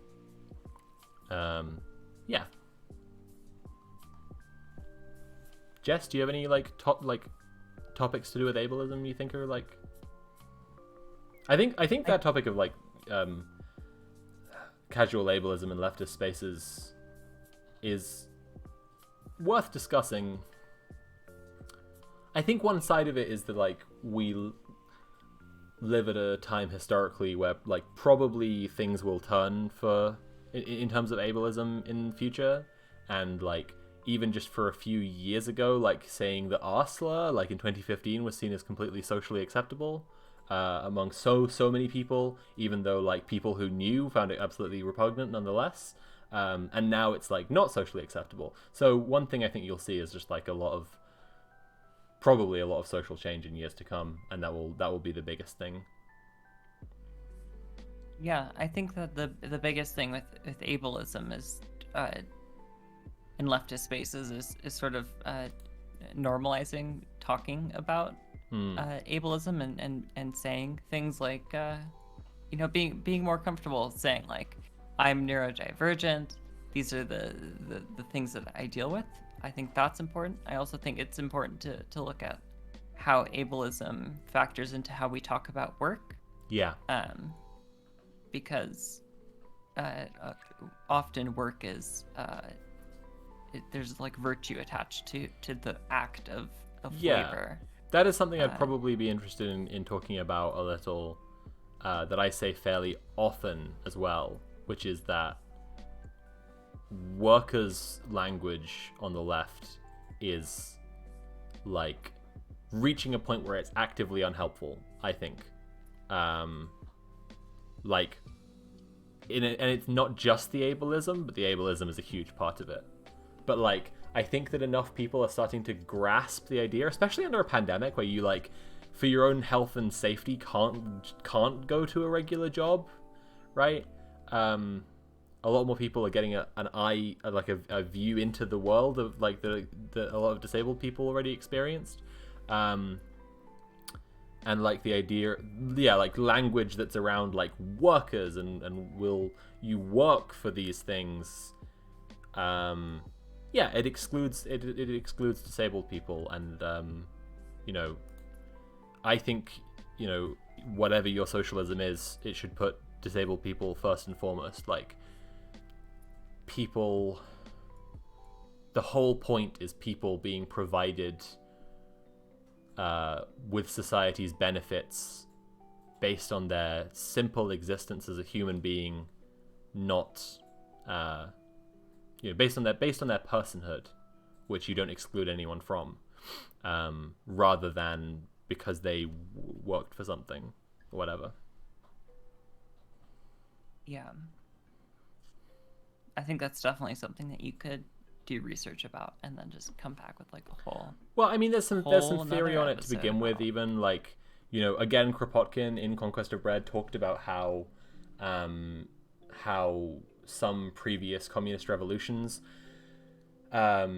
used work vouchers in their new communist society, and that, and this is sort of the point of the Conquest of Bread and the point of like getting bread to people.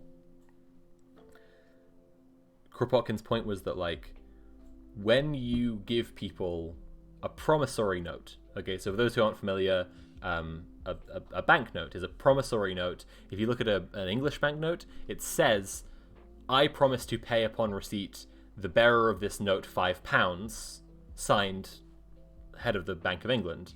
And it's because it's a promissory note. You give it. The idea is that you are meant to be able to exchange it for literal, like, gold or whatever is the original idea. And obviously, there isn't that gold, doesn't exist.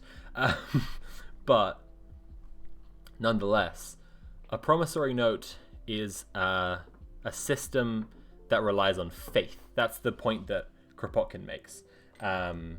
Whether it's a banknote and it says, "I promise to pay the bearer on receipt of £5," or if it's a labor voucher saying, "Congratulations, you worked this much, you're entitled to things," it's a system based on faith. And in this instance, what we mean by faith is unreciprocated trust. You trust in another party, but that other party is making it clear they don't trust you. That's why they have to give you the note, right? Instead, you just give people bread. You just give people bread, and you just give them potatoes, and you just give them okra, and everything they want, and you trust them as well. It's reciprocated trust. Society trusting the people in it, and the people in it trusting society in return, and that's the system that Kropotkin is advocating. Yeah. Yeah. I think that, as like, we tried so often to just sort of like deconstruct these capitalist mindsets that are pushed upon us about what is valuable to do. I know this is something that I deal with a lot, is always feeling inadequate in terms of how much labor I've done. Right. And I think that's something that we can focus more on, because I think that is something that pretty much everyone deals with. And I feel like we can put more attention towards deconstructing that feeling of inadequate labor being done. Yeah, I think that's super it's based on a false premise. Yeah, I think it's super true, and you see it repeated over and over in the online left when the discourse cycles around every 2 minutes about like how much people are earning on Patreon and blah blah blah blah, blah. And it's just like, this is such deeply ingrained, insidious capitalist thought. Like, this sucks. Like, you're just straight away going to some nonsense fucking calculation of like how much people are earning, how much people are working on their videos, how much people are like spending on props or whatever, or or on freelancers and all of this fucking nonsense. And it's just like, okay, so we just aren't rejecting capitalism at all then? We're just gonna be this way? We're just gonna accept this fucking terrible logic? I don't know. If only we were valued as human beings rather than efficiency machines. Right, yeah, exactly. Exactly, Biggest Junior. The quote that I really like in Conquest of Bread is when Kropotkin says, "Who made the machine?" It wasn't one person, it was society. And so no one has a right to stake a claim on it and say, this machine is mine, and you will be charged for the use of it, right? Because that really made it click in my head that it's landlordism is the basis of capitalist venture, right? It's the landlordism, like whether it's owning a piece of land or claiming to own a piece of land and charging people to exist on it, or it's claiming to own the means of production and then charging, collecting surplus value from, as passive income because other people are creating value for you, using those means of production. It's all landlordism. And instead, society should own everything society has made, and society, i.e. the people in it, should benefit from what society has. Kropotkin was proper jokified. True. Big Joker energy. Very factual. Emotional labor might be a nice topic, and its relationship with the left. Possibly.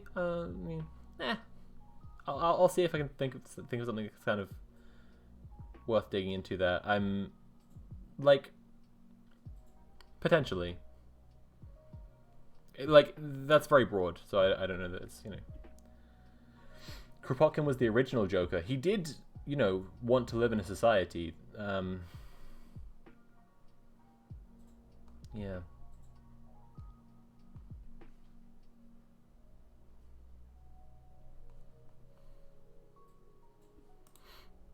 Okay. So, Jess, any ideas? Not really. I mean, okay. Are we just like things to talk about next time kind of thing? Yeah, like I'm happy to wrap up in a second. We've been going for like nearly 5 hours now, actually, which is longer than I was anticipating going for. So, yeah, like, yeah. Any last ideas? Topic: tabby socks. I will not be showing my I will not be showing the tabby socks on stream because it would be too focused on toes, and then people will get weird. I'm not going to do it.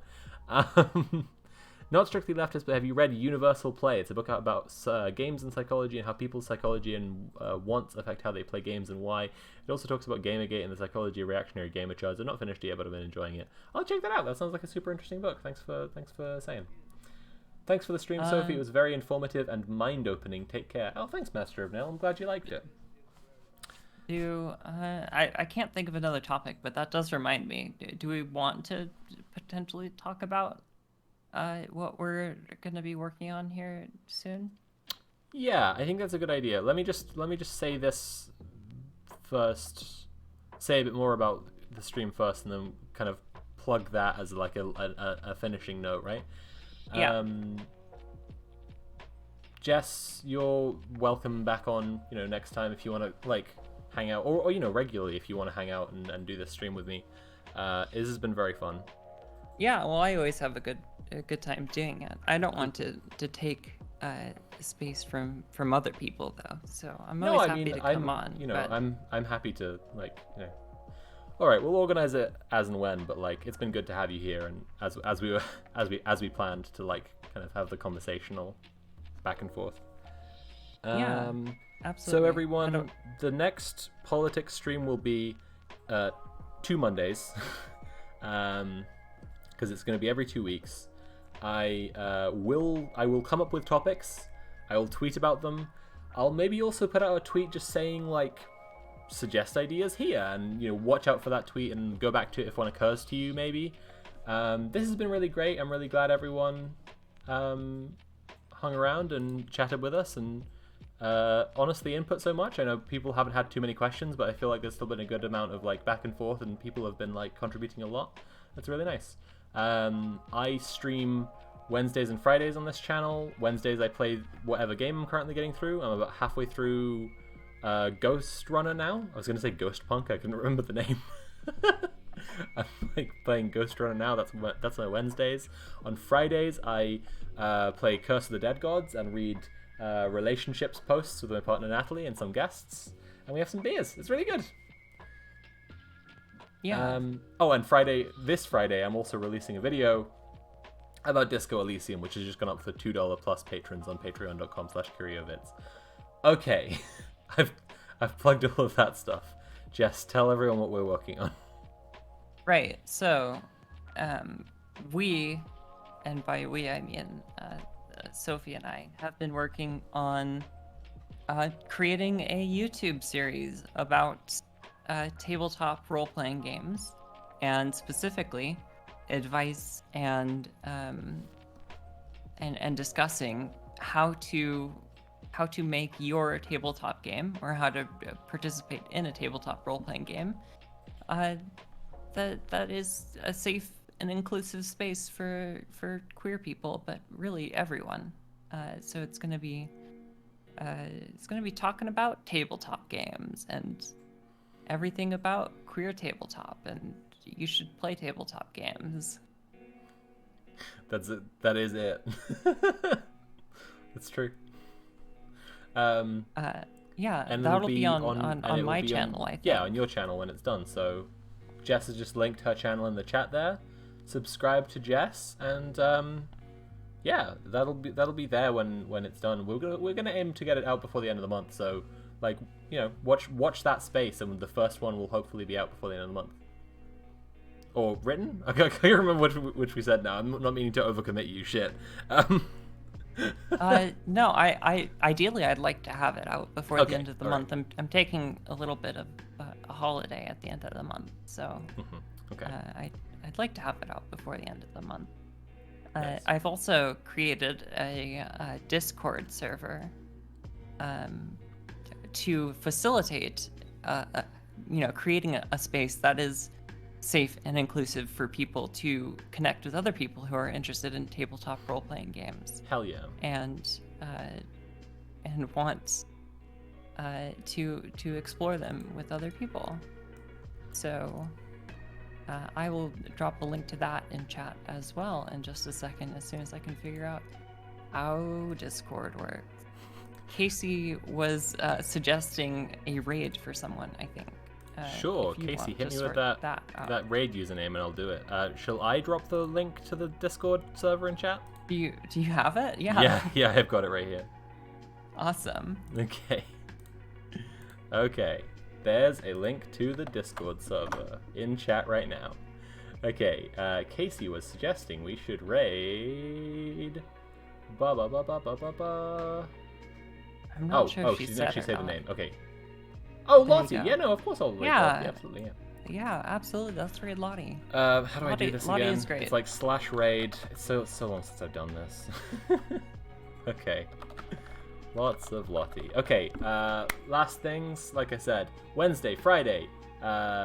This is the streams. Wednesday, Friday. Oh shit, I'm gonna do some Among Us on Saturday actually, and then Wednesday, and then Friday, and then it'll be the Monday stream again. That's the schedule. That's how it works. So I hope everyone has fun watching Lottie. I'm gonna. Her streams are always fun.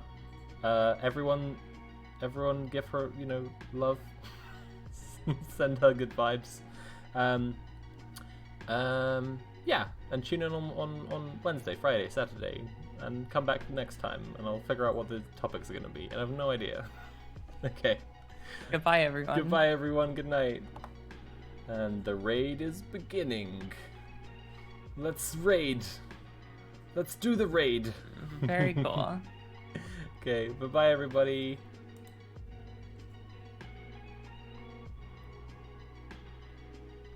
And we're good. Whoa, we're raiding. The raid has happened. Woo.